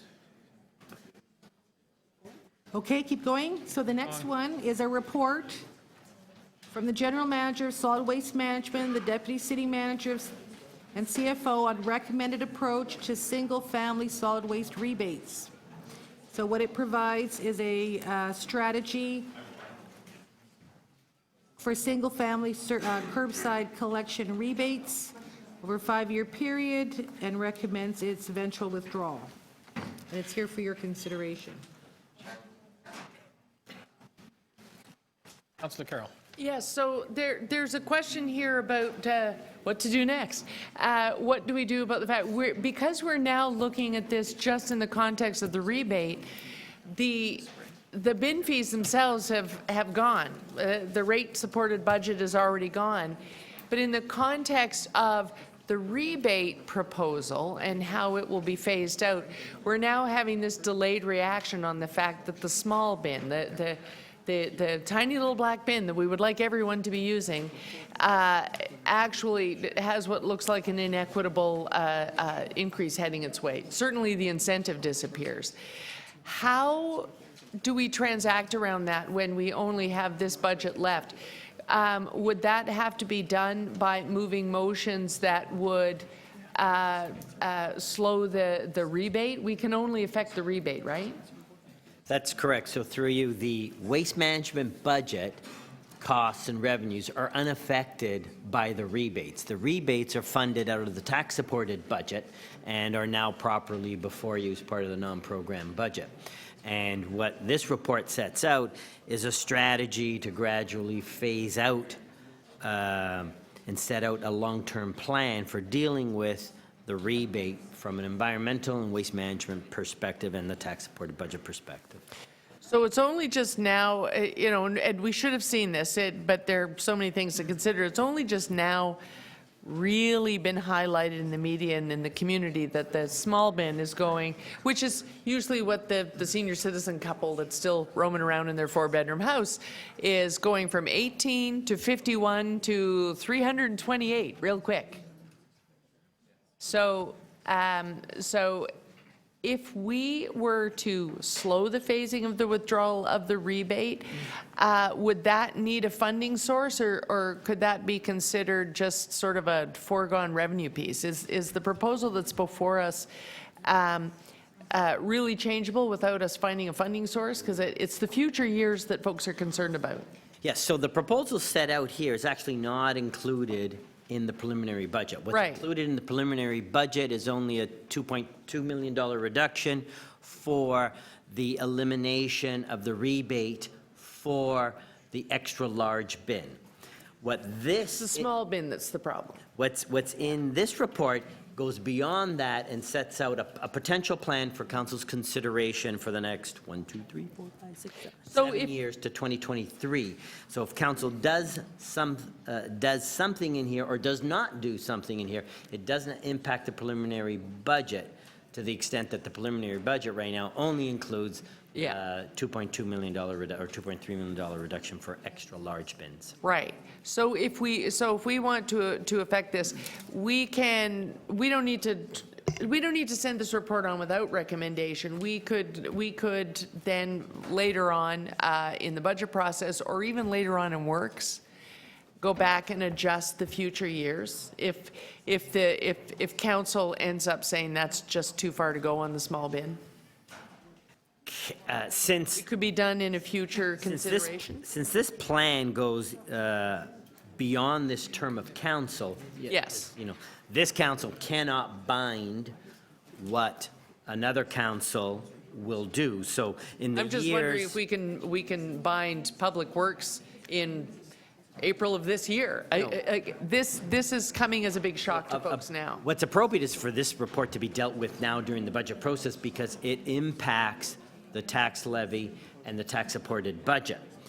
The years beyond, 2019 and beyond, what we're trying to do is set out a plan so that every year there isn't this uncertainty. But does this report bind future councils? No, because the plan can always be changed.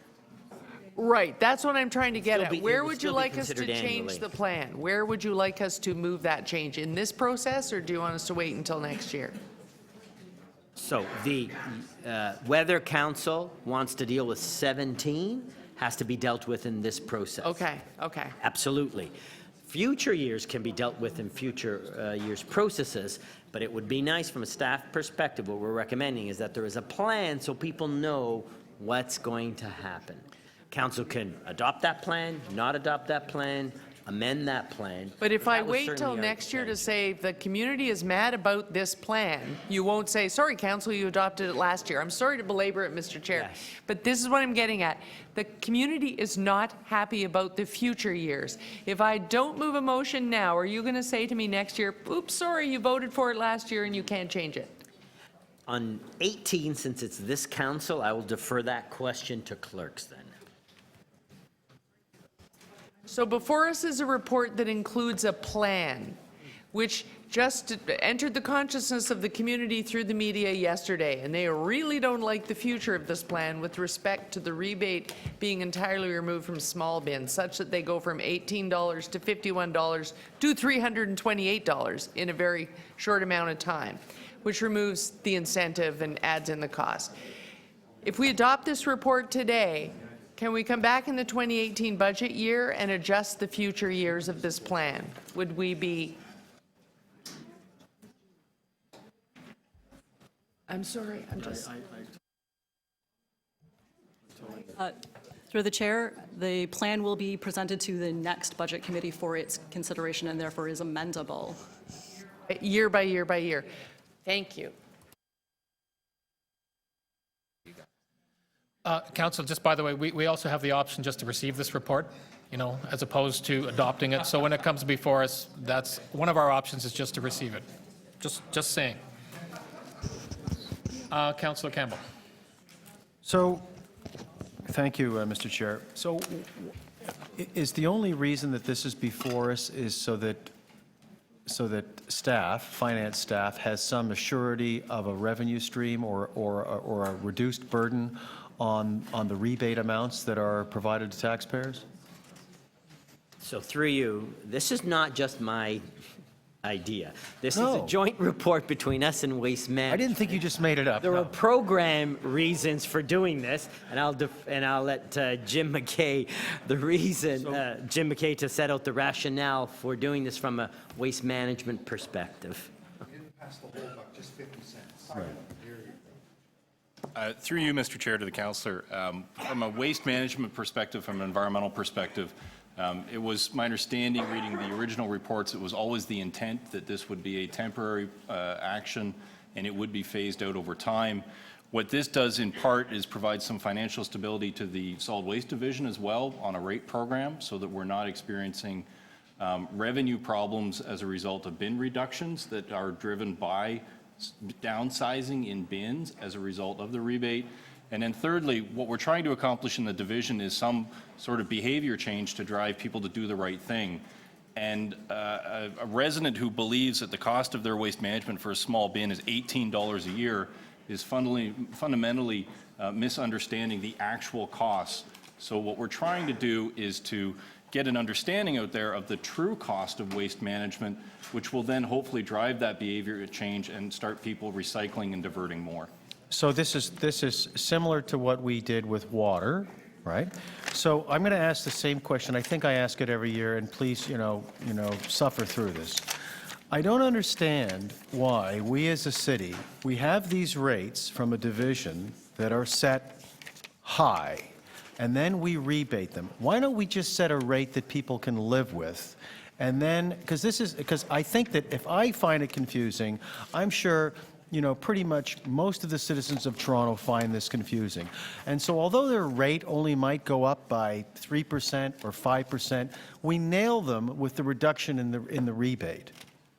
So why don't we just have a rate that's transparent and we work from that standpoint? So that was certainly the original rationale to move from a tax-based supported waste management program to a rate-based tax-supported, a rate-based waste management program. The problem was that back in 2007, 2008, when you go from something paid out of the tax base to something paid out of rates, there were basically winners and losers.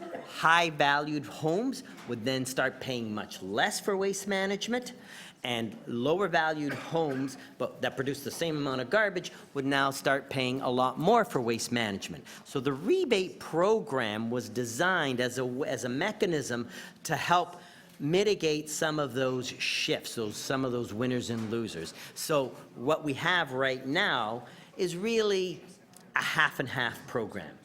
It's administered on the rates, but through another mechanism, because of the dislocations, the ups and downs, the winners and losers, when it was introduced, council in its wisdom introduced this rebate to make some of the increases a bit more palatable. But as Jim said, and I reviewed the report, the original report myself, it did say it was envisaged as a temporary measure that at some time we would gradually move to a fully 100% rate-supported program over time. This report kind of sets a path to try to do that. So that still doesn't explain to me why we don't now make the adjustment to just have one fee, one garbage fee that people pay for their, for their garbage collection. Are you asking why don't you just eliminate the rebate in its entirety? Why don't we, why don't... It's up to council. If we were to but if we were to eliminate the rebate entirely, but then have the fees adjusted by solid waste management so that they were palatable to the consumer, the resident. So I will submit to you, and Jim can corroborate, when you take some $75 million Well, the rates would obviously have out to of a come program, down. people are going to pay more. So the question is, how fast, how much, and who? But the rates would obviously have to be adjusted downward so that people aren't getting... No, because there's a cost of a program that needs to be recovered. It's not free. No. Waste management costs money. And we're subsidizing it right now through the tax system still. Councillor Burnside. Okay, so now I'm even more confused. Isn't this a user pay program? like water? I would submit- Isn't that the concept? The concept originally moving it to, was to create a 100% user-based program, but it is not. Okay, no, I understand As it's not. I understand it's not, but that's the concept. That's the direction we're trying to move, correct? Yes. Okay. So you said there are going to be winners and losers when you move to that. Disproportionately, theoretically, people with lower price homes or maybe lower income are going to pay proportionately more, correct? That was a reality That's reality. that the program Did was that- facing. So does that reality not also hold true in water? No, because water is based upon the consumption. Not necessarily that a large house consumes more water than a small house. That's not necessarily the case. But garbage was based, is the same, it's the same concept. If you're saying, hey, if somebody from a house worth $500,000 puts out a bag, he or she is proportionately going to be paying more based on their wealth to the person that's $5 million. So if someone uses a liter of water and pays $1 for a liter of water in that $500,000 house, the concept is still the same if someone in the $5 million house. If that's what you mean, yes. But that transition off of taxes from rates happened in water decades ago. Okay, and how long did that transition take? I don't know. I don't know if anybody was around back then. In the 416 and the 905, water has been basically rate supported for decades. When I got into this business in the late 80s, it was already all. So why have we seen 9% increases every year? Because it needed more revenues to put those rate-supported programs on a sustainable basis. And those kinds of increases are not unique to Toronto. They were happening in I get everywhere in the 905 and the 416. Okay, and then, so we want to go to a full cost recovery, but if you're talking about the inequalities of the person in the $500,000 house versus the $5 million house, shouldn't that actually be addressed through property tax? I'm not talking about those inequalities. I am saying that that was the rationale for the creation of the rebate program in the first place. And now what we're saying is, how quickly do you want to move to a 100%? And so let me ask you this. This is before my time. How long have we been in this sort of rebate bubble? 2007 or 8? That's about 10 years. Yeah. So 10 years. 2007 it came. I mean, I know the city moves slowly, but would 10 years not be kind of, I don't think anyone would consider that, lightning speed to get to Councillor Campbell's point of just sort of saying. I would here's agree the with that. cost. Hence why we're now putting forward this plan. Okay, thank you. Councillor Davis, did you have a question? I didn't see if I saw a hand. I really did want to understand the phase-in that is in the solid waste budget. The direction was to do those percentages every year, so that direction means that in 2018, that will be in the solid waste budget. What was approved for what was the percent? 3%? 3%? Sorry, there's two things that you're talking about. I'm not talking about, You're talking about the rate increase, not the rebate. I'm talking about the rate. Yes. Yeah, the original plan and forecast put out in the waste management budget was a blended rates for non-residential and residential that averaged 3%. Right, so the assumption is we now have a plan for moving, reducing the subsidy in a way that equates to the rise in the rates. Is that correct? Effectively, the rate, the waste management rate stays the same. Yeah. Rebate falls, so the cost goes up. The cost that that the ratepayer user would. This matches the multi-year plan that was reflected in the solid waste budget. Is Yes. that correct? Yes. Okay. I'm getting But- lots of nods here. So that multi-year plan, if this subsidy is not approved, if the multi-year plan is not approved, but just the 2017, if that's what's before us,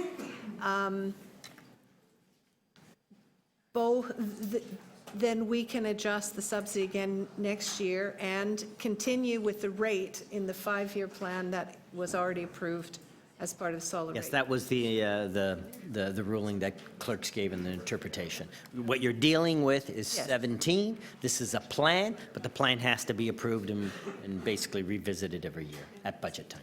Okay, thank you. Thank you. Next, Josie. Okay, here's another report that is before the committee that's new from our last meeting, bottom of page 108.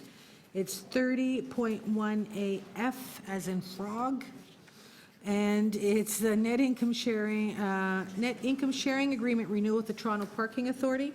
So it's a joint report from our CFO and the president of the Toronto Parking Authority recommending a change in the net income sharing from 75 to 85%.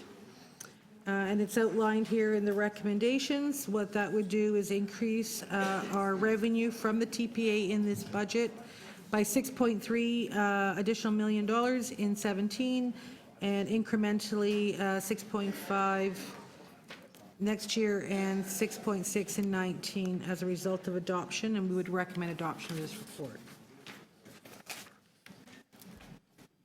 No questions? We're next. Oh, sorry, Councillor Davis, I didn't see your hand. Yeah, I mean, I didn't have a chance to read this report. So the additional $6.5 million annually, well, so this is for 3 years, this approves it for 3 years, or does it approve the formula in perpetuity? Great. So as long as we continue in the same arrangement with the Toronto Parking Authority, we have an income sharing agreement. It has a 3-year life, and then we renew, and this is the renewal this time round. So this rate is reviewed every 3 years? Yes, we review our income sharing distribution every 3-year period, and it's in place until that renewal So occurs. I would ask again, why is this policy before us as a budget report instead of going to executive as a policy? So the report on assets did go to executive committee, and there were basically 2 recommendations, one dealing with Toronto Hydro, one in the Parking Authority. Right. And the one in the Parking Authority was referred to the budget process, and the proposal was to increase the dividend rate from 75% to 85%. This is the report that actually does it. Okay. All right, thank you. And as long as, is there anyone here from TPA? Did the TPA board approve this and the TPA So capital the program? president has co-signed this report, so Lauren has co-signed this report with myself, and he is in an agreement. But that's not the answer to my Yes, go question. ahead. Did the TPA board approve it? Answer. Through the chair, it's my understanding that this report was discussed with the board on, I believe, Friday. They had a meeting, but the actual income share agreement has to go forward to the board for approval still. Well, how can we do that? Well, okay.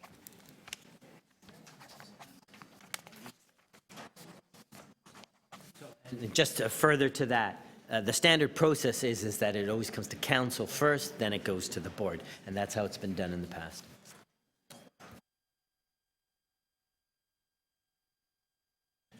Thank you. Any other questions? Seeing none?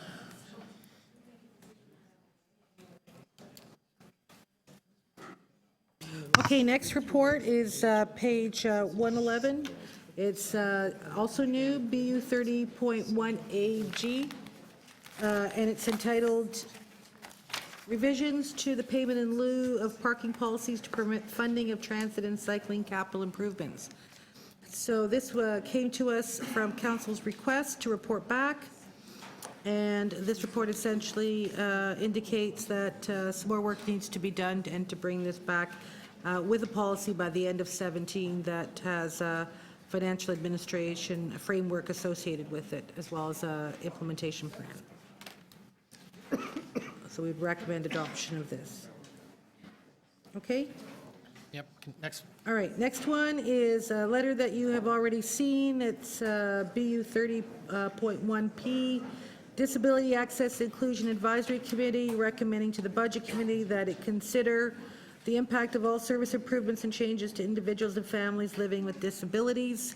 It has no impact on itself, but asks for that consideration. You can receive this for information. The next one is a letter from City Council forwarding, and this is the one the CFO just referred to. It's the revenue options report that forwarded the following revenue options for consideration by the Budget Committee, including the dedicated property tax levy of 0.5% to the City Building Fund, bottom of page 111, and an additional 5 on page 112, which is allowing the commercial property tax rates to rise at the maximum allowed 50% of the residential property tax rate increase, harmonizing the MLTT rates with the Ontario land transfer tax rates, as well as the first home, harmonizing with the provincial first-time home buyer rates, changing the first-time home buyer rate eligibility, and considering introducing an above-inflationary increase to the third-party sign tax. So this is here for, really, for consideration. Page 112, we have, and top of page 113, are letters from the Budget Subcommittee, just indicating that they had received the public presentations at the 6 locations through the public deputation process. And then we have our final 2 motions, Mr. Chair, once we wrap up the budget. Questions on Councillor Davis? So this is, we're still on the corporate letter from City Council on the revenue options? Or have you moved on? No, I think, What, are you on the letters from the Budget Subcommittee, or are you on? We had passed through all of them, and unless there's a question on BU 31.S, is that on what? Revenue options one? on BU, we did just finish BU 30.1. There were no questions on anything previously. There, I had some questions, but, On which one? well, there's this the letter from council on the long-term. Okay, I did ask On for the questions, finance. and there was nobody put their hand up. So, okay, we'll have more opportunity, I think, to ask questions at executive. So, Josie, are you done? Are you kidding? Moment. Okay. So, we're done all the questions.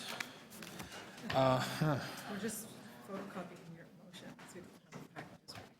Oh, okay. Just give me 1 second here. Notes.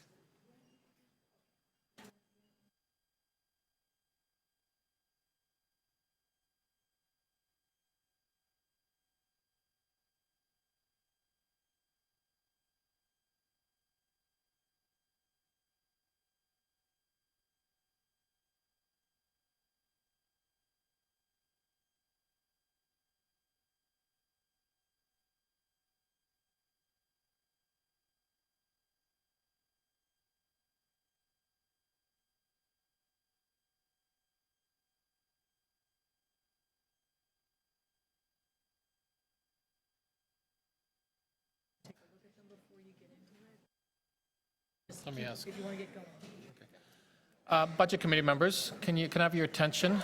We're now at a phase where we're going to be going into speeches. Of course, that'll start with outside councillors, inside councillors, any opportunity to move motions.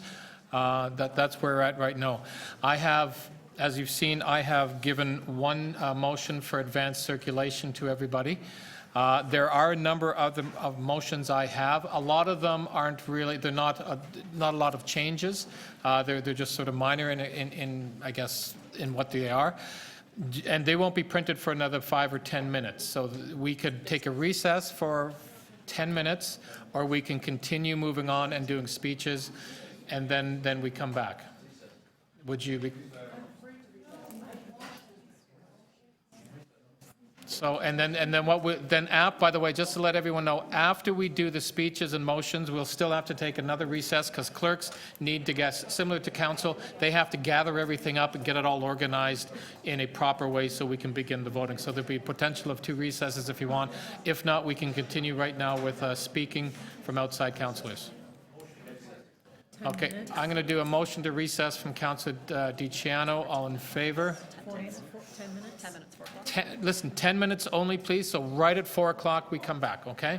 So 10-minute recess.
Would members of the Budget Committee please return to Committee Room 1?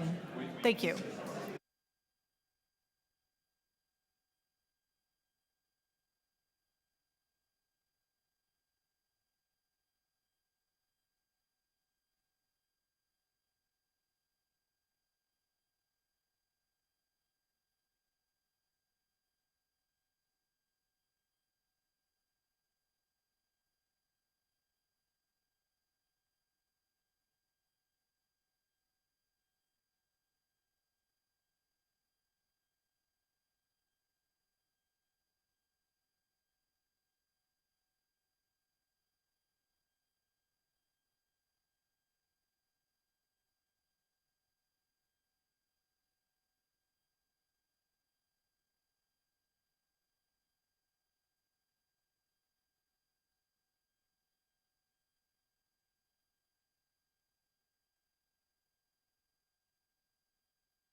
Okay, I'm going to call the meeting back to order. Can I please have everybody take their seats? We have quorum.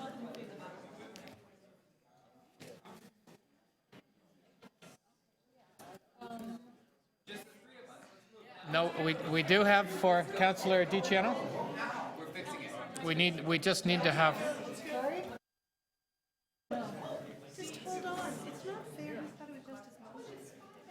Okay, it is now 4:05. We will have speaking from outside councillors, beginning with Councillor Perks. Can I please have all the councillors take their seats, please, just so we can begin? I know we have quorum. I just want to make sure the other visiting councillors are sitting down and being attentive.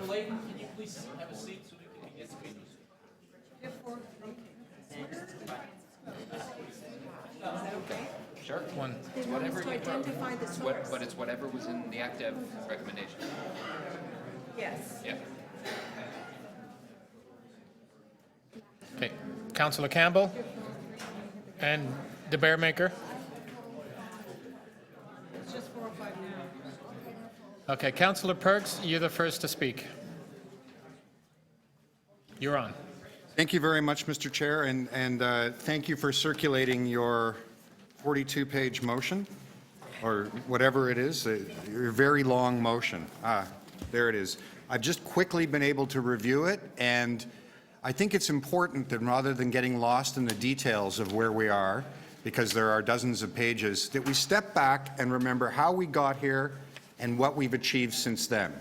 So we began this budget process by saying, you know what we need to do? We need to freeze taxes and ask every department to find 2.6% or 2.3%. And we came up with this long list of cuts, most of which your motion reverses. So the whole requiring every department to find a certain amount of savings was a waste of time and energy. It was a make-work project. It was busy work. And it's all stuff that here you are at the end of the budget process, most of which you're reversing. So that's not how we fixed our budget. How we fixed our budget, and I've just been through your motion, is we are still using $93 million in one-time money, reserve draws, other one-time sources of funding. That's what this budget has accomplished. We haven't balanced it. What we've done is said that the 2018 taxpayer has to balance it because your motion does not. What have we done in terms of the services that Torontonians want? Well, if you're waiting for affordable housing, your wait is at least as long as it was last year. If you're waiting for childcare, it's about the same as it was last year, even after adding in 325 new daycare spaces. If you're waiting for recreation, your wait is going to be worse than it was in 2015. Maybe it'll get a little better as we open some more recreation centers, but we don't have necessarily money in the future to operate them at the kind of levels of service that Torontonians expect. TTC, your fares went up, and the amount of service that you're getting is pretty much exactly the same, even though Toronto is a growing population and there's more demand for transit service. So if you're a Torontonian, what did this budget do for you? Well, it made the quality of services you rely on worse. It made the amount of time that you have to wait to get into those services longer. And it created a $93 million tax problem for you next year. All of the talk and jazz and noise and confusion about we're going to be more efficient and we're going to be better managers and we're going to ask each department to find savings was hand-waving. It was a waste of the public's time. It was a waste of this committee's time. It was a waste of staff's time. What you've done is borrowed from the future and made services worse. This isn't a budget that you can support. I'd encourage you to actually stop before you pass the motion that Councillor Crawford has and ask yourselves, do we deserve a city where you don't have to wait until your kid is aged out of daycare before a spot comes open? Do you want to have a city where you can actually have hope of getting affordable housing if you're not a higher middle income person? Do you want people to be able to get on the Queen streetcar on their way home from work, or the Dufferin bus, or the Victoria Park bus, or any of the other services that are overcrowded and not getting meaningful improvements? That's what you should be asking yourself as a budget committee. That's what's not covered in the motion from the budget chief. Thank you. Thank you, Councillor Perks. Councillor, I see no hands. Everyone good?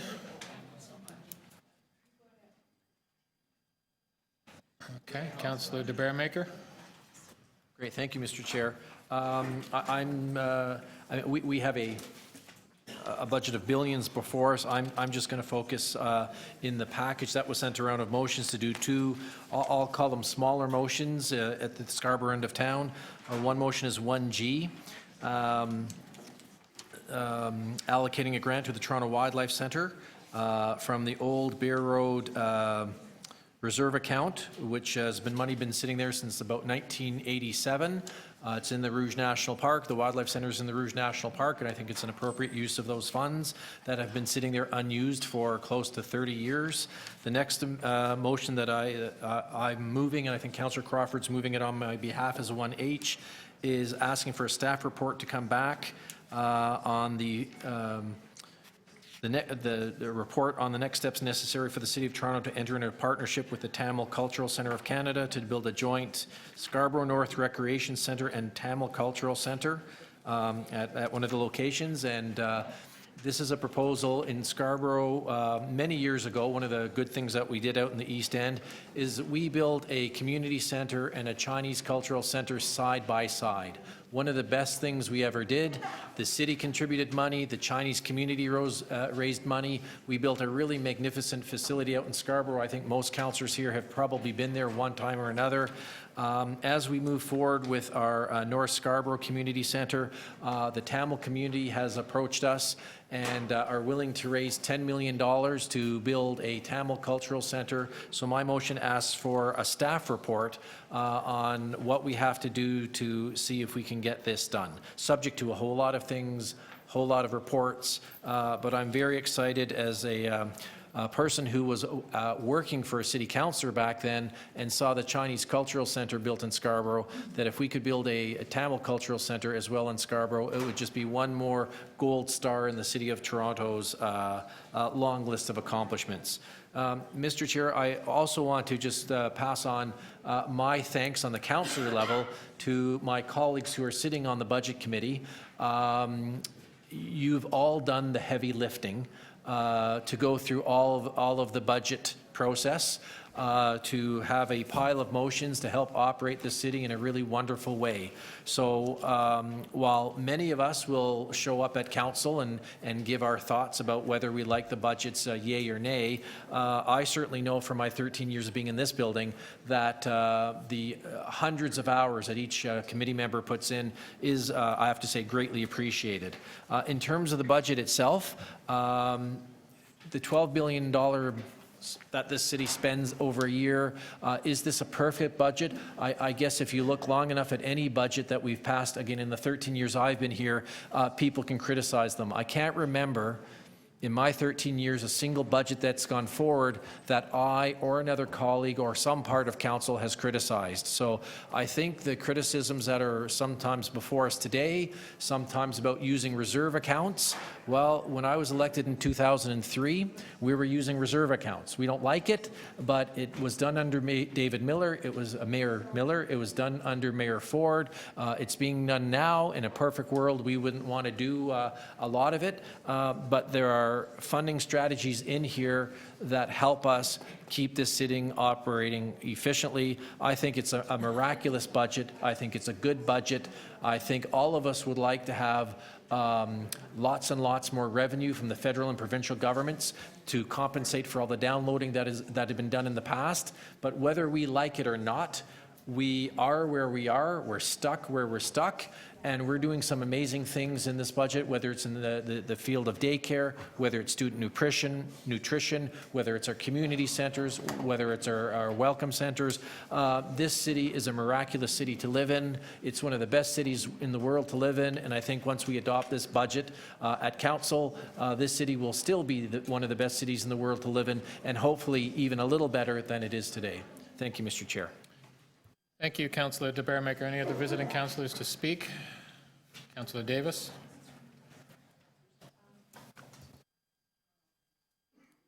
First of all, I want to thank the finance staff, all of our staff, who spend, I think, half of their time on budget every year. And I think I would concur with Councillor Perks that sometimes it feels like it's a lot of identifying things that just would never be on those lists if they were able to tell us directly, this is not recommended. So thank you for all of your work to all city staff, the budget staff, and the budget committee. I also want to say I think this process has become a much more how would I say, civilized process, and I want to thank the chair for always making those of us who regularly attend feel welcome. So thank you. This budget, overall, once again, locked us in to a tax rate that keeps our taxes once again, well below the tax rates in the GTA and probably the lowest in the province again. And I know that council voted to do that. And I think next year, and when your budget report comes back about how we do the budget next year, I would support all of the budget process changes that we've used this year, because the budget process itself and the information provided to us, again, was excellent and formatted in a way, I think, was better understood than any year before. So I want to thank you for that. But we locked ourselves in several months ago on a 2.3% increase. 2% increase, sorry, and we have been playing this game from then on. Now, what is in here, and I do want to give credit as well for the additions that have been put back into this budget. However, we knew all along that many of them were never going to survive. On childcare, and you know that this is something I feel passionately about and speak about on a regular basis. I would say, 2 out of the 4 asks in the motion from Community Development Committee have been met. but the occupancy grant has not. And I am very disappointed about that. I'm pleased that we have addressed the base and that we've added more subsidies. It's still not sufficient in terms of the number of subsidies. But we cannot shift $5.4 million onto working families in additional fees. It is just not the right thing to do. And yes, we can ask the provincial government to pick up the costs, but until that happens, we cannot ask working parents to increase their fees that are already the highest in the country, that often exceed the cost of a mortgage, and that they have not budgeted for. So $350 a month, do you know that $350 a month for 15,000 families is 3 times what we're asking the taxpayers to pay in terms of a tax increase. The average tax increase in this budget at 2% is $96 a year for that increase. But we're prepared to say to 15,000 families, we're going to dump $350 on you. I don't think it's fair, I don't think it's right, and it still needs to get fixed. Overall, we have shifted a significant $40 million more of dollars are on our user fees. $40 million more in user fees. And I think we have to be quite careful about, particularly in recreation, how much we're asking of families to put children in introductory programs and summer camps, because I do think that people are stretched. And our long-standing base budget shortfall is still there and will not be addressed. And the needs of our families in the City of Toronto will not be addressed with this budget and until we come to terms with how low our tax rates are. Thank you. Thank you, Councillor. Any other outside councillors? Seeing none, we'll take it into committee. I'm going to be the first because I have a couple, actually got quite a few motions I want to move. So if we can maybe, let me start my, they'll start going up. I'm not going to read them all, other than this is the large, if you want to call omnibus motion that has been circulated. And then I'll go through the rest of the motions as I see them coming up. First of all, I do want to thank everyone, and I know a few of you have already commended us the work that has been happening here. I've had the opportunity as budget chief to be very involved all the way from, the city manager all the way down, meeting all the divisions. I think I met the majority of divisions through the informal process. The work that staff have done to put this budget before us is absolutely incredible, and I just wanted to thank all of them. Divisions, agencies, boards, you name it, the work they've done over the last, I think, 6 months, really since July, maybe a bit before, is commendable. And of course, our clerk's department. I want to thank all the budget committee members, especially the newer committee members who have just joined. But the work that's involved in that, the public who were involved, I just really want to thank everybody. It's a huge amount of effort. We seem to be rushing through it a lot of times, but I think the work that's been involved in this is absolutely commendable. This has been a very tough budget year. It's my third budget as the budget chair, and I've been on the budget committee in the previous administration. This has probably been one of the tougher budget years we've had. Because we started with a $731 million pressure that we had to do, which is the largest pressure I've seen in a while. And I want to correct some assertions that are being made out there about the 2.6%. We did that budget direction, and it was just a mathematical correction. We have a $731 million problem.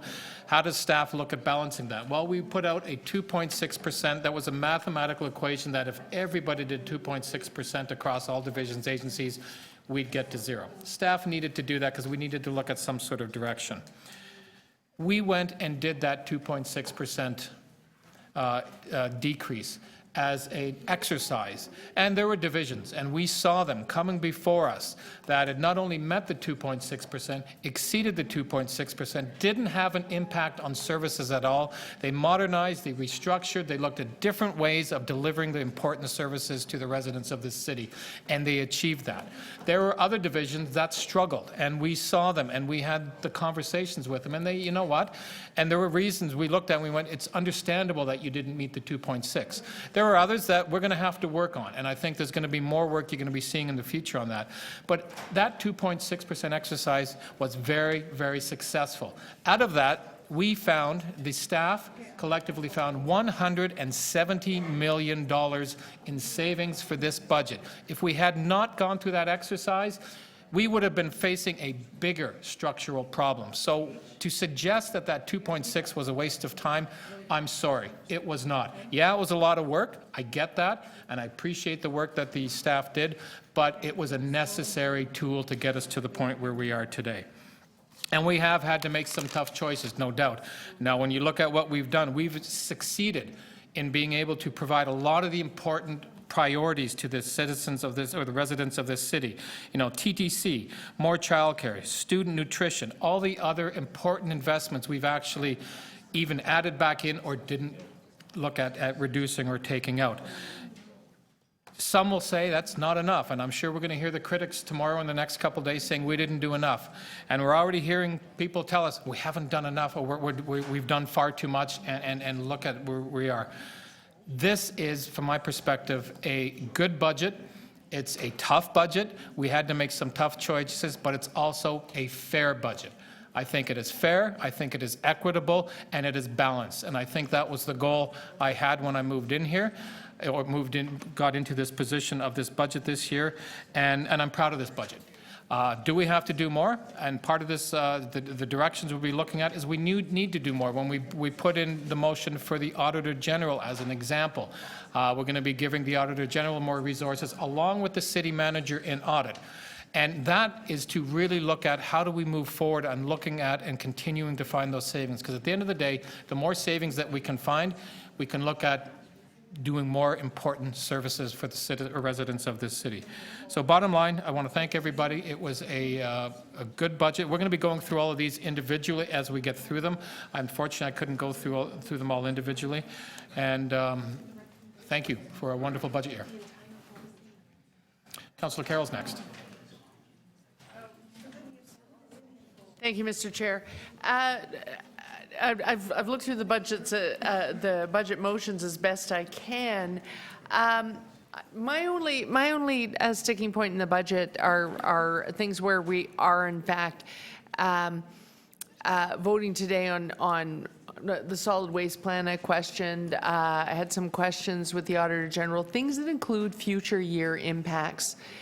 I would be more amenable to looking at if we weren't on such a tight leash.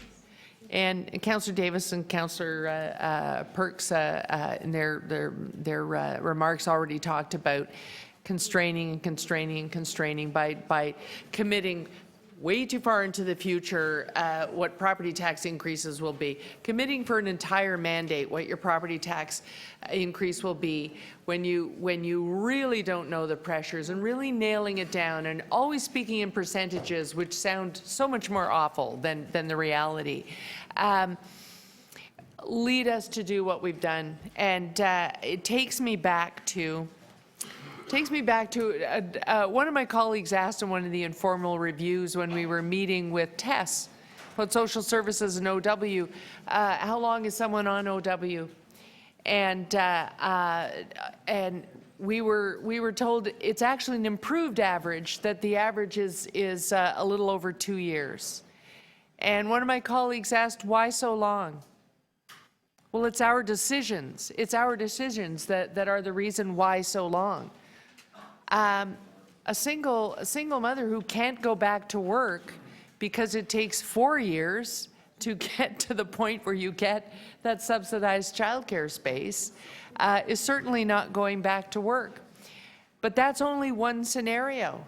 What about the childcare mom who's actually at the other end of the spectrum, who actually starts out in what is a job that actually allows for a full fee paying space. But you reach a point where you can't afford the full fee paying piece. And then you're actually driving people onto the welfare rolls because she can't stay at work. But if she's somewhere shy of that sweet spot that says you can afford a nanny, if there's any kind of marital discord that makes her suddenly a single mom, you can be that person who makes every bit as much as we make as city councillors. We make a handsome salary. But if you had 2 children in childcare and your spouse separates with you, I know darn well that you would have trouble paying for your childcare. Those are the types of scenarios that our full fee is playing out for us now. A couple who could be the happiest couple in town, and they could have an income of $200,000. If they've got 2 kids, our childcare is now unaffordable for the full fee paying parent. And if you've decided you're not going to have full fee paying parents and you're not going to worry about that, that's a different kind of system, not the one we set up. So tweaking the system we have and driving them out will collapse the whole system. Maybe not this year, but next year or shortly thereafter. You are driving them out of our childcare system and therefore out of work and onto our rolls and back here in this budget in all of those budgets that we are busy trying to cut. You're just actually increasing your own expenses. If she goes through that situation and that mom also happens to be an employee of this city, then if she works in children's services, if she works at the library, if she works in the shelter, housing and support system, heaven help her, because our budget says that when she looks at the rotor, there's going to be 2 hours shaved off of her schedule this week, and maybe 3 next week, and maybe 3 or 4 the week after that, all to balance our budget, all to keep an artificial promise. And so we've reduced her wages, we've reduced all of the things she needs to keep at work, and we've increased all of her expenses. Not the $70 that the property tax increase is. We heard it on the radio this morning. If she wants to put those kids in camp, her increase this year in this budget is $700 for starters. That's the budget we're doing right now. And we're not going to solve it today. Our problem is the things we were told this morning we should be looking at, the lenses, the guiding principles. Our council and our mayor haven't sat in a room and decided what our guiding principles are about this city since January 2007. And so we actually have no guiding principles. That's why our budget is not working for our citizens. Thank you, Councillor Carroll. Any other speakers? Seeing none, we are now going, I believe we need to take a recess, and let me confirm. Oh, sorry, well, nobody put their hand up. So there are any other speakers? We've already asked for outside councils, nobody was here. So Councillor DiCiano. Thank you, Mr. Chair. I've got 2 motions I'd like to put on the screen. The first motion, actually both motions on behalf of our esteemed colleague, Councillor Joe Mihevc. City Council adjust the 2017 to 2026 preliminary capital budget and plan for Toronto Public Health by adding a new capital project known as Supervised Injection Service with a total project cost of $465.465 million gross, 100% provincially funded with a cash flow of the same in 2017, subject to the receipt of funding by the province as part of an effort to improve health outcomes and reduce the community impact of injection drug use, including overdose deaths. Of course, I'll be supporting that. We all have heard the good work that some of our colleagues are doing with the province to make this a reality, and this motion will go a long way in doing so. Second motion, Parks, Forestry and Recreations at City Council increase the 2017 project cost and cash flow by $150,000 for the Parks Plan fiscal year 2017 sub-project in the Parkland Development Project for the Cawthra Park Playground site funded from $100,000 from a private donor and up to $50,000 from various Section 42 alternate rate cash in lieu sources, 7106 from 7 Ellsworth Avenue, source account noted, 5250 from 12 Vaughan Road, clearing account noted, and 44,678.94 from 1443, 1445, and 1451 Bathurst Street, 501 St. Clair Avenue West, and the source account is noted. Is that okay, Joe? Okay. Thank you, Mr. Chair. Thank you, Councillor. Councillor Layton, are you going to speak? Because of a previous motion that went up, we're just revising one of my motions to make sense. It'll be, I can describe it, and it'll be self-explanatory once I put up my other motions because it's almost exactly the same. But I might need 30 seconds Well, to are get. there any other speakers? Are there any other speakers? Councillor Nunziata, Councillor Campbell, Councillor Burnside? If I start reading my motion B, then my motion A will be ready by the time I finish. Just may have some typos.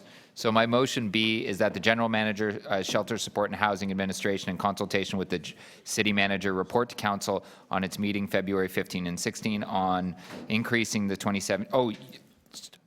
There's been a request, and I've confirmed with Councillor Bailao that we could delete part 1 of my motion. About the TCHC housing. Apparently, that has been done by the board. It just was not apparent to me. Part 2, that the General Manager, Shelter Support and Housing Administration, in consultation with City Manager, report to City Council at its meeting February 15th and 16th on options to reverse proposed reduction in staff levels to shelter services, including all funding options available. That the 3, that the General Manager, Parks, Forestry and Recreation, in consultation with the City Manager, report to City Council on its meeting February 15 and 16 on options to maintain user fees for introductory and subscriber programs and extended camp fees at the rate of inflation, including all funding options available.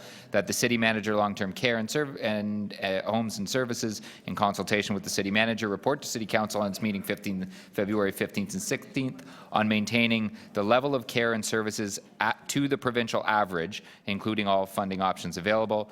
That the General Manager, Transportation Services, in consultation with the City Manager, report to City Council on its meeting February 15th, 16th, to maintain existing levels of street sweeping on local roads, including all funding options available. And motion A, if it's prepared. Motion C. Now, motion C would essentially take the balance of whatever items that we were referred by CDR that don't pass, if they do pass in Councillor Crawford's motion, would refer them to the Deputy City Manager and Chief Financial Officer to report to City Council on funding options available for those balance of items only. So that would give us, because there was a funding source on that item, but that funding source was consumed by Councillor Crawford's motion, I was advised that we should in fact find another funding source. And so I didn't want to do that on the fly. I think it's probably something that needs a little bit more consideration. So asking for a report back to go to City Council. I'm choosing City Council for many of these motions and reports back rather than changes to the budget so that we do so to the satisfaction of the city's manager rather than me independently choosing buckets of money to try to pull from. I also, and I hope, that the city manager will consider as part of those funding options what property tax commitments need to be made in order for us to achieve those additional funding sources. I think we have to ask some very fundamental questions about who this budget benefits most. Does it benefit transit riders when they're trying to get to work? No, it doesn't. What we get is higher fares and very likely a reduced level of service. Is it benefiting people who depend on our city's shelter system? No, it doesn't. We actually have have on the table a reduction in frontline shelter staff. That is not an improvement. Will it benefit parents with kids in childcare at TDSB facilities, at TCDSB facilities, whatever the Catholic French Board acronym is? No, it won't. It'll raise their costs for those families. Is it going to benefit seniors in our long-term care homes? No. We heard we're not meeting the provincial average for the number of hours per client we have existing in our facilities, and we're proposing to reduce that more. We are also, in the process of building this budget, clipping at the edges, reducing street sweeping. We used to be, and pride ourselves at we were one of the cleanest cities. How is that going to suffer when we reduce the street sweeping on local streets by half? What we've failed to do in this budget is put the people that need the services most at the front instead of putting a tax cut at the front. So we have failed in our job. I'd like to commend, though, the budget chief on what was one of the more smooth budget processes that I've been involved with here. And I think with the 3 years that he's had here, we've developed a good system where we went across the city listening to people. But I rarely heard, if any, I think once heard of someone saying their taxes were too high. Rather, people were saying they want investment in services and investments in services for the most vulnerable. And I think we failed to do that in the budget. I am happy to see some changes are being made here, but I would hope us to strive and imagine a better city for all. Thank you. Thank you, Councillor Layton. Seeing no other speakers, we're going to have to take a... Oh, so I want to move. I just have some technical things that I want to move. We do need to take a quick recess to organize everything to come back. I only like 10 minutes and then we're done. But can I move these quick motions that the Budget Committee received 2017 Capital Budget Briefing Note number 2? We'll move these. All in favor? Opposed? That's carried. Second one, that the Budget Committee receive capital briefing. That the Budget Committee receive the following 2017 operating budget briefing notes. 31 all the way to 3642. You see them in front of you. All in favor? Opposed? That's carried. Next one. City Council direct the following confidential materials to remain confidential. I'm not going to read them. They're all in front of you. All in favor? Opposed? That's carried. That the Deputy City Manager and Chief Financial Officer submit to the Executive Committee as February 17, 2017, a corporate report outlining the 2017 operating budget and 2017 to 26 capital budget and plan as recommended by Budget Committee. All in favor? Which will encompass everything. Which will encompass everything that we're about to vote on. But I just wanted that'll all be going to the next step, Executive. All in favor? Opposed? That's carried. Okay, so give us 10-minute recess, allow the clerks to pull everything together, and then we will start voting.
Would members of the Budget Committee please return to Committee Room 1? Thank you.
Okay.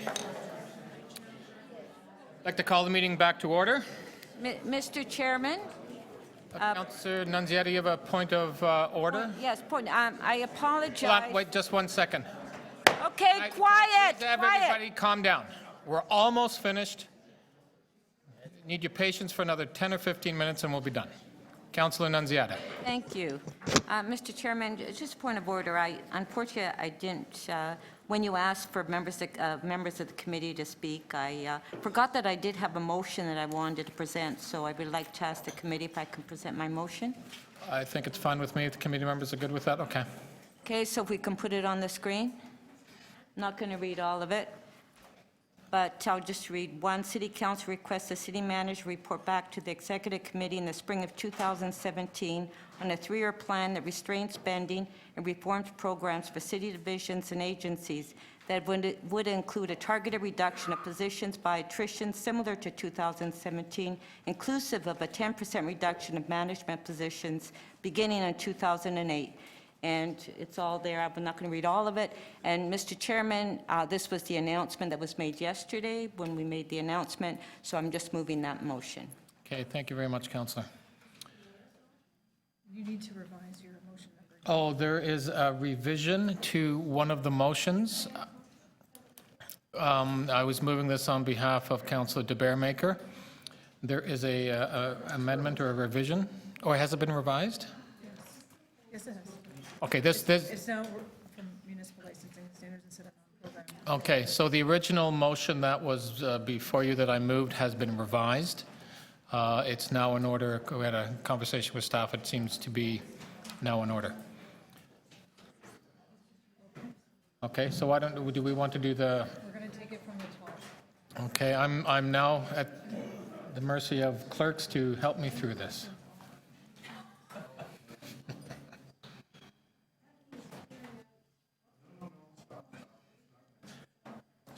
Okay, the first motion is the motion by Councillor Crawford that was distributed the first thing this morning, the longer of the motions.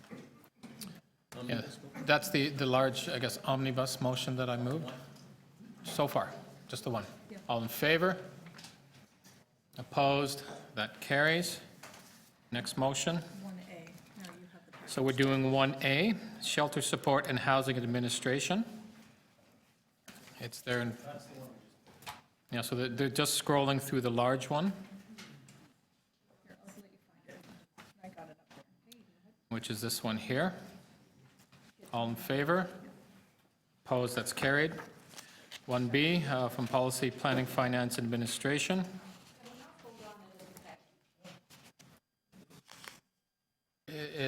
There's quite a few here. There's, we'll move quickly through it. I would suggest we do one at a time.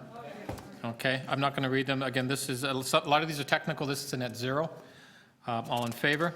Opposed? That's carried. 1C. All in favor? Opposed? That's carried. 1D. All in favor? Opposed? That loses. Can I have a clear show of hands on motion 1D? All in favor? Opposed? Councillor Burnside, I don't know what your motion is, what your decision is.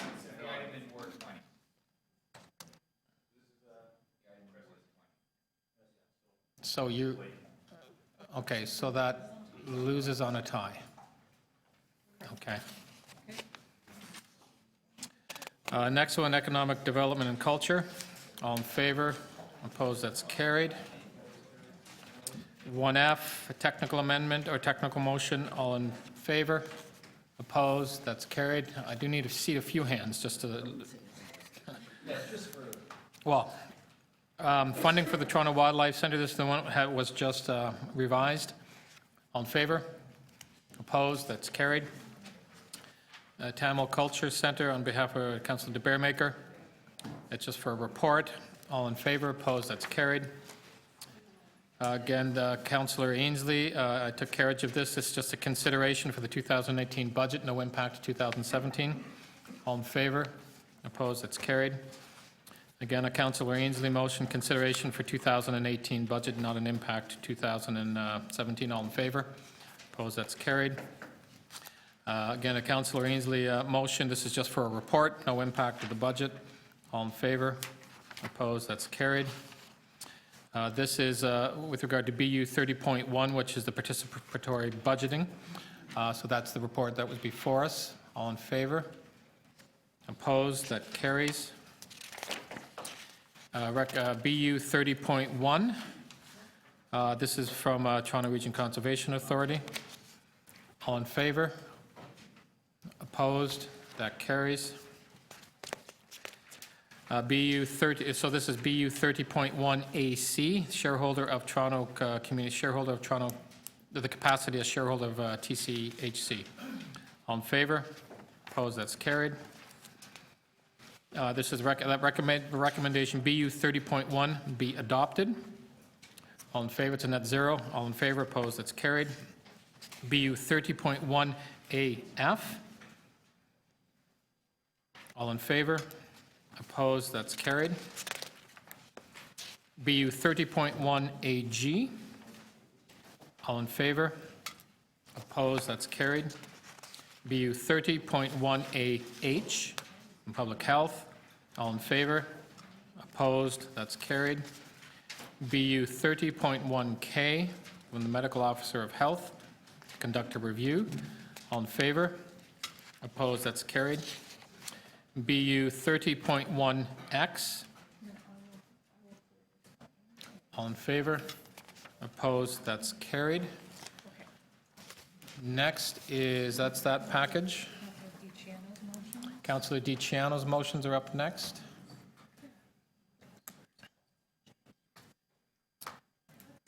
Okay, it's there before you. All in favor? Opposed? That's carried. 2B, all in favor? Opposed? That's carried. Councillor Layton's two motions. All in favor? Opposed? That loses. Councillor Layton's second motion. All in favor? Opposed? Okay, Councillor Layton is. Recorded vote? Is that a recorded vote? The council, it's up to committee members. It's not, outside councilors can't ask for. Okay, recorded vote has been asked for. All those in favor of motion 3B by Councillor Layton? Councillor Layton, all of those opposed?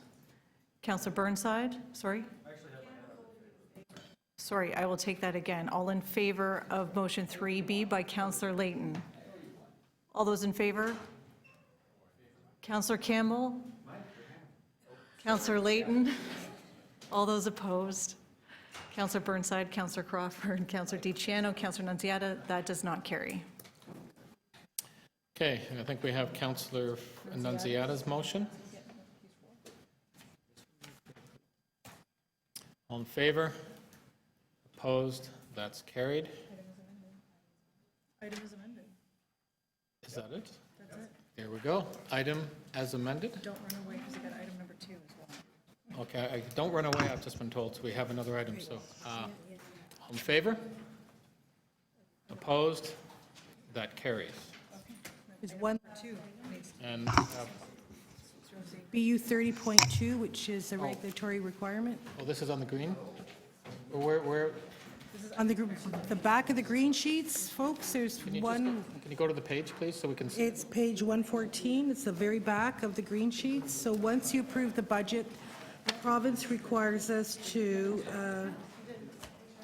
Oh, okay, so it's the last page of the green sheets. All in favor? Opposed? That carries. Thank you, everyone. We are adjourned. Thank you to the chair. Thank you to the chair, and thank you to staff. Yes, thank you, everybody.